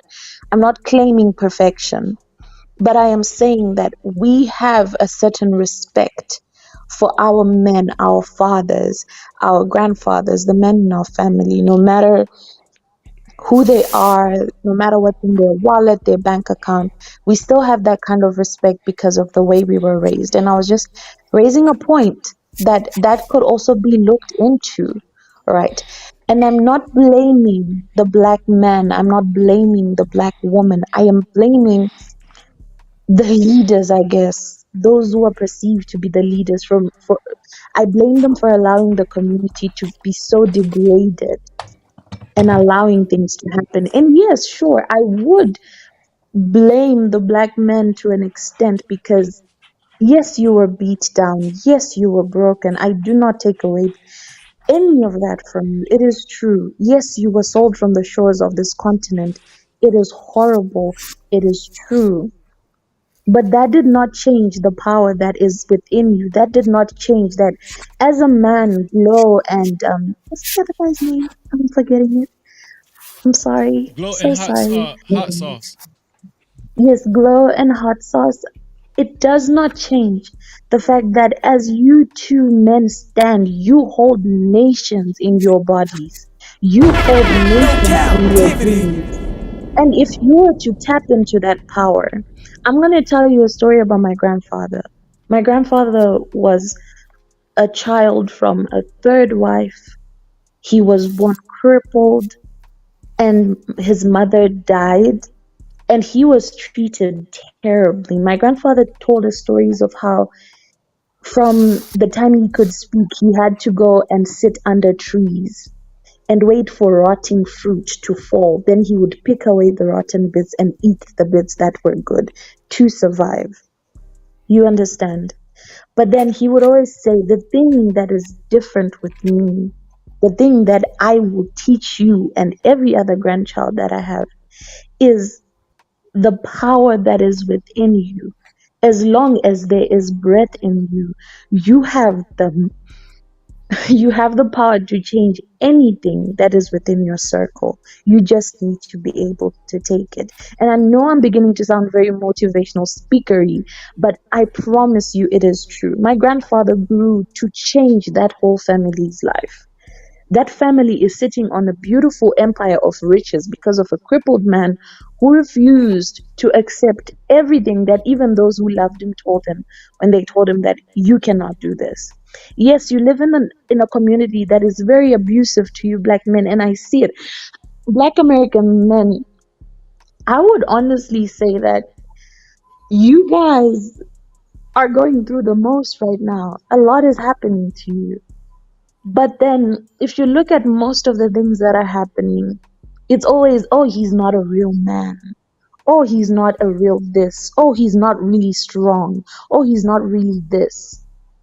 They always say you're not something, but truly, if you were to look into it, you are that. Because tell me how here, my uncle, who we all know that if he shows up at your place or if he calls you, he's calling you because he needs maybe $5 to buy beers because he has like 8 kids, he's not working. But when my uncle shows up, when we serve him his food, we serve him on our knees. Why? Because he's a man and he deserves to be respected. Because when it comes down to it, we know he holds us in his hands. He is our protector, he is our leader, and we give him that respect. Why? Because we were raised a certain way. So that's basically what I meant about the family, and not so much that Africa is perfect. No, we are not. Yes, there are certain people in Africa who show preferential treatment to other people because of race, money, or whatnot. But from the community that I was raised, respect comes first, no matter what. And I was very sheltered. I will not lie. Everything that I know is either I watched on TV, YouTube, or I read it in a book. I was very sheltered growing up. So I will not claim to know what other ladies are doing out there or to be a part of it. But I will tell you this. The more that you continue to say, oh, they did this to us, which is true, it is horrible. But this is the chance you have. The fact that you can now talk about it means that you can take the first step to doing something about it. And one thing I will tell you is the reason why the disrespect you're facing from your women is so horrible to you, is so daunting to you, is because you take it.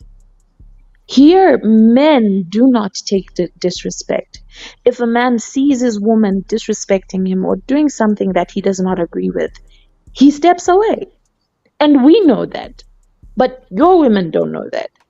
I've seen videos of women beating you guys, women calling you all names under the sun, and you guys just take it all in the name of being a gentleman. But that is abuse. Cap-tivity. That is abuse. Here we don't stand for it. A woman does not disrespect a man, and a man does not disrespect a woman. As much as if a woman does something truly terrible to a man where I come from, he does not call her names or whatever. He just tells her, pack your bags. We're taking you to your house. I'll tell your people what you've done. They'll re-educate you on how to be a normal functioning person of society. Then you may come back when you have changed. No one disrespects each other. We go through proper channels, but it's That's true. different in your regard.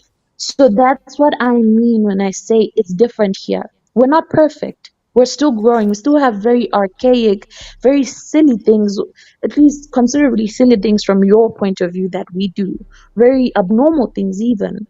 But one thing we've always had is respect. And as much as you have seen other women in these countries do what they do, follow them to their houses and see how they're treated if they act like that. Or at least if it's not in that, see how they're different when they're in their houses. If you've noticed, Crazy. most African women carry this wrap with them wherever they go. I have to And respond. whenever they are around a certain caliber of men, they wrap it around them. No matter how tight the jean is, no matter how short the skirt is when they're walking through town, when they get home, they wrap that wrap around their bodies. Why? Because respect is drummed into you. So I really do stick to my guns when I say, start with the kids. The young ladies, they need to know their bodies are heaven, they're perfection. But heaven has gates. Heaven is protected. Heaven is covered. You don't just look up into the sky and see heaven. There's clouds there. And that doesn't make it any less special. At least that's what I know. That's what I was taught. So yeah, Okay. I think that's my response. Okay. No Before I Cap-tivity. let Glow and Hot Sauce go, Chucky, yeah, did you have anything to say? I think Chucky, yeah. Okay, I'm gonna let Hot Sauce go, and then I'll let Glow go. Go ahead, Hot Sauce. Okay, Kasani, again, I don't want to make it personal, but I employ people in Africa, right? I'm a, uh, um, so let me just say this. There's two things you want. You hit on. First, you talked about your But children. before you go, Hot Sauce, did you agree with anything she said? Um, Honestly, no. And Glow hit it on the mark when he said it comes off tone deaf, and yeah, it just comes off tone deaf because as we're speaking, as we're giving you facts, you're just like, well, it's true, but fuck that. Yeah, it's true, but it's still black men's fault. You know what I mean? Like, it's Can y'all hear me? I don't. Yeah, I yeah, hear you, Chucky. Yeah, I don't think she's saying. I think she's saying Oh she my god. acknowledged what we've been through, but she's saying you still got to fight. I think that's what she's saying. well, No That's not. captivity. that's what I want to That's address. not I what want to was address said. three distinct How, points because it comes off and she's good intention, right? So I enjoy this conversation. It's very respectful and she comes with good intentions. But unfortunately, it does come off dismissive because like you said that you're very centered and you come from your individual household, right? So there's a lot of things you're not exposed of. So this is what I'll say to you. So first, number one, you talked about the kids and raising to value your body. African men do not teach African little girls to value their body. The women do that. And at any time, please say hot sauce. No, that is incorrect. But African men do not teach African little girls or Botswanan men do not teach Botswanan little girls how to value their body. It's the older women in Botswana that teach Botswanan little girls what's the difference between good attention and negative attention. Correct? It's the women Not that do that. exactly. You are right in saying that the men when I say teach, I don't mean they sit down and say, this is how you do. I mean, yes, our mothers teach us as women. Right, We don't, right, certain things are not taught by fathers, but then they are right. enforced or they are Well, yeah, but strengthened by I'm talking fathers. about. In the sense that I'm just talking. when my mother taught me, if you're wearing Honey, a you gotta let me skirt, finish. You gotta you're let me gonna have finish. to close your, can I just finish? Sorry. You're gonna have to close your I legs. I was. want to give you an example of how men teach here. My mother would tell me, you need to sit a certain way I know. because you're a I've been lady. there. And I've then been my there. Just father, when he would see me sitting the opposite of what I was taught, he would discipline me. He would tell me, no, if I was dressed in a modest way that other girls would laugh at, in my father's Cassandra, eyes, he would tell me I look beautiful. He would tell me I looked good. He would enforce that confidence in modesty. I don't mean black men should sit down and say girls don't dress like that. I'm saying Cassandra, you you guys gotta, should put yourself in a position to enforce rules. right? Like when you Get, talk. wait. Hot sauce, please, Wait, let please, hot bro, because sauce, I let really hot got the sauce energy. finish. I really got the Let energy for it. wait, let hot sauce Oh my finish. god, yo, y'all Let killing me. no because she was responding to him. He hadn't finished yet. Go ahead, Yeah, hot but I sauce. mean, when she was Everybody's gonna talking, go. I did not interrupt once. So again, right? Again, and even to her own account, right? It's the women who teach negative and positive attention, not the men. They do not do that. Secondly, when she talks about how we kind of stand for the disrespect. Now, not in her community. I don't know her community. I don't know it. But what I've seen in Botswana is that if a woman ever talked to a man there, like black women talk to us here, he's going upside her head. And when the police come, they say that we don't get involved in domestic issues. Again, we don't control the criminal justice system here like over there. So that's being disingenuous, right? Because if Thank a you. woman ever talks like that to them, they're getting smacked, they're getting hit, and they're getting sent back home. And that is a stark difference. And lastly, when we're talking about like we have nations inside of stuff like that, again, it comes off dismissive because uh North liberating North Africa, who did that? African Americans, red tails. Um, Fighting in the Congo. during the genocide war. Who helped to liberate that? African Americans. African Americans has done so much on an international scale to help people out and reach out. Even now to this day, we're going over to Africa right now to try to rebuild, despite the fact that they sold us. And then you have a person here talking about, well, you guys need to take the first step. That's insane. We We've coming taken behind, 1,000. right? Yo, We come behind enemy lines, right? Fixing a place that sold us. They're the people that should be coming, lending us a helping hand.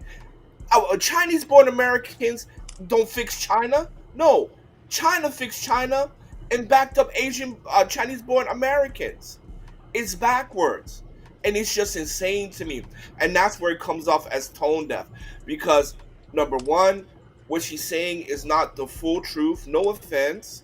And number two, when you're talking about African Americans, and I'm going to say this, when you talk about African Americans, you're talking about people who not only overcome oppression, who not only overcome chattel slavery, but also have liberated the world. And I'll pass the mic on that. So when you talk about It was talk me. about It was me no, afterwards. let me land my here. So when you come off talking about motivation, it comes off slightly offensive, just because no offense, but if you want to compare what we have done on a global scale, far as military leading and changing the world, right? Africa is lacking. And so it's kind of like someone who is lacking telling us what we have to do when you haven't come to our level yet. No offense. And I'll pass the mic on that. Go ahead, Glow. Okay. What do you got? Yeah, so this is, yeah, dude, like my whole thing is that this first step thing, like, oh, you need to take the first step. Like, we've taken 1,000. We've taken 1,000 steps. We've taken 1,000 steps. We had the civil. We just see. Look, hot sauce. You took a lot of most of the words out of my mouth. But we not about to sit up here and act like black men weren't the spearhead of the civil rights movement. We not about to sit up here and say that, man. We not about to sit up here and say that. We not about to sit up here and act like through all of the adversity, 65% of black men are in the middle class. 65% of black men are in the middle class, despite going through the 1990s crime bill, going through the crack era, and dealing with the displacement of the nuclear family structure in the 70s, bro. We are very resilient group of men, and so like for her, and then even speaking to the point that Hot Sauce made about the Red Tails and then us fighting over in the Congo, bro. Like, how do you? I just don't get it, bro. It just comes off as like it seems, it almost seems intentional. It seems like the idealization of Africa, is intentional, bro. Like, and it's just like we have our American heritage. This is why I'm telling black people to embrace their American heritage, because Africa is not coming back to save us, bro, and they never will. Right. They never. Wait. Let me finish what I have to say. Africa is never coming back for black people. All right. Africa has British occupation, French occupation. What did I say? British, French occupation, and Chinese occupation. That's 3 people occupying America. Africa, occupying their resources, and the African government is willingly giving over those resources to them, but they're not giving anything to African Americans that they sold over here, that we are descendants of. So it's just like, bro, like I be getting tired. I really be like, this is why, and when Africans have something to say, look, and I'm not. Let's keep in mind that she was very civil. Yeah. Keep it. You're doing good. You're doing good, Glo. But just keep it. Go ahead, Glo. All right, I apologize. It's just like, bro, like when I'll even say, bro, like it honestly infuriates me more than a white man would infuriate me when I hear Africans have these talking points. Yeah. It's gaslighting. It's gaslighting, man. It's really gaslighting. How about I do this? Because we got your point, Glo. Trucker, what do you think, Glo, about what Kasani said? I think Kasani was right, and I've been saying this. I'm with her, and I'm with Big Bad Bull on this point. Yo, all you motherfuckers is doing is just talking instead of doing. That's the whole point. No disrespect, Kasani, but I'm gonna keep it 1,000. Yo, we did a lot of shit, right? But when it comes to the shit that needs to be done, like standing on principles, niggas act like bitches. Y'all niggas, yo, the first bit of pussy that's thrown in your face, nigga, y'all gonna take it immediately. That was the whole point when she sat there and said, "Yo, the disrespect, yo." When the women act up, they don't get mad.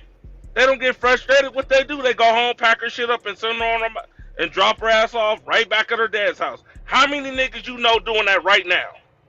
None. Y'all let y'all motherfucking females disrespect y'all to the most egregious level, and then everything is cool the next day. Too many of y'all motherfuckers is afraid to cut a woman off. Too many of y'all are afraid to cut women off, huh?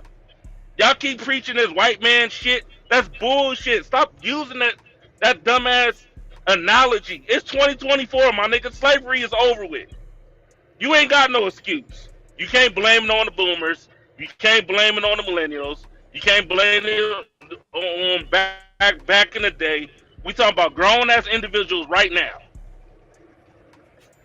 Wait, okay? hey, like, respect hey, y'all Freezy, let me say this, bro. Y'all not listening, bro. I don't give a fuck about Africa saving anything. You should be saving you, nigga. Move differently. Move around. Yo, she a strack? Move around, my nigga. You got a choice. This is what I grew up on. You are a man first before anything. That's the whole point of what Big Babu and Kasani is talking about. Respect that you a man first before anything. If you say you stand on business, stand on it. Don't sit here and say, well, these women got to show me respect and this, that, and the third. But when it come down to it, right? When it come down to it, when it's time to cut her off, then y'all niggas bitch up. Oh, man. Man, listen, she embarrassed me in public in the whole 9 yards. And she did all this, that, and the third. But then you get home and you stay silent. That's why I said that shit. That's our fault. That's our fault. Too many niggas is sitting here trying to protect the wrong women.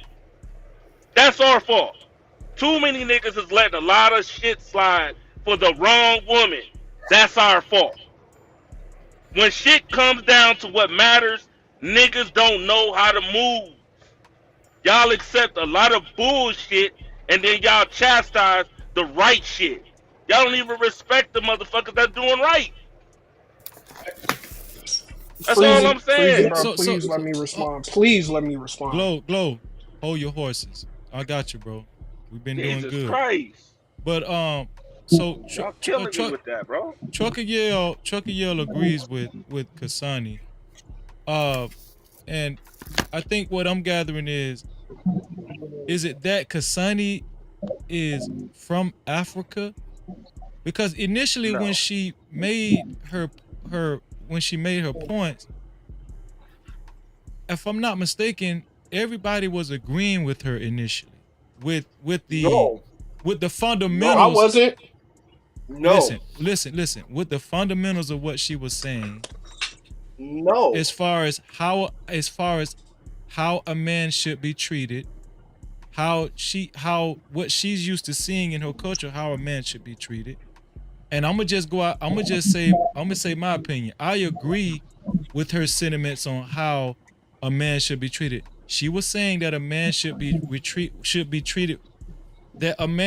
treated with respect, and that we should not allow our women to feel as though it's okay to dress a certain way. We should not validate the way they dress. We should not thirst trap after them. I didn't see any problem with what she was saying. I think where the disagreements came in is when she started talking about how her culture goes about doing things in comparison to what goes on in America. Kasani, go ahead. I'm gonna let you respond, and then I'll get the rest of the guys in. Shout out to Slimmy, just came through. No Cap-tivity. Hey, what's Oh, up, it's y'all? crazy. That took a Hey, what's going on, turn. Slim? Nah, That took a I'm really sorry. sharp Well, it's just turn. I it's a apologize for the spirited. cussing I'm because gonna I know keep you it can down hear. because I wanted. I think we're having a good discussion, but I don't want the guys. Well, hot sauce did pretty good, but I don't want the guys to get too aggressive, especially when you're the only female up here. We're not gonna do that. We're not gonna do that. But go ahead, Kasani. I want you to respond. So from what you've heard so far, what do you think? What do you think about what the guys have said so far? I think what's going on here is just a difference of outlook, of understanding, maybe barrier to communication. But personally, I now realize that the way I was raised, like I said, I was raised to give the most respect that I can to a man, irregardless of who he is, what he is, where he's from. And I understand that the way I sound now, like I said before, I might sound like I'm a motivational speaker. And I say that not from the point of from here where we are, if I was to say that it would be a motivational speaker speech, but more like I respect you so much that I did not even consider that the way you were victimized before, the way that your ancestors were victimized, still plays a part in your outlook on life. From the get go, I looked at it from a point of I'm speaking to these great men, fathers of generations, leaders of households, or future leaders of households. So when I said take the first step, I never meant that you have not taken a step at all. Trust me, I know how difficult it is to be a man in this world. The very fact that you woke up today was a step in itself. I do not take that away from you. But from where I'm from, a step is all you need. And yes, you guys went through a lot, true. And I'm not saying that this is better than the other, or this is worse than the other, or someone deserves more sympathy than the other. But on our end, we were also colonized. We also faced a lot. Some countries in Africa are only as their Independence Day celebrates 20 years old, 30 years old, 40 years old, right? So yes, we have this thing where from that struggle, from that fight for our freedom, and we are grateful for the help that you gave us. We have this thing where we say, we have this pride in who we are. We have this drive in who we are. We have this pride in our communities. We have this thing where we say, okay, if the rest of the country will not live according to my beliefs, my community will. If the rest of the community has become corrupted, my family will. And that is just how it is. And yes, you're right. There's so many disrespectful people over here. There's so many disrespectful people everywhere. They just as much as there are respectful women in America, they are very respectful and good women in Black America or in your end of the world. I'm not saying that all of you are bad. I'm not saying that all of you are terrible. But I'm just saying, as a person, it comes down to you, because there is always going to be a fight. There is always going to be an institution that is against you. And maybe you'll understand why I've spoken the way I've spoken today. When I share, I'm just going to share a very quick little history story about myself. I come from two people who loved each other a lot until my father met his second wife. The moment he married her, I was an only child between him and my mom. And all of that love disappeared. My father and I were best friends. Like I said, the modesty I have, the respect for you people that I have, you men and women alike. I was taught that by the love through the love that was shared between my mother and my father, until they ended things because of what then happened between him and his second wife. I was used as a pawn in my father's separation with my mother. My father kept me far away from her. Yes, he used the police to do it. My father is very wealthy. And yes, it's true. In Africa, men also beat their women, but it's not allowed. Even if you would, yes, it happens, but it's not allowed. It is considered to be wrong. If a woman goes to her family and she tells them, I did this, but he beat me, most likely her brothers will come after you and say, okay, we know she did what she did, but you beat our sister. You're going to have to do something to make, to make amends for that. But that's a story for another thing. We do, it is not normal for us to say African women are beaten. Why? Because in Africa, there are roles. There are traditional roles for men and women. And there are certain things that in a home will grind to a stop if a woman is not there, even if a man is. Why? Because we all have our roles and we're respected in our roles. So what you said is true. Yes, most men will beat their women and they'll get away with it because yes, we do have some policemen who honestly they're just for the old ways and they're for I'm not enforcing saying. them with force if necessary. That is true. Sonny, hold I'm on, not taking away from it. But to I'm not get saying I'm not saying African men are beating their women. I'm not saying that. I don't want to paint that picture. All I'm just simply saying is this: if women in Botswana did do what African American women do, they know they would get hit for that. That's what I'm saying. That's why you don't do it. no, That's what no, no, I'm no. saying. It's not a knowledge that you will get beaten. Being beaten by your husband, it's a shock. It's not how we are. That's not who we are as a people. It's I'm not not saying I'm not normal. saying It's not I'm not saying expected. You will I'm not saying that expect to be sent back to your house. You will expect your husband to take another wife. You will expect so many things, but you will not expect violence. That is that's not that true. that's just not true. That's just not true. I'm sorry, Kazani. That's just not true. I've been there multiple times. Multiple. Well, That's not true. I mean, And on top of that, if you get hit, the police are not going to arrest you. They'll say take it elsewhere. I've seen it with my own eyes. well, listen, That is I don't true. want to harp on her Y'all culture. still ain't got the message though. Hasa said he been there. Kasani lives there. I don't want to really too much harp on that. But I want to get Slimmy here. Slimmy, what do you think? You've been following the conversation. I seen you in the chat. Shout out to Slimmy in the building, man. What do you think, Slimmy? No Cap-tivity. Well, I just got in here like not too long ago, so I seen Glow type Jave in that the conversation is about black men being disrespected, being Yeah, why disrespected aren't black by the men women respected by their women anymore? because they don't want to be. Here we go. No Cap-tivity. They don't want to be shit. I mean, like if you don't demand respect, you won't get it.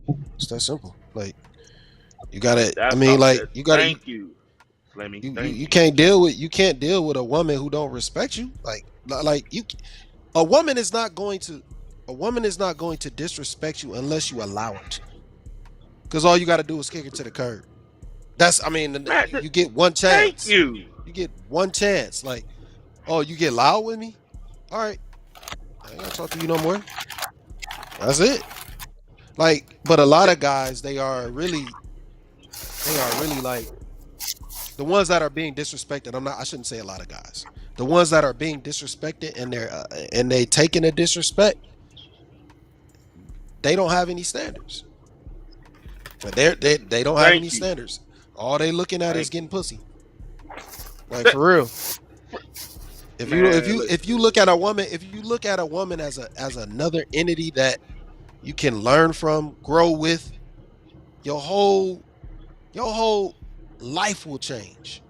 But if you look at a woman as a sexual object, as somebody that you only use for sex, and I'm not saying that all men are doing this. Please don't take that this way.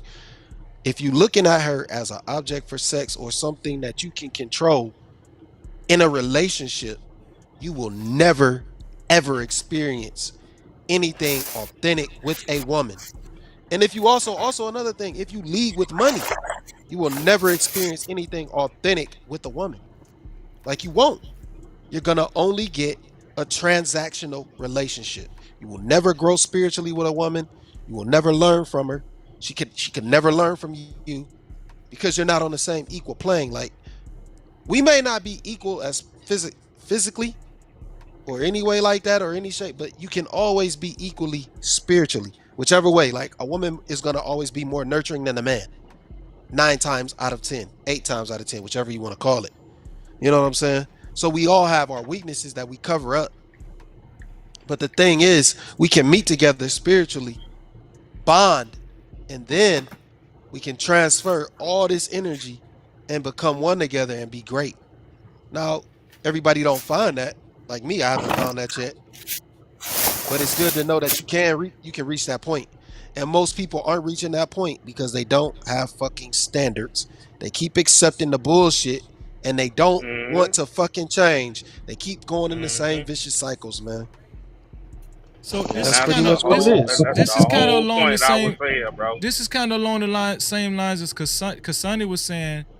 Black men Yep. deserve respect, and we should start putting our foot down and start validating Yes. bad behavior. Do you agree with that, Slimmy? Uh, Oh yeah. No. So like the thing is, I'm always 1,000% for holding everybody accountable. So that's what it is. Women gotta hold women accountable, men gotta hold men accountable. You can't look at a man to hold a woman accountable. That's not gonna happen. But you don't deal with the bad behavior. You know, once you know somebody, like for instance, let's take this as an example. The perfect example is Kim Kardashian. She leaked a sex tape with a guy. She did. She had all these popular, well-known, like male figures that she dealt with, and then you get Kanye. He still wifes her. He's condoning the bad behavior. He's aligning himself with the Jezebel spirit. So once you do that, like you don't have no self-respect. And then now look, years later, now we down the line, and this man he's going through so much bullshit, and he doesn't understand why. Well, you aligned yourself with the Jezebel spirit. It's that Right. simple. So we can't that's the condone the bad whole behavior, point, Slim. and then we can't condone the bad behavior, and then look and just be like, damn man, like I wonder why this is happening. Motherfucker, you know why that shit happening. You fucking aligned yourself with the shit that you shouldn't be fucking with. Like you once you know I get somebody that. is for the streets, you gotta leave them in the streets. You can't bring them in and try to turn a hoe into a housewife. You gonna always get fucked up or something. It's just what Go it is. go ahead, Chucky. Yeah, you wanted to So add to that? yeah, man, that's all I was saying. Like, yo, niggas just be talking for real, dog. Like, if you want respect, yo, you gotta, you can't be sitting there trying to be passive aggressive. Like, yo, she disrespect you or what? Even if it was, hey, yo, he disrespect you or she disrespect you, yo, you cannot be scared to walk away. You putting yourself in a position to lose, like Kanye West. That's all the lady was saying. It had nothing to do with Africa. It had none of that. It was it made it simple, even though it was long. Yo, you want respect, you gotta get respect. How do you get respect? Put your foot down. Stop being scared to cut a woman off. You know what I'm saying? And walk or just walk away. That y'all want the That message is to be true. heard. Y'all want the I message to be heard for real. That's what y'all need to do. Stop giving these Can, hoes attention. Okay? Walk away. That's the can I whole respond? point. Can I respond? Go that ahead, is hot true. sauce. I actually agree with that, with what the last two guys have been saying, and I think I lost my way trying to explain that. And I just I honestly believe, and I really do, that as as as as salty to the wound as it feels to the rest of the guys in the chat, I genuinely believe that if you men were to put your foot down and say this is what we expect, irregardless of how, yes, over here people beat each other, do whatever they do, there is always that sense of a man puts his foot down and the rest of the world bows down. You guys need to do that. The world might not bow down all at once, but if you do, the right people will bow down. And I'm not saying this because I'm trying to motivationally lift you up, but it's true. I've lived it. As I was saying before, I was in a home where I wasn't wanted. I was disrespected from the time I was 10 years old. I had to look for food to eat. And my father owns businesses. He's a very rich man, but I was on my own. But I stood fast to what I was taught growing up. The respect I showed, irregardless of the pain in my heart, of the hunger in my body, the respect I always showed every person I met, guaranteed every opportunity that has come my way, to the point that today my father regards me. I went from not being considered to be a person who will be, part of the inheritance, to my father having me be a key person in his business decisions. He calls me to discuss these things. Why? Because irregardless of the horrible behavior that he exhibited towards me, I continue to respect him. Why? Because my mother told me to do so. To her death, she said, "You need to keep respecting that man. Stick to what we taught you." That respect, and I know sometimes the fact that you respect people who disrespect you hurts, it's painful, I get it. But the more that you continue to say, okay, I'm going to respect you, but when you disrespect me, I'm out, is the same principle that I applied to the family members who treated me horribly. And today we have better relationships for it. When they were treating me with respect, I was respectful. I calmed down. I did not lash out, beat anyone. I did not do anything bad to them. I just walked away. I refused to stay in a place where I wasn't respected. And when they realized that, there was a respect that they gained for me, both men and women. So that's what I mean when I say you guys need to take the first step. If it's the first step in leaving a disrespectful situation, then go ahead and do it. Why? Because it is you and your pillow at the end of the day. And if you're feeling bad because someone disrespected you and you stood around to watch it happen, you're the one who's sleeping with a heart that is full of hurt, pain, or anything else that you can think of. So yes, I come from a point whereby I respect you too much to say that every horrible thing that has happened in your life is the reason why you should accept life as it is. No, I respect you so much and I see so much power in you as black men. Why? Because you overcame it. You overcame all of it. Black American men, you guys, amazing people. You have overcome so much, continue to overcome so much on a day-to-day basis. So it does shock me how sometimes you take the worst disrespect. When here, if you were to act, if you were to be the men that have overcome what you guys have overcome, and you were those kind of men here, white not white, Chinese not Chinese, you would be respected. You would have chieftaincy titles. You would be given land. Yes, I do respect you. But what I cannot abide by is this narrative of, okay, we live in a world where everything is stacked against us. I have been in a world that was stacked against me.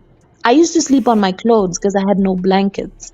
But because I chose to take the respect that was given and throw away the disrespect that I got from people who did not know me or had nothing to do with my life, I came up over it. Like, I am living a very peaceful and good life. And I'm sorry if it sounds tone deaf and I'm sorry if it sounds disrespectful. But if I, a young lady, 25 years old, could do this for myself in a almost patriarchal society, imagine what you as men can do. Just imagine it. Jesus. Go ahead. Jesus. So hot sauce is. You don't agree with anything she's saying. Nothing. No, you know Nothing at what? all. You know what, Freezy? You know what? I'm gonna say this. Go ahead. Where me and Glow are coming from and where everybody else on the panel is coming from is very different. When me and Glow Where are you and Glow looking coming at, from? we're coming from just the overall disrespect that black men get, whether in a relationship or not.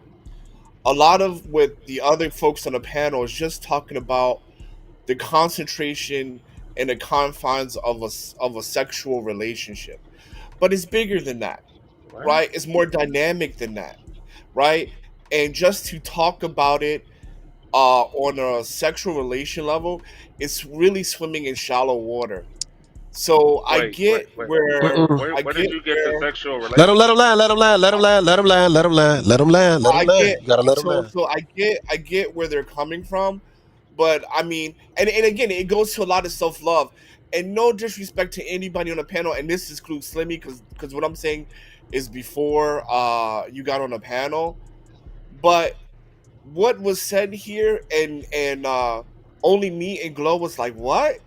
This is crazy, but it goes to show the it just goes to show where we are and how we view black people as a whole. And I'll leave it there, and I'll land my plane there, because it's not even worth. And Kasani, it was very nice talking to you and things like that, but I'm not going to respond to it because I just think that when I'm coming from where you're coming from are just on two different pages. So thank you for sharing your story, and I'll just leave it there, and I'll pass the mic. I want to say Let this. me ask you something real quick, Hot Sauce. One Go second. ahead, Let me Freezy. My say bad, bro. this. My I bad. want to say this. I think that if somebody's saying something that's positive and constructive, that's the key word, constructive. No matter who it's coming from. A couple months ago, I gave a dissertation on Hitler.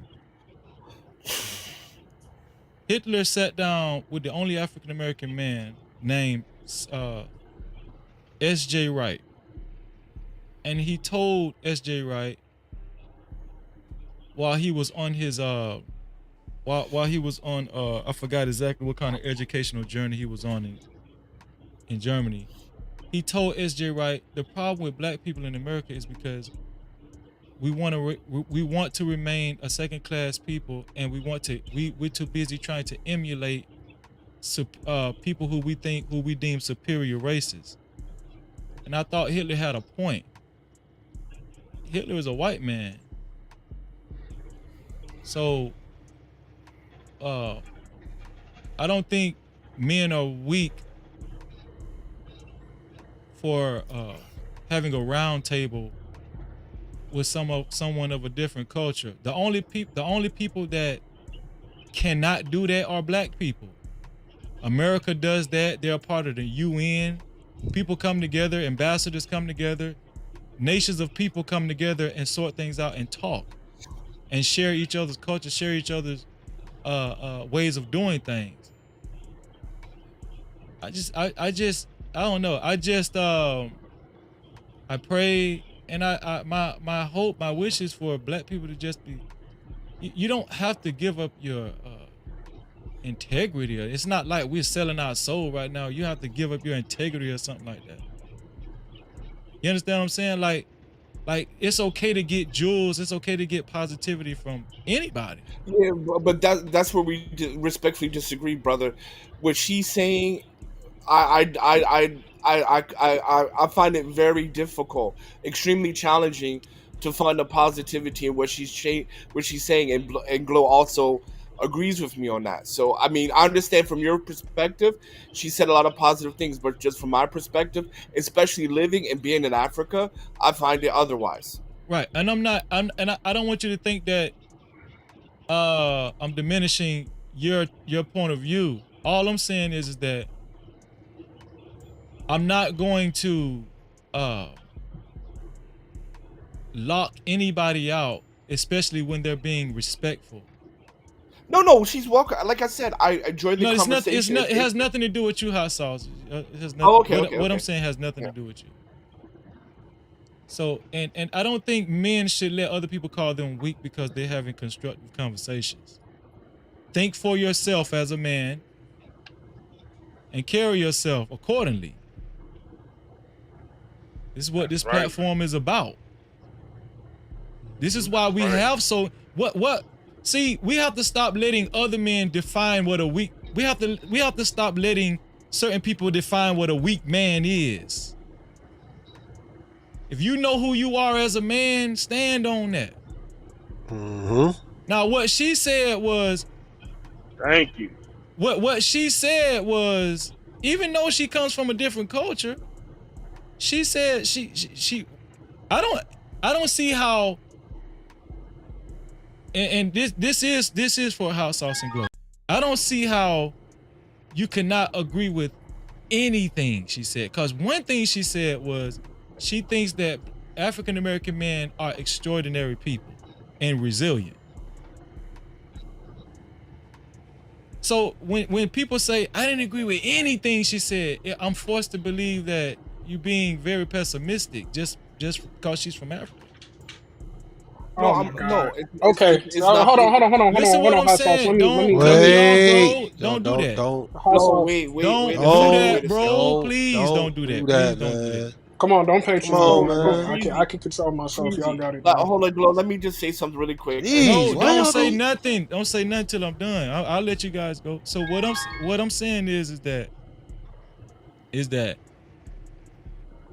the most important thing is to know how to have a constructive conversation. And I'm not saying you haven't had one, Hot Sauce. I'm not saying that.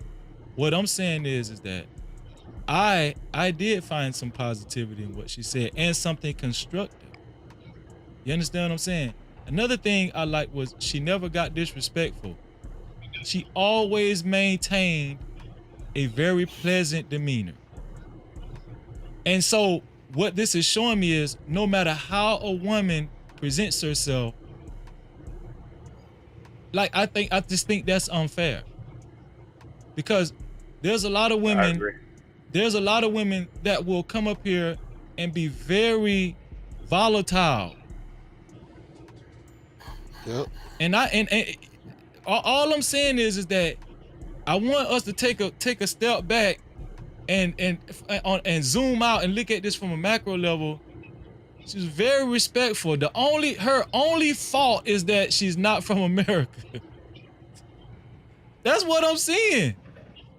That's the only thing I'm seeing. Her only fault is that she not. That's the only thing she did wrong was not be from America. Well, guess what? She's welcome on this panel.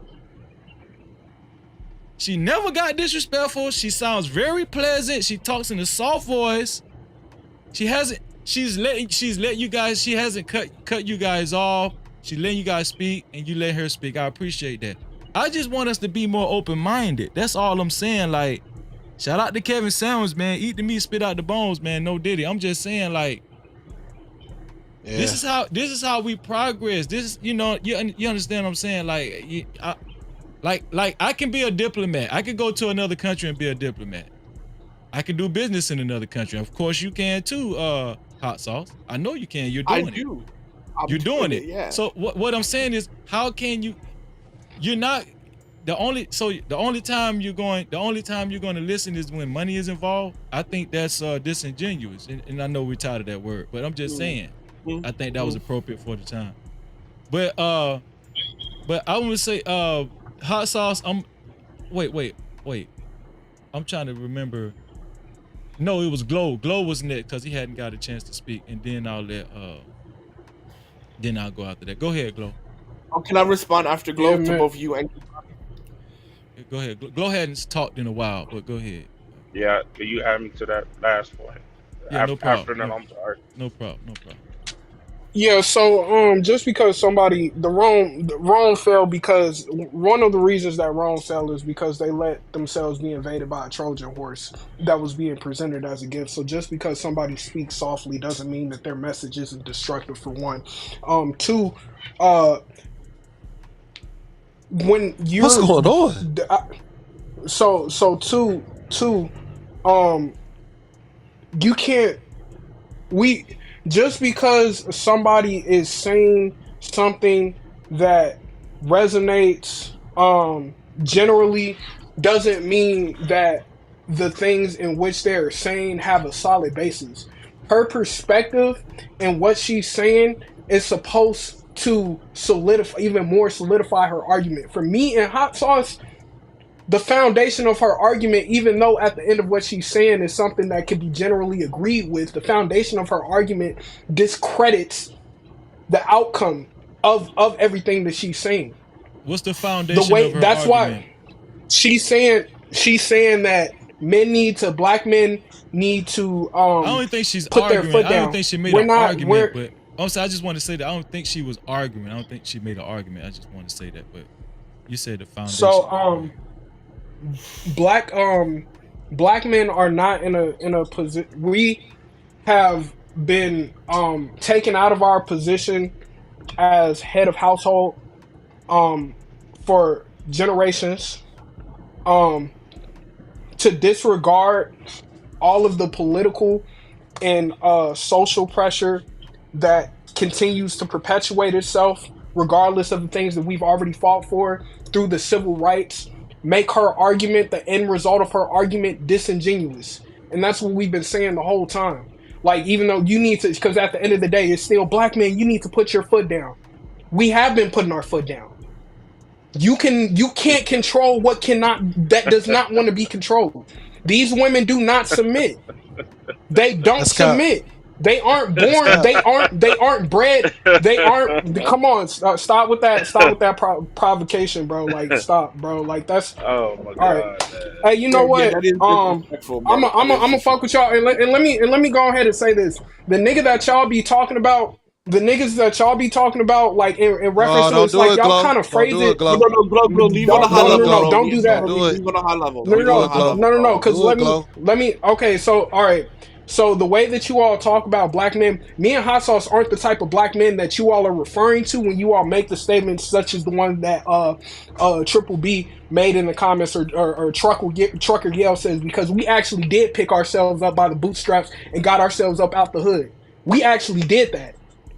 We did that. So like the men that you all are talking about, like how that situation, that whole conversation doesn't apply to us if we're gonna keep it a stat. So everything that I said before, if you all want to rewind the tape, I'm not gonna reiterate it. I'm just kind of tired of having these conversations. Like I truly feel like I truly think it's disingenuous, and it's disingenuous to the point of it being infuriating.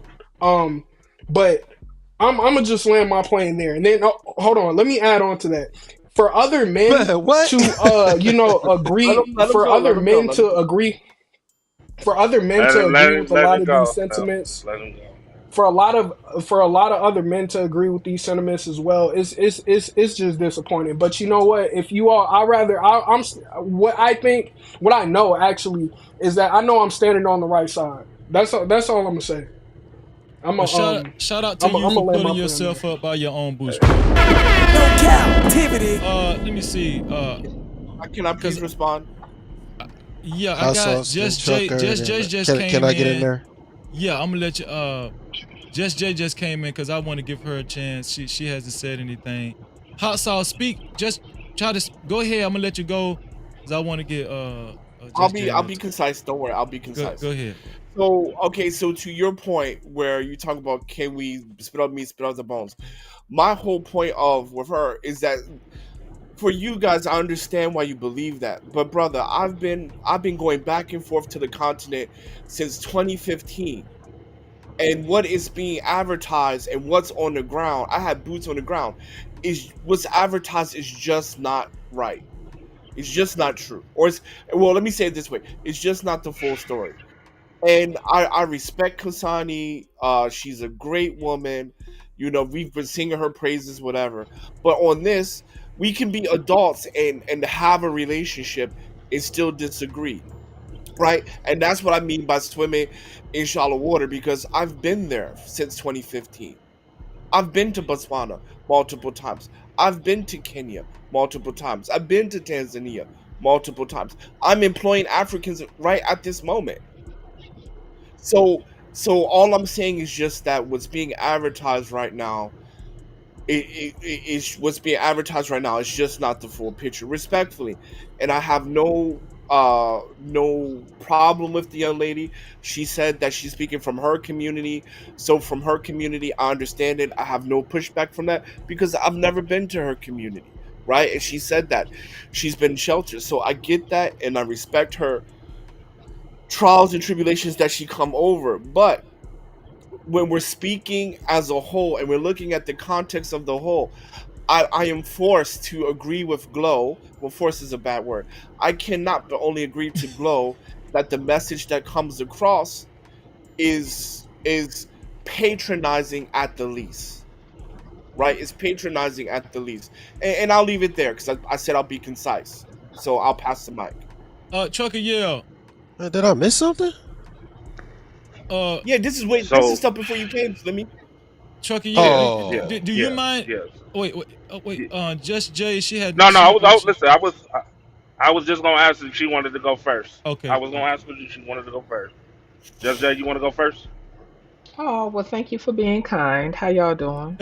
Shout out to Just Jay. No Cap-tivity. I just want to say this before you go, Just Jay. I didn't want you to skip the line. Well, I'm going to skip the Oh line because I'm Lord. here. I appreciate God y'all. Okay, damn. so I got a couple things. I've been kind of in and out on the conversation. This is a layered conversation for me, right? So in regards to all this control, there are nuances to dominance versus control. People don't want to be controlled.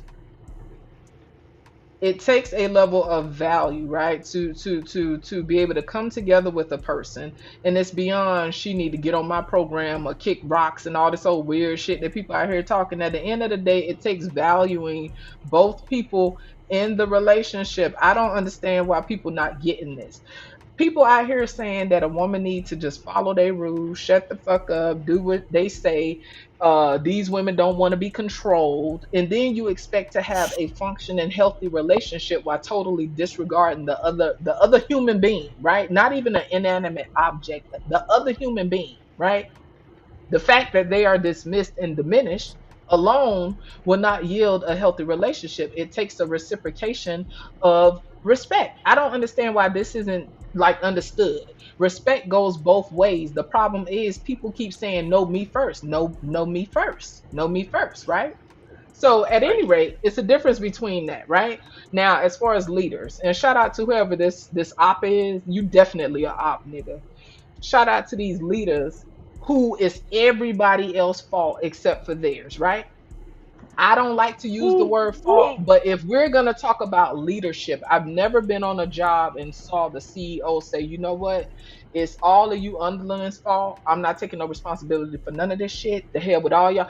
Not if they want to keep their job. What they do, they clean themselves up. They have a PR press release shit, and then they say whatever they need to say. You know what I'm saying? So that matters. And so I think both sides become heavily triggered, right? Because it seems like an attack. Any perceived failure or any criticism or complaint from the opposite side is viewed as an attack from the other side, whether it's men or women. Because you know, Freezy, you know me, I don't pick sides. I see Right. men and women do it constantly. And so we get into this twerk off where everybody has to be right. Mm-hmm. Everybody want to be right and everybody want to place blame. As far as this whole cultural thing, I'm a little iffy. You feel me? Because at the end of the day, we the only people invite everybody else into our conversation. Does that mean that there's no validity in what is being said? Absolutely not, because there's a lot of validity in what is being said. Um, I don't think that the American black men here have the luxury of going to whatever country she is from and diving into their conversations and telling them whatever it is they need to tell them. And so I think there are nuances, right? To different cultures, there are nuances that are not taken into consideration. Ultimately, we can all relate to love and loss, but the nuances are what makes the difference. It doesn't mean that one person or one group struggle is less or greater than the other. They the way colonialism has affected us just shows up in different ways, and I think that people have to keep that in mind, because ultimately the men that she's talking to is not from her country, and I think that is it has to be taken in consideration. You know, personally speaking, I just think that's it has to be taken in consideration. Again, I'm gonna keep pushing it. Societal propaganda will have us think that everyone else's culture is better than ours. Societal propaganda will have us think that we are the worst of the worst. We look to every other culture but our own. We are rich in culture despite what people think. And I think if we can grab a hold of that and embrace that and come amongst one another, we can make a little bit more progress. And lastly, in order for people that want real resolution, and these are just opinions, y'all. I'm not the standard. These are just opinions. If you want real resolution, it requires the need. You have to take the need to place blame and put it out the window. As long as we continue to blame one another constantly, there will not be resolution. People that really want to have some type of resolve removes the need to blame. And so I yield the floor. Shout out to Just J, man. Cap-tivity. Trucker, yeah, what's up, man? What's going on? Can you hear me? You heard? Yeah, you heard Just J. You have anything in response to that, or you have already got some on your mind? What's going on, Trucker? Yeah. Yeah, man. Listen, I mean, listen, it's Slimmy going next. to. Slimmy next. I don't understand I can't be a victim. I'm sorry. I don't got that victim mentality. Like, I was always taught, ain't nobody gonna save you out here. You on your own, black man. Not even God. God gonna point you in the right direction. It's your choice to take it or not. Okay? Plain and simple. Like on some real, man. I'm starting to believe like dudes is really afraid of some real accountability at this point. This and like we can't keep on making excuses for our fuckery, right? This part where I say this is on the man, yo, you want to send a message, you got to present yourself. I don't care if it's a woman there, I don't care if it's whoever. You want the results. You as a man have to stand on them. Okay, I worked my ass off too to get where I'm at. I grew up with a horrible ass mother and all that other shit. I ain't letting none of that deteriorate me or make me, and stop me from making other individuals suffer for it. You know what I'm saying? What they were saying was facts. It's common sense, but unfortunately, again, a lot of people don't know. You want respect, then you gonna have to stand on it. I mean, again, you can't be afraid. I don't get where y'all keep talking about this country shit.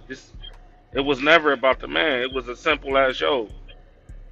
If you want respect, then you gonna have to start moving with respect. Moving with respect means don't play games. Don't accept the bullshit. Point blank. Don't accept it. Yo, she's not even trying to cooperate or even listen to you. Move her to the side.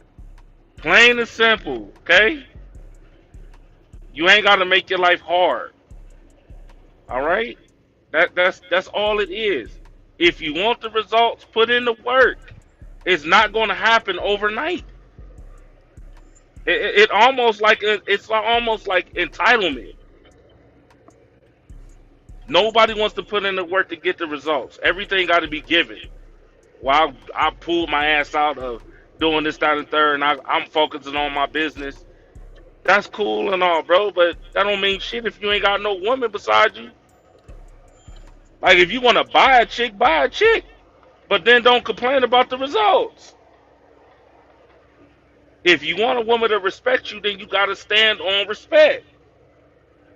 You can't just be accepting anything because she got a nice ass and a pretty smile. Or any of that shit, dog. That ain't her.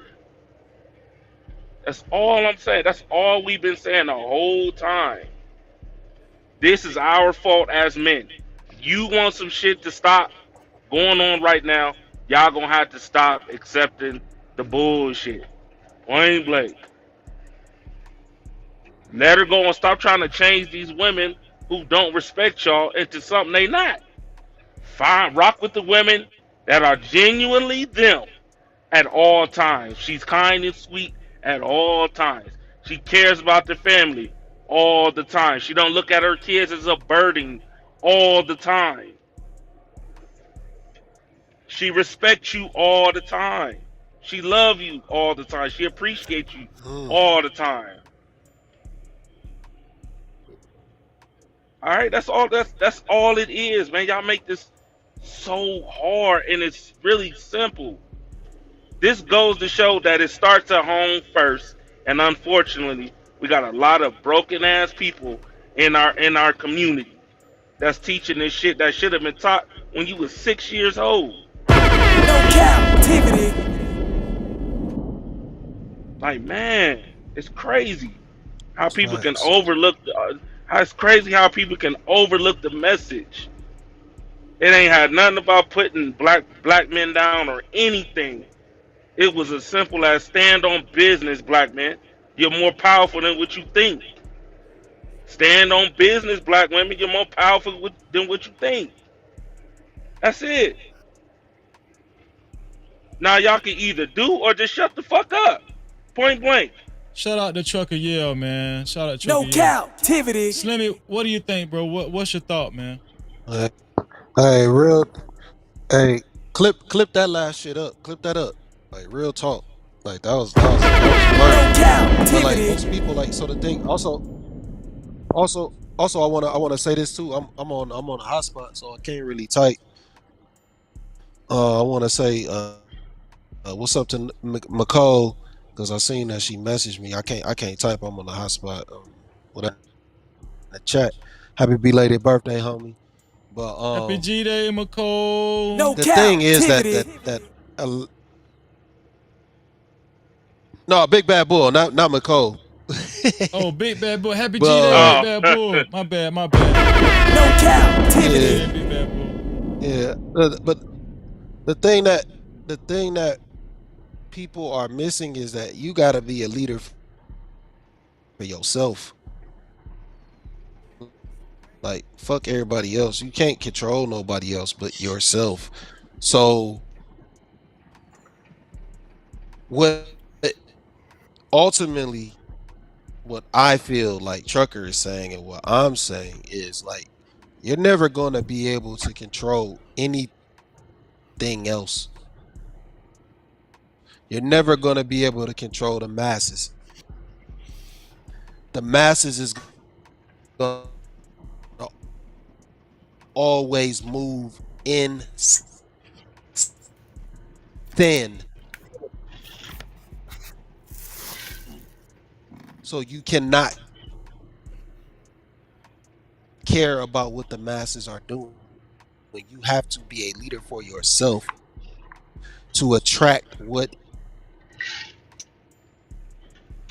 is. Slimmy, you seem like your audio going in and out. Slimmy. Slimmy, are you there? Man. Are you there, Slimmy? Slimmy, seem like your audio went out. I don't know if you need to drop down and come back up. You know what, Freezy? What's going on, Chucky? Yeah, I want to get Kasani back in there so she can say. I'm kind of starting to. I ain't gonna lie. At this point right now in 2024, I'm kind of starting to understand why our own women don't respect us for real. No Cap-tivity. I ain't even gonna front, dog. I'm just keep it a buck, man. Why you say that? Kind of starting to understand it, man. Because how can you respect somebody that got a weak mindset, bro? Like, would you respect somebody who keep always blaming everybody else for their excuses? Or when it comes, like, if I'm constantly cheating on an individual and you constantly taking me back, would you respect that individual? No. Right. I cheat on you. You should check. You should check me. You should check me right there on the spot and be out the door. I'm the one that's supposed to be. You know what I'm saying? That's how I'm looking at it. But no, you absolutely. I totally agree with you. We got Slimmy back. I think he got audio now. Slimmy, go ahead and finish your thought. Let me get Kasani in there. Yeah, can y'all hear me? Yeah, we hear you good. Yeah, we hear you pretty you. good. Yeah. Okay, so basically all I was saying, man, you got to be a leader for yourself, man. Fuck all the talking points at the end of the day. Fuck all the extra shit. At the end of the day, you have to live with yourself. You can't control what nothing else goes on in this world but you. And then once you got somebody else, you got to focus on being the best person you can for them. And then if you get kids, you got to focus on being the best example you can for the kids. Like, you can't control nobody else. You can't control nothing else. You can't control stereotypes. You can't control racism. You can't control anything but you and the outcomes that you want to have for yourself. That's the only thing you can control. Fuck everything else. It does not matter. We could talk about it all day, but you gotta eventually leave from those conversations and go do the work and be the best you possible. Fuck everybody else. Cause at the man, I mean, just be real. People care about you, but at the end of the day, like, they, how many people are really gonna die for you? So what you worried about so many people for? Can't be. So you gotta do for you. And I'm not saying that in a selfish way. What I'm saying is you have to be your fucking best all the time. No captivity. That's it, man. That's it. And y'all, Exactly. yeah, man, That's all y'all, I can say. Solid. y'all got bars. Let me get Kasani. You've heard a lot. You've absorbed a lot. What do you want to say, Kasani? Thank you, Freezy. I'm gonna say this and I'm gonna have to go. Okay. You breaking up real bad. Can you hear me? Yeah, I hear you. Yeah, your voice is a little louder now. Yeah, yeah. Oh yes, I was saying I'm just gonna have to say this and then I'm gonna have to drop down because it's really late and I need to rest. What time is it over But there? it's actually 9 a.m. But I work on American time, so Oh, okay. Gotcha. I So need you, to sleep. you American on paper though. You American. No captivity. I'm just. Yeah, I am. Yes. So yes, I have learned a lot, and thank you for the knowledge. Thank you. I learned a lot from everybody on this panel. And if anybody felt disrespected by what I said, I truly apologize. It was not my intention. And I guess I'm just gonna leave you guys with this bit of advice that I got. This is arguably the best advice I've ever gotten in my no, it's not arguably, it's definitely the best advice that I've ever gotten in my life. It came from my grandfather. I was 16, things were terrible back at my house. And then I left my father's house and I went to stay with my grandfather for a little bit. But by the time I left my grandfather's house, I had just been introduced to alcohol. And I would drink it because it made the pain go away. And then one day my grandfather called me and he said, I know you've been drinking alcohol. You're only 16. Why are you drinking alcohol? It's not ladylike. It's not how my daughter raised you. That was my mom's father. I was very disappointed. And of course, I told him, look, they're doing this to me at home. They're doing that to me at home. They're doing this. And he said, yes, it's true. I know. But the one thing you need to know from this point on, and this is the advice I want to share with you guys. My grandfather told me, the man who I know loves me probably more than my own father. He looked me in my eyes and he said, Kesani, you are nothing. You are no one. You are no one until you put yourself in a position to be someone. Not everybody will see you as Captivity. immediately. But as long as you put yourself in a position where you are someone, the right people who are looking for someone, they'll identify you as someone. I took that advice with me and I swear to you, I never drank again. In fact, till now, I hate the taste of alcohol. The only time I have alcohol is when I'm forced to at maybe a dinner and I have to toast with other people, but I haven't. Why? Because I was taught that I was disrespecting myself.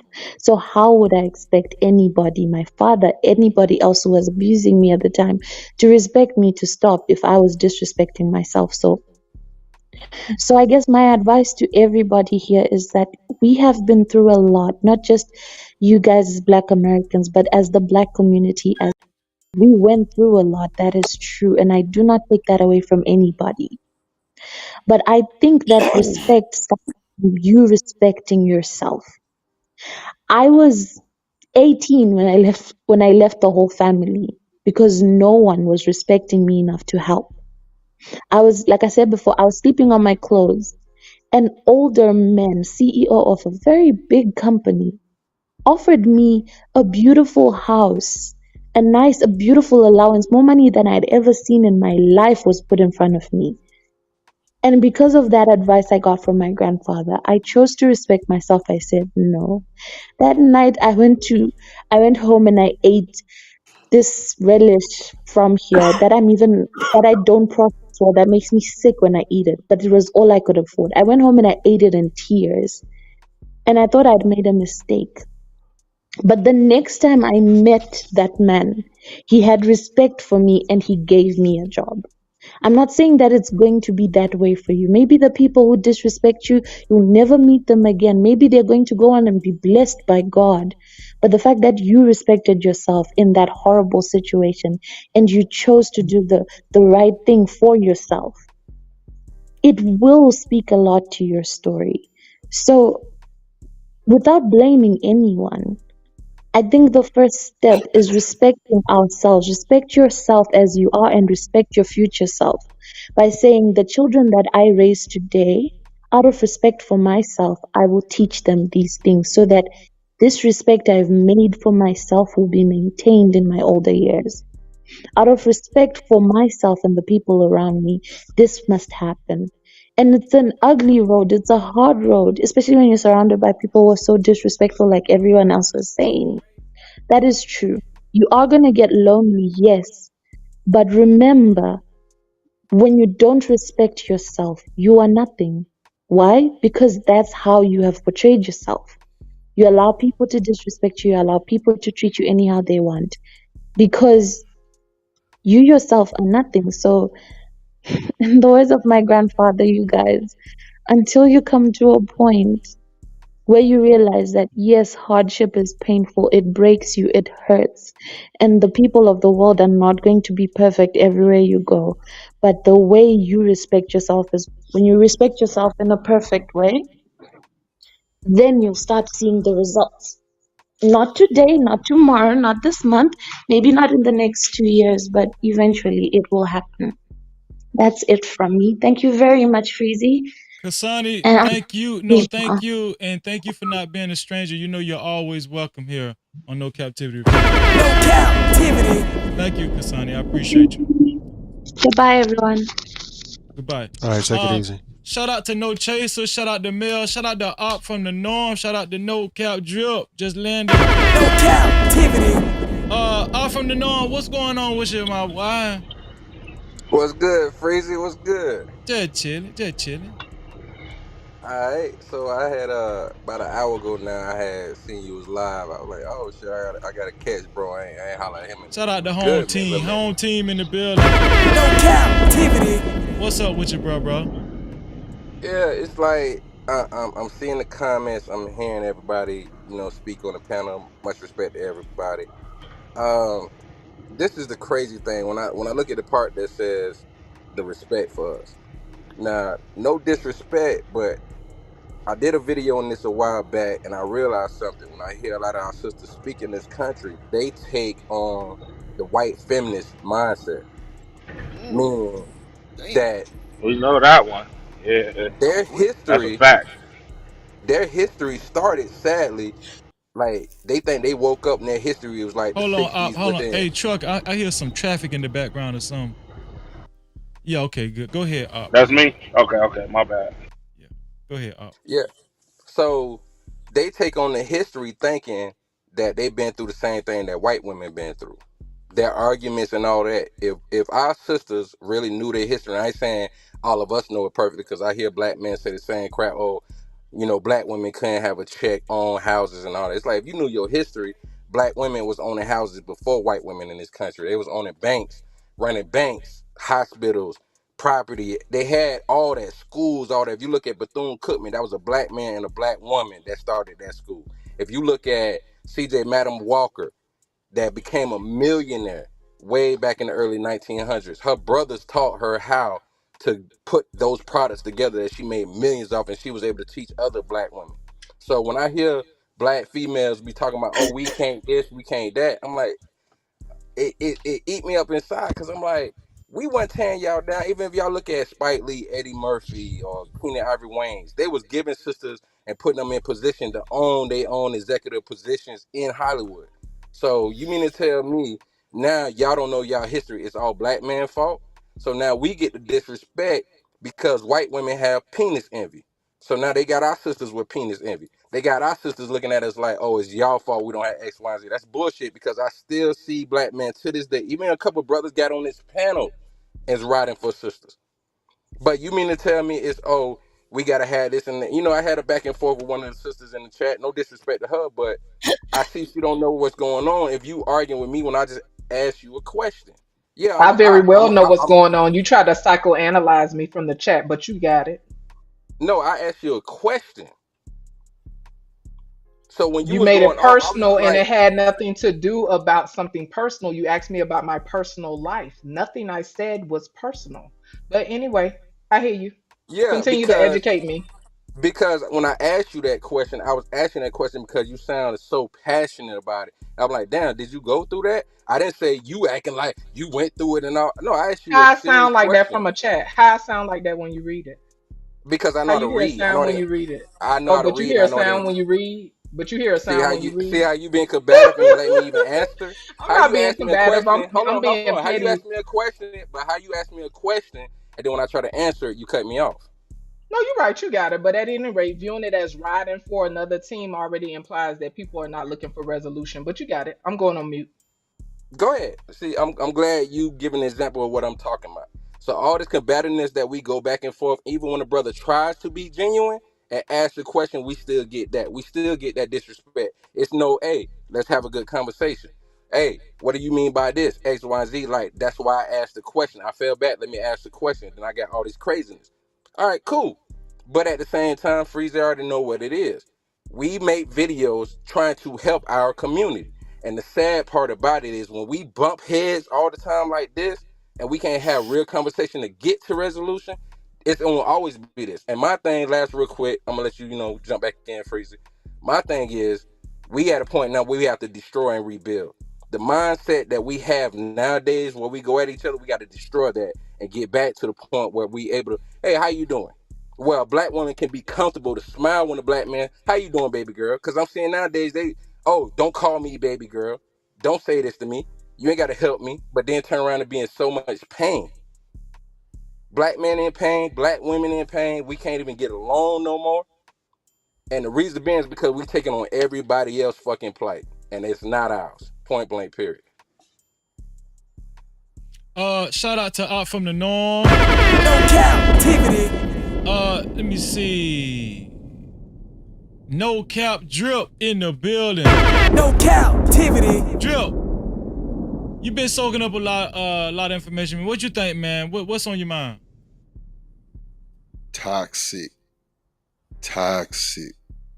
And you through. It's toxic, bro. It's toxic. Anybody coming at generation, races, tribes, goddamn Wakanda forever, all that type of shit going on, bro, it's gonna be toxic. You got niggas that think they George Bush.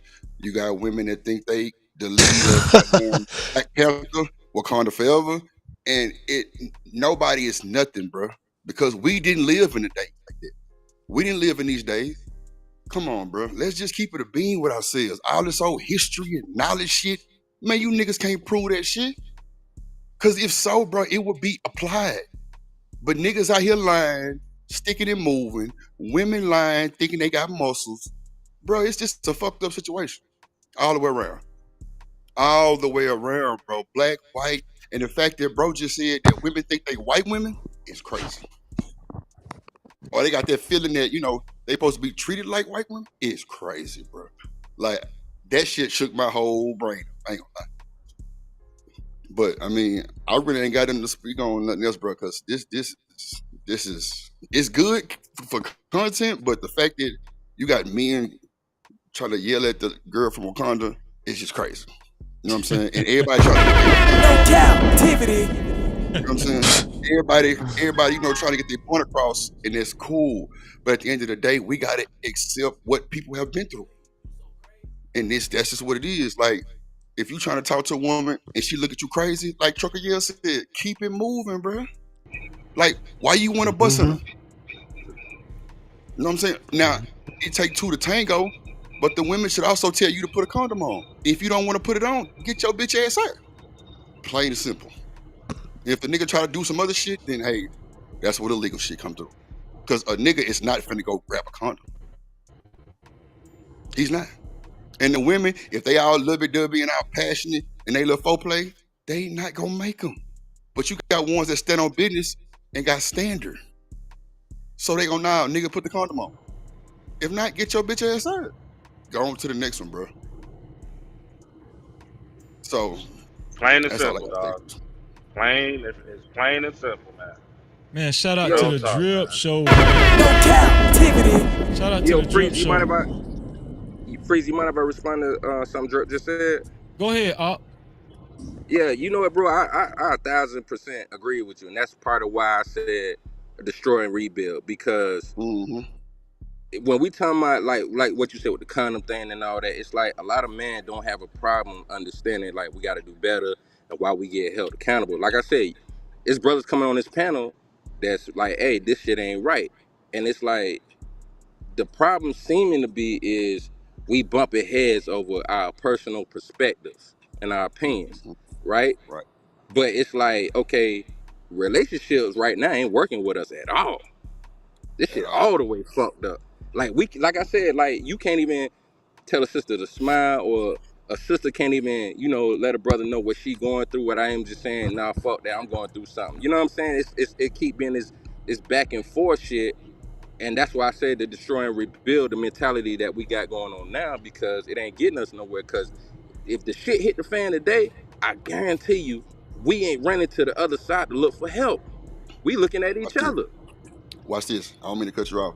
And But that's the the crazy thing whole is, point. Go bro, ahead, bro. Go you're ahead. absolutely right.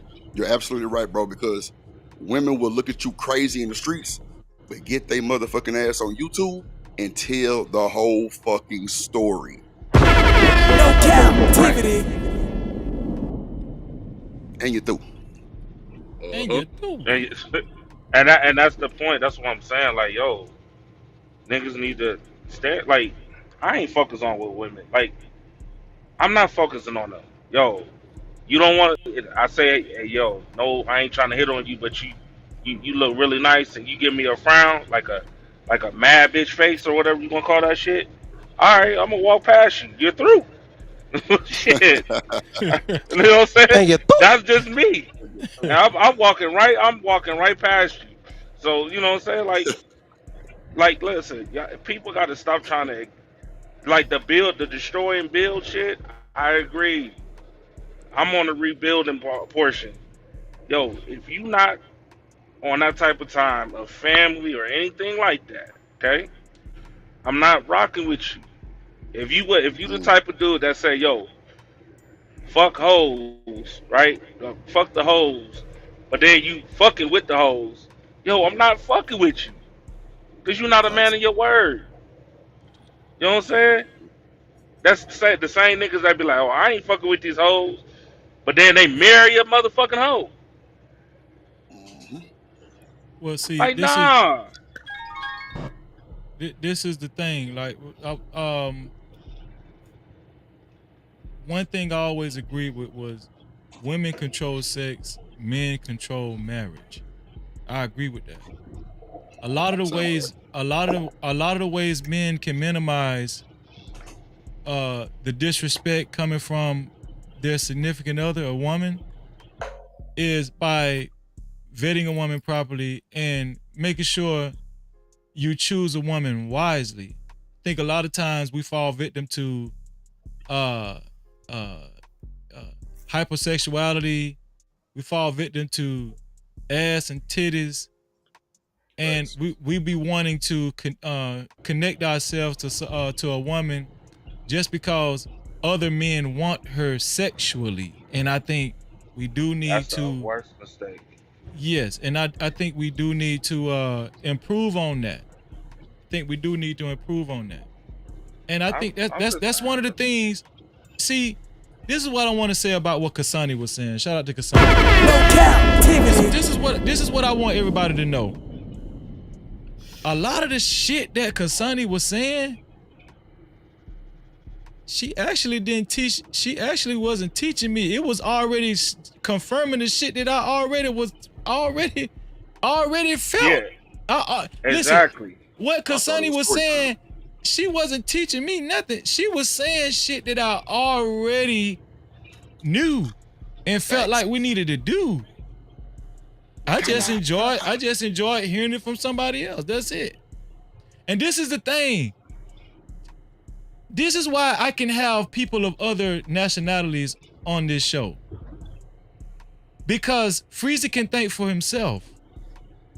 You understand what I'm saying? And I do think it's a little bit of shaming tactics when we conduct conversations like this, just because it's something you might not want to hear. I think we need, that's what I was trying to say, we need to mature from that. Like Freezy already had a lot of this shit in his mind. First of all, I don't let my wife disrespect me, and it never will happen. And no woman is gonna be around me disrespectful.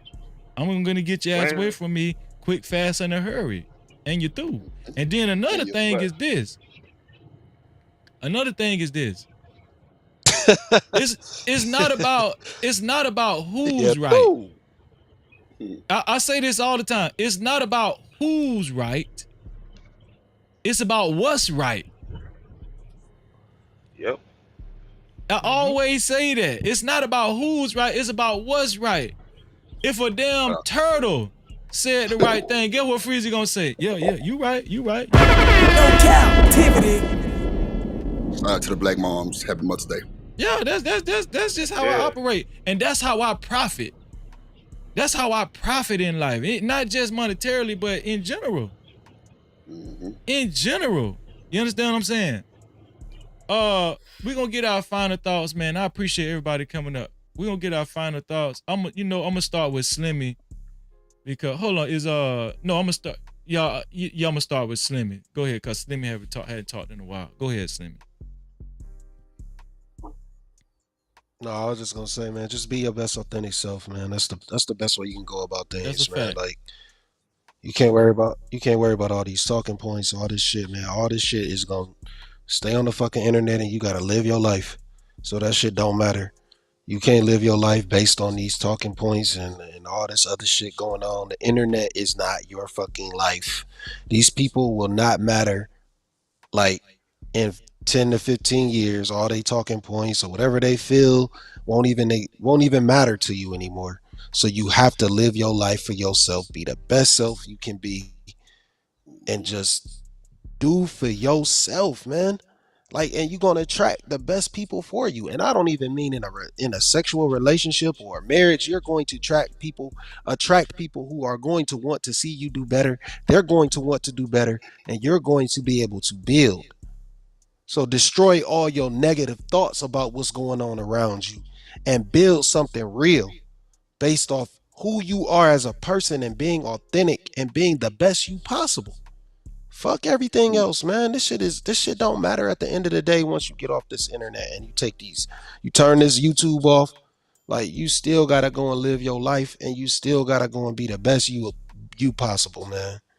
Like, so I wouldn't even let none of the talking points like bother you, and none of that shit. Like Freezy said, you gotta take the meat, spit out the bones. Fuck all that other shit, man. You take what's good from these conversations and you go apply it to whatever you want to apply it to be the best you possible. Take that negative shit and throw it in the fucking garbage, because that shit don't help you, man. That shit don't help you. Like, hold on to like and this is the only thing I don't understand. Like, people say that they pro-black, right? People say that they pro-black, and so many people are pro-black, but the one thing that they aren't pro-black about is disassociating themselves with the white history. That's with the history that's whitewashed. You just believe that story automatically. No Cap-tivity. You believe that shit automatically. You do not disassociate yourself from that shit, and you still want to use victimhood as a means to control everything around you. Fuck everybody else. Fuck all that, man. We know the elites is in control. Fuck them. That shit ain't gonna never change. The politicians ain't gonna never change. They're never not gonna be crooked. They're always gonna do some fucked up shit. Fuck them.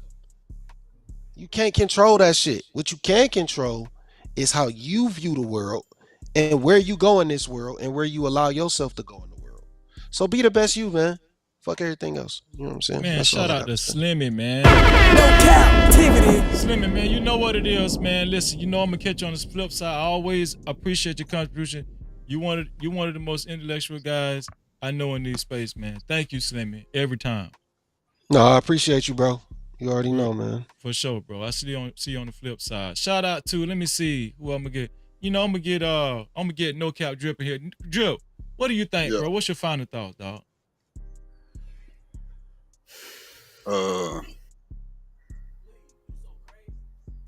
Self-control. Having self-control will help a lot of shit stop. The babies, the bastards, the whole nine, bro. We gotta have self-control on both ends. People gotta get back to listening to what's that song? You get lonely. You know what I'm saying? One of them, Lenny, old goddamn school Lenny, Luther Vandross, Teddy P. Like, we need to start listening to shit like that, bro. Cause I don't even think we making love no more. Like, whatever happened to cuddling the motherfucker? Like, massages and shit. Shit just crazy, bro. It's just too much testosterone. You know what I'm saying? But self-control definitely get us through a lot. Man, shout out to No Cap Drip. Drip is finna go live because we got some things to talk about after this Freezy show because we're gonna trickle on over. After party at the Drip Show. No Cap-tivity. Make sure you put the link in the chat. Make sure you hit that link. And when you get over there, if you haven't subscribed, make sure you do that too. Or you're through. No Cap-tivity. Shout out to you, Drip. I appreciate you, bro. For sure, Freezy. All right, bro.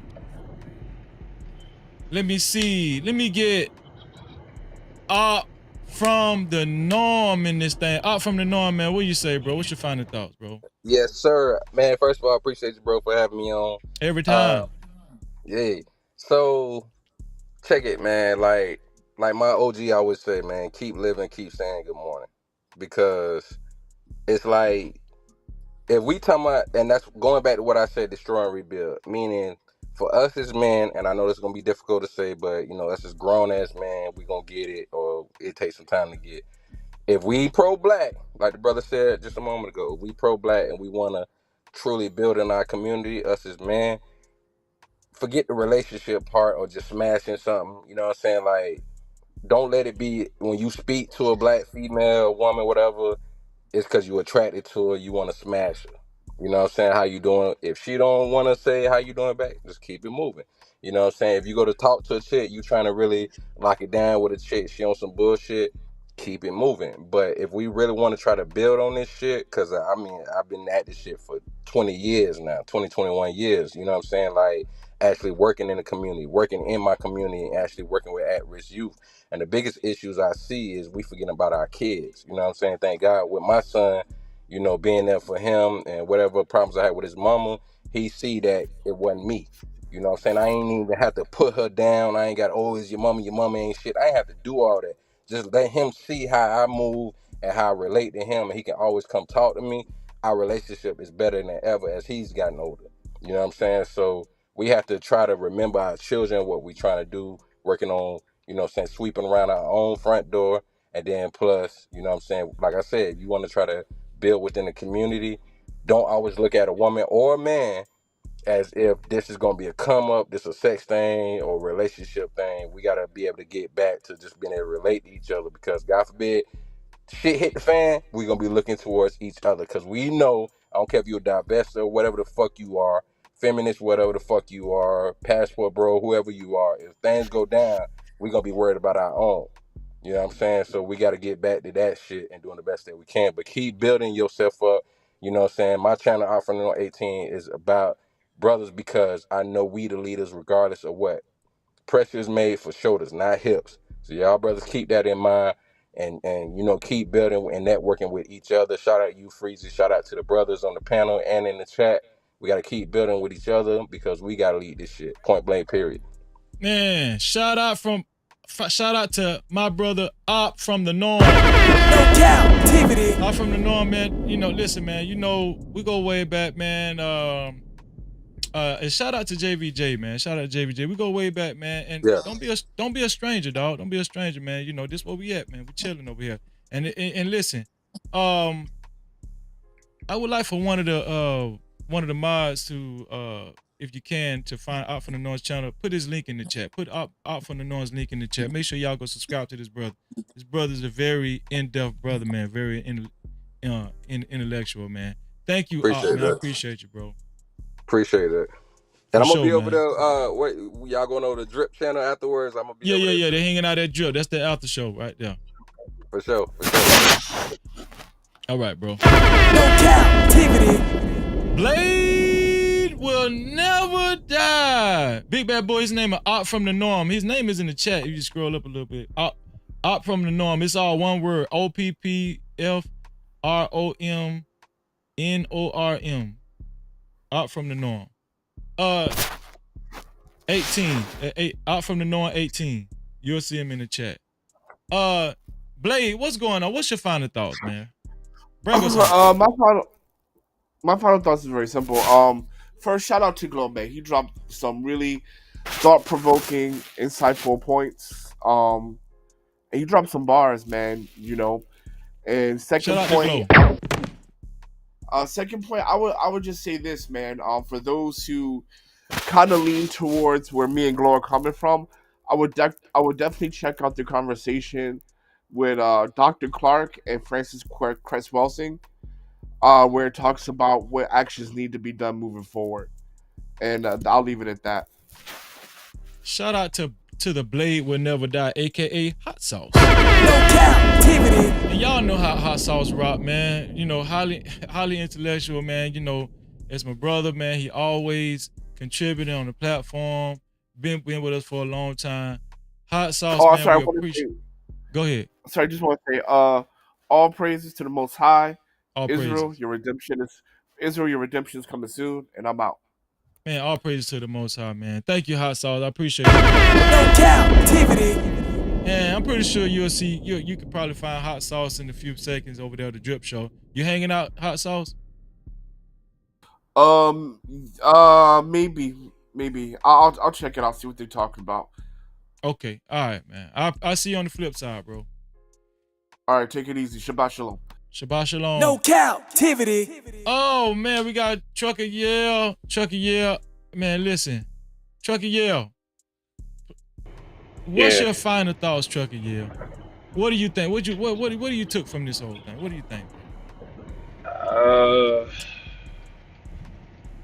I took from it that, unfortunately, a lot of dudes, it was technically about, why they don't respect us, but I kind of leaning towards, you know what I'm saying, towards what the women are saying at this point. Like, come on, man. Like, why we always living based off of fear? You know what I'm saying? Like, you live, you learn. It's basic. Like, this stuff is basic. Like what you was talking about, Freezy. Yeah. Well, you said what the one lady, what she was saying. I already knew that. How you think I got my results? Right. How you think? Respectfully, she wasn't saying that we didn't, we didn't already know what to do. Yeah. You right. Yeah, it's like it's basic, but unfortunately, a lot of people don't know it. And it be folks that be in like career driven. You know what I'm saying? Like they got the mindset. It's just it was never taught. So I'm at this point. I gotta say on this one, this is our own fault. This is our own fault. I will say this part right here, the respect part. You want respect, you got to get respect. It's our fault. It's on us. So yeah, man, we got some work to do, man. We got to work. We got work to do. If you want women to get the message that we ain't playing games, then we're gonna have to start moving as such. That means no attention, okay? Attention is not the new currency. That's the only reason they doing this stuff. Because they know y'all gonna give them the attention. You shut that shit down. You start moving accordingly like a man should.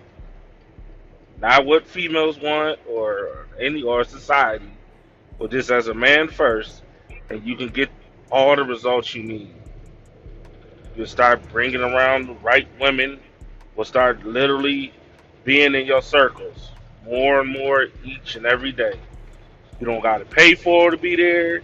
You ain't got to do none of that extra shit. She just there because she recognized you as a man first. That's just it, man. It's not hard to understand that. Want the results, you're going to have to put in the work to get them. It doesn't happen over the day. It doesn't. You go on your dates, you see a red flag, cut her off. Right. Every time. Cut her off. Stop collecting red flags.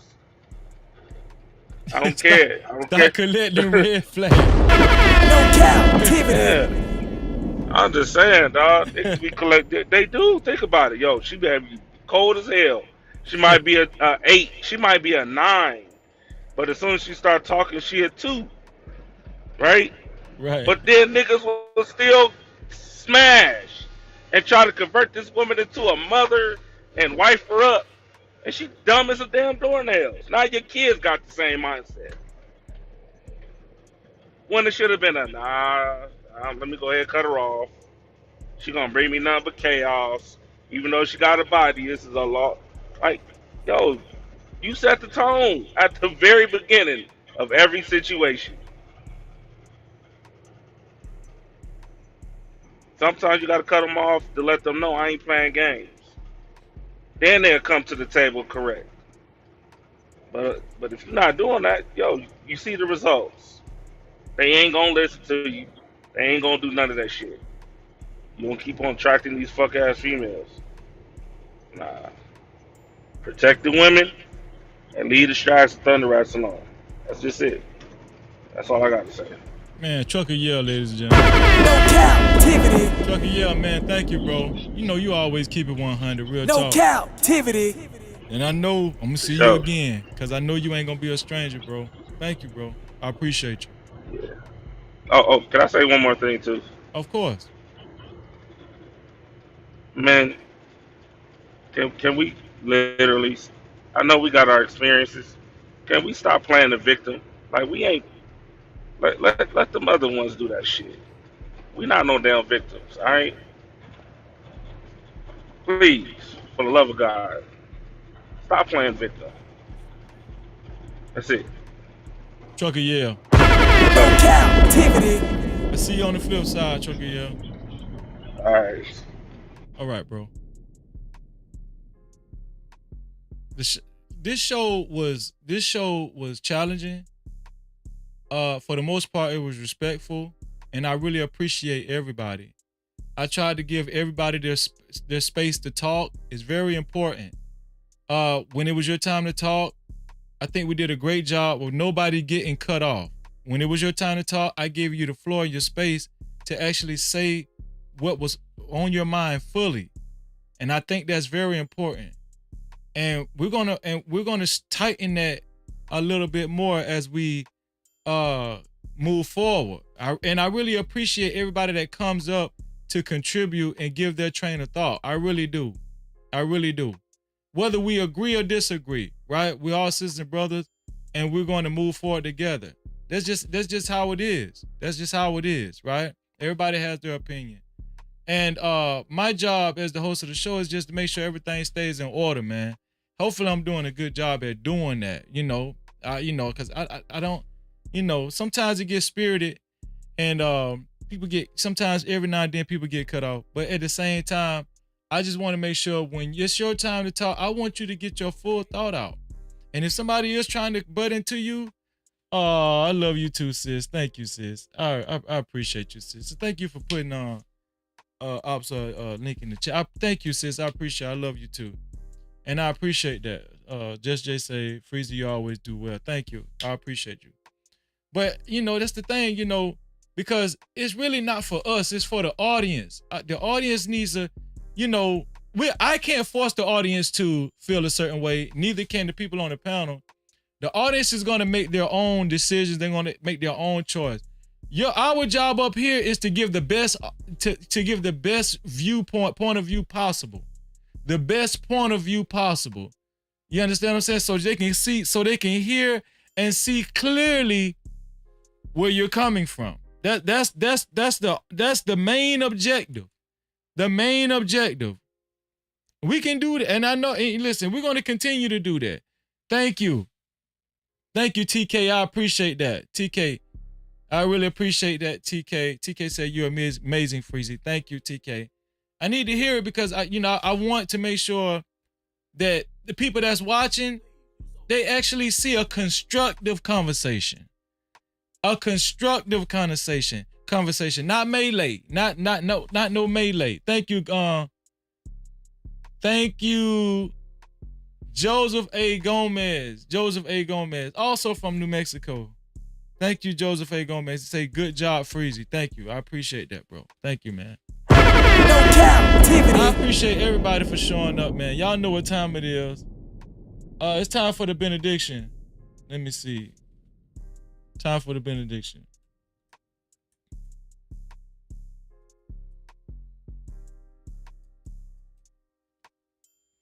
Here we go.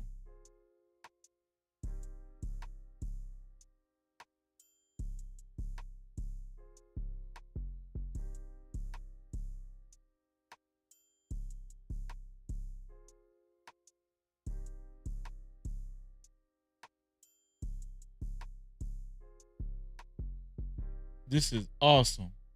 As a matter of fact, I haven't read this verse in a while, and everybody need to hear this verse. This is awesome.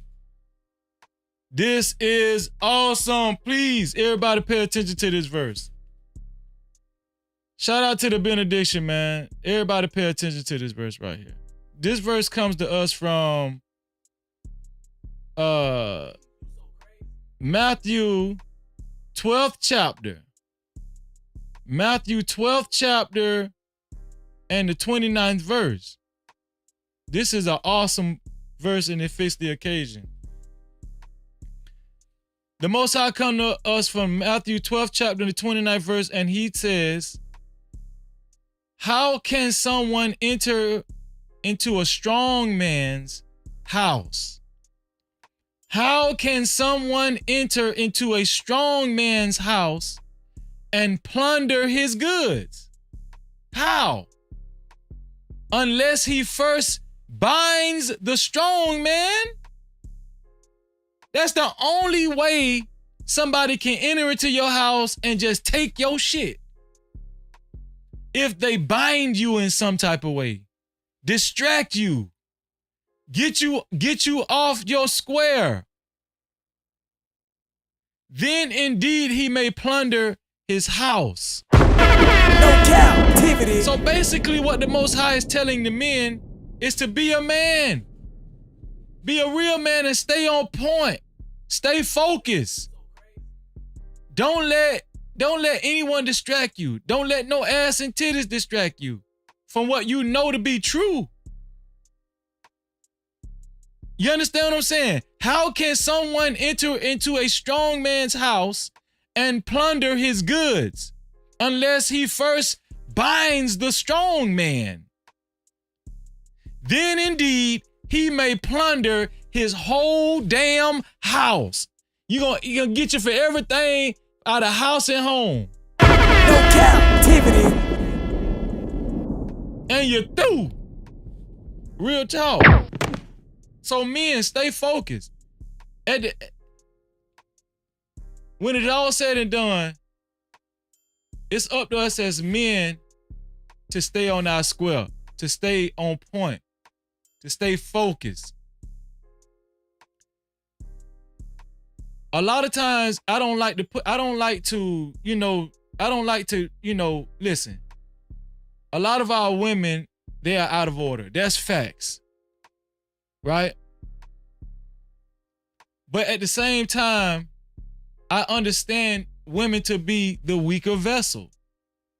And if men are the stronger vessel, who should we rely on the most to grab the bull by the horns, to grab the steering wheel, to sit in the driver's seat,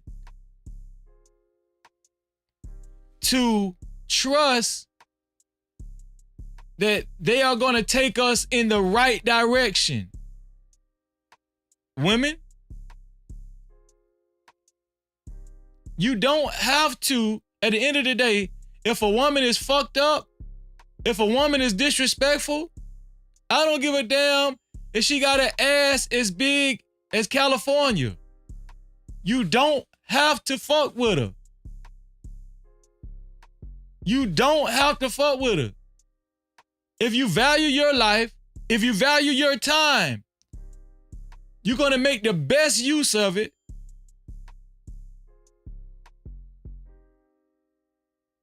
By insisting that the woman in front of you understands how important it is for her to respect you. No captivity.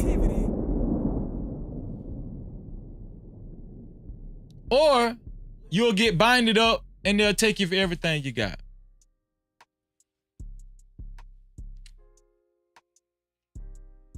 Shout out to the whole No Cap crew. Shout out to the early No Cap crew. Let me see. Also, shout out to Love W. Love W. We only got only one person sent cash cap today, and that was from Love W.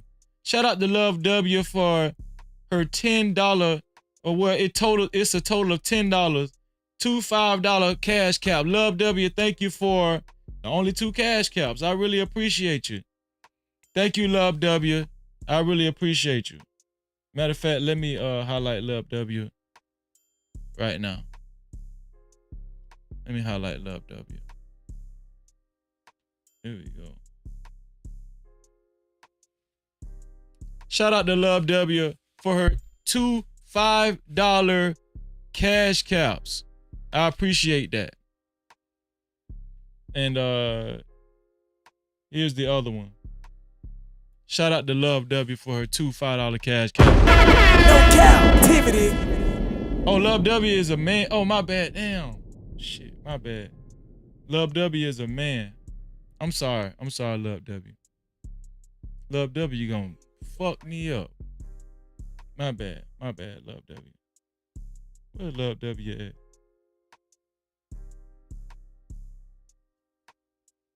Hopefully Love W ain't hear me. God damn. Hey, Just Jay say, that's a damn man, Freezy. Shit, my bad. But that's neither here nor there. Listen, Love W, thank you. I appreciate you for both of your cash cows. And I won't forget that you're a man from now on. No captivity. Let me see. That's probably why Love W left early, because I think I said she earlier. My bad, Love W. If that's why you left early, I'm so sorry. I'm sorry. Dang, I feel bad now. I'm sorry, Love W. Please forgive me. Shout out to Love W. Also, shout out to Shiesty Bomb for her $2 super cap. Shout out to Shiesty Bomb again for her $2 super cap. Shout out to Drizzle Jack for his $2 super cap. Shout out to Shiesty Bomb again for her $2 super cap. Shout out to Black Man Unfiltered for his $5 super cap. Shout out to Shiesty Bomb again for her $2 super cap. Shout out to the Real Bravado Network for his $5 super cap. Shout out to TB for his $5 super cap. Shout out to Big Bad Bull for his $5 super cap. Shout out to Rural Black, the Crypto Rule Podcast for his $7.77 super cap. Shout out to Big Bad Bull again for his $5 super cap. Shout out to Big Bad Bull again for his $5 super cap. Shout out to Big Bad Bull again for his $5 super cap. Hold on, did I read that? I don't think I read that one there. Hold on, yeah. Nope, I don't think I read that one. Hold on, here we go. Super chat. Shout out to Big Bad Bull for his $5 super chat. He said, the more I hear our black men blame the white man for our black women being out of pocket today, the more I realize the true solution is black men need deep therapy. No Cap-tivity. Shout out to that super cat from Big Bad Bull. I appreciate that, Big Bad Bull. Also, let's see. Super chat. Shout out to the Dark 80s man for his $5 super cap. He said, just supporting the platform, you dig? Shout out to Dark 80s man. No Cap-tivity. Also, super chat. Shout out to the Dark 80s man again for his $2 super cap. He said, preach, bro. Preach. No Cap-tivity. Shout out to the Dark 80s man. I appreciate y'all. And last but not least, shout out to the sponsor of tonight's show. And y'all see it down there on the ticker. Shout out to Thanos Theory for his $50 sponsorship. Thank you, Thanos. I appreciate you, bro. Real talk. No Cap-tivity. I'm about to go.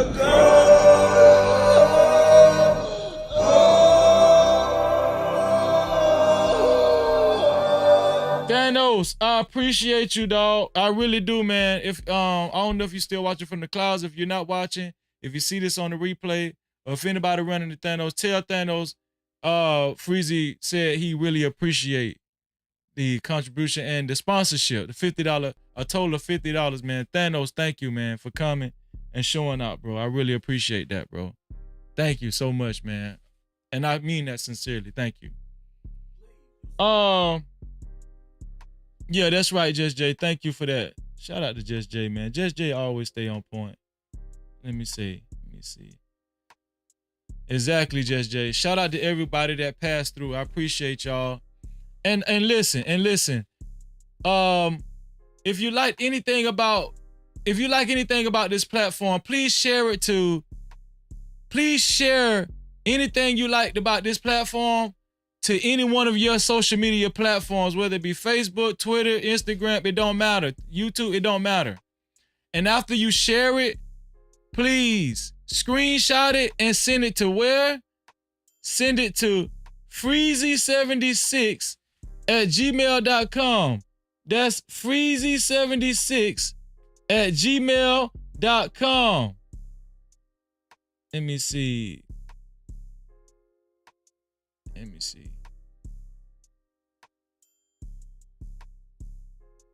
Thank you, Just J. I appreciate that. Just J beat me to it. There you go. Freezy76@gmail.com. Thank you, Just J. I appreciate that. And email it to me, and I will highlight your No Cap campaign, and you will be a part of the No Cap campaign. No Cap-tivity. Thank you, Just J. I really appreciate you, sweetheart. I appreciate that. So listen, we about to head on over to The Drip Show. That's the name of his channel, The Drip Show. Make sure y'all go over there, hit the subscribe button, hit the like button. If you haven't hit the like button over here yet, on the way out, hit the like button. We will be back later on this evening. I think later on today, we're gonna celebrate 5,000 subscribers. No Cap-tivity. We're going to celebrate 5,000 subscribers.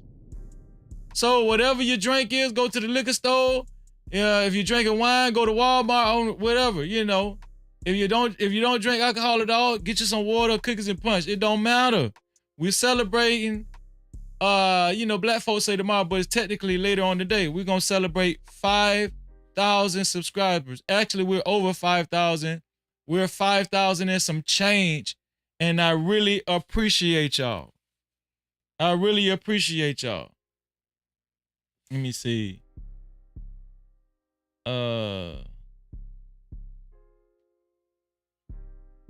Mel said, if you don't mind me asking, where are you from, Freezy? I hear a southern accent. I'm from Central Florida, bro. So I'm from Central Florida. No Cap-tivity. I'm from Central Florida, dog. I'm from Central Florida, dog. I'm from Central Florida, bitch. You feel me?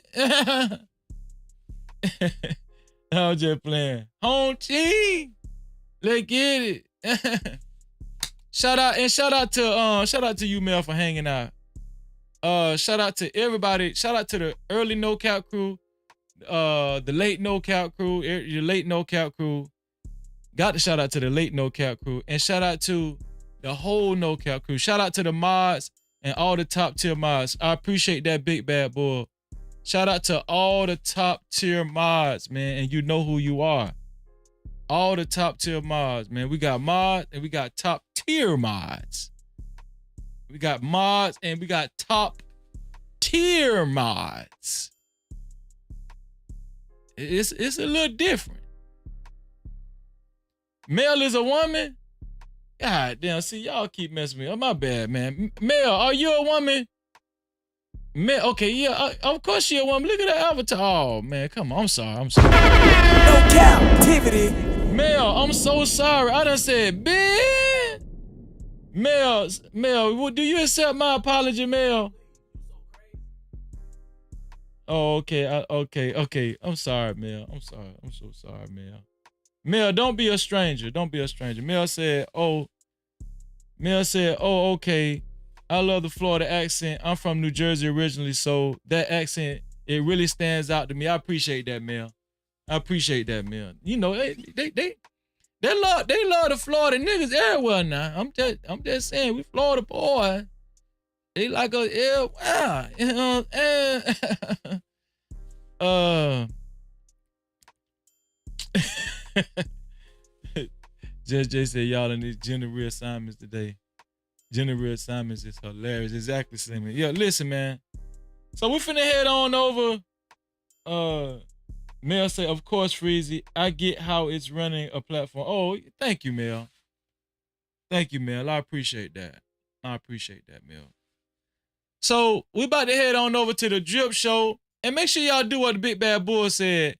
Become a loyal No Cap Crew channel member and support the brother the long way. Real talk. Don't did it, man. Shout out to Big Bad Bull. Make sure you become a loyal No Cap channel member, as you will be able to participate in VIP Fridays. And y'all know what I always say. We about to head over to the Drip Show. Make sure you hit that link in the chat. Just Jay put the link in the chat for the Drip Show. And y'all know what I always say. To free yourself, you must heal yourself. And until the next time, we out of here.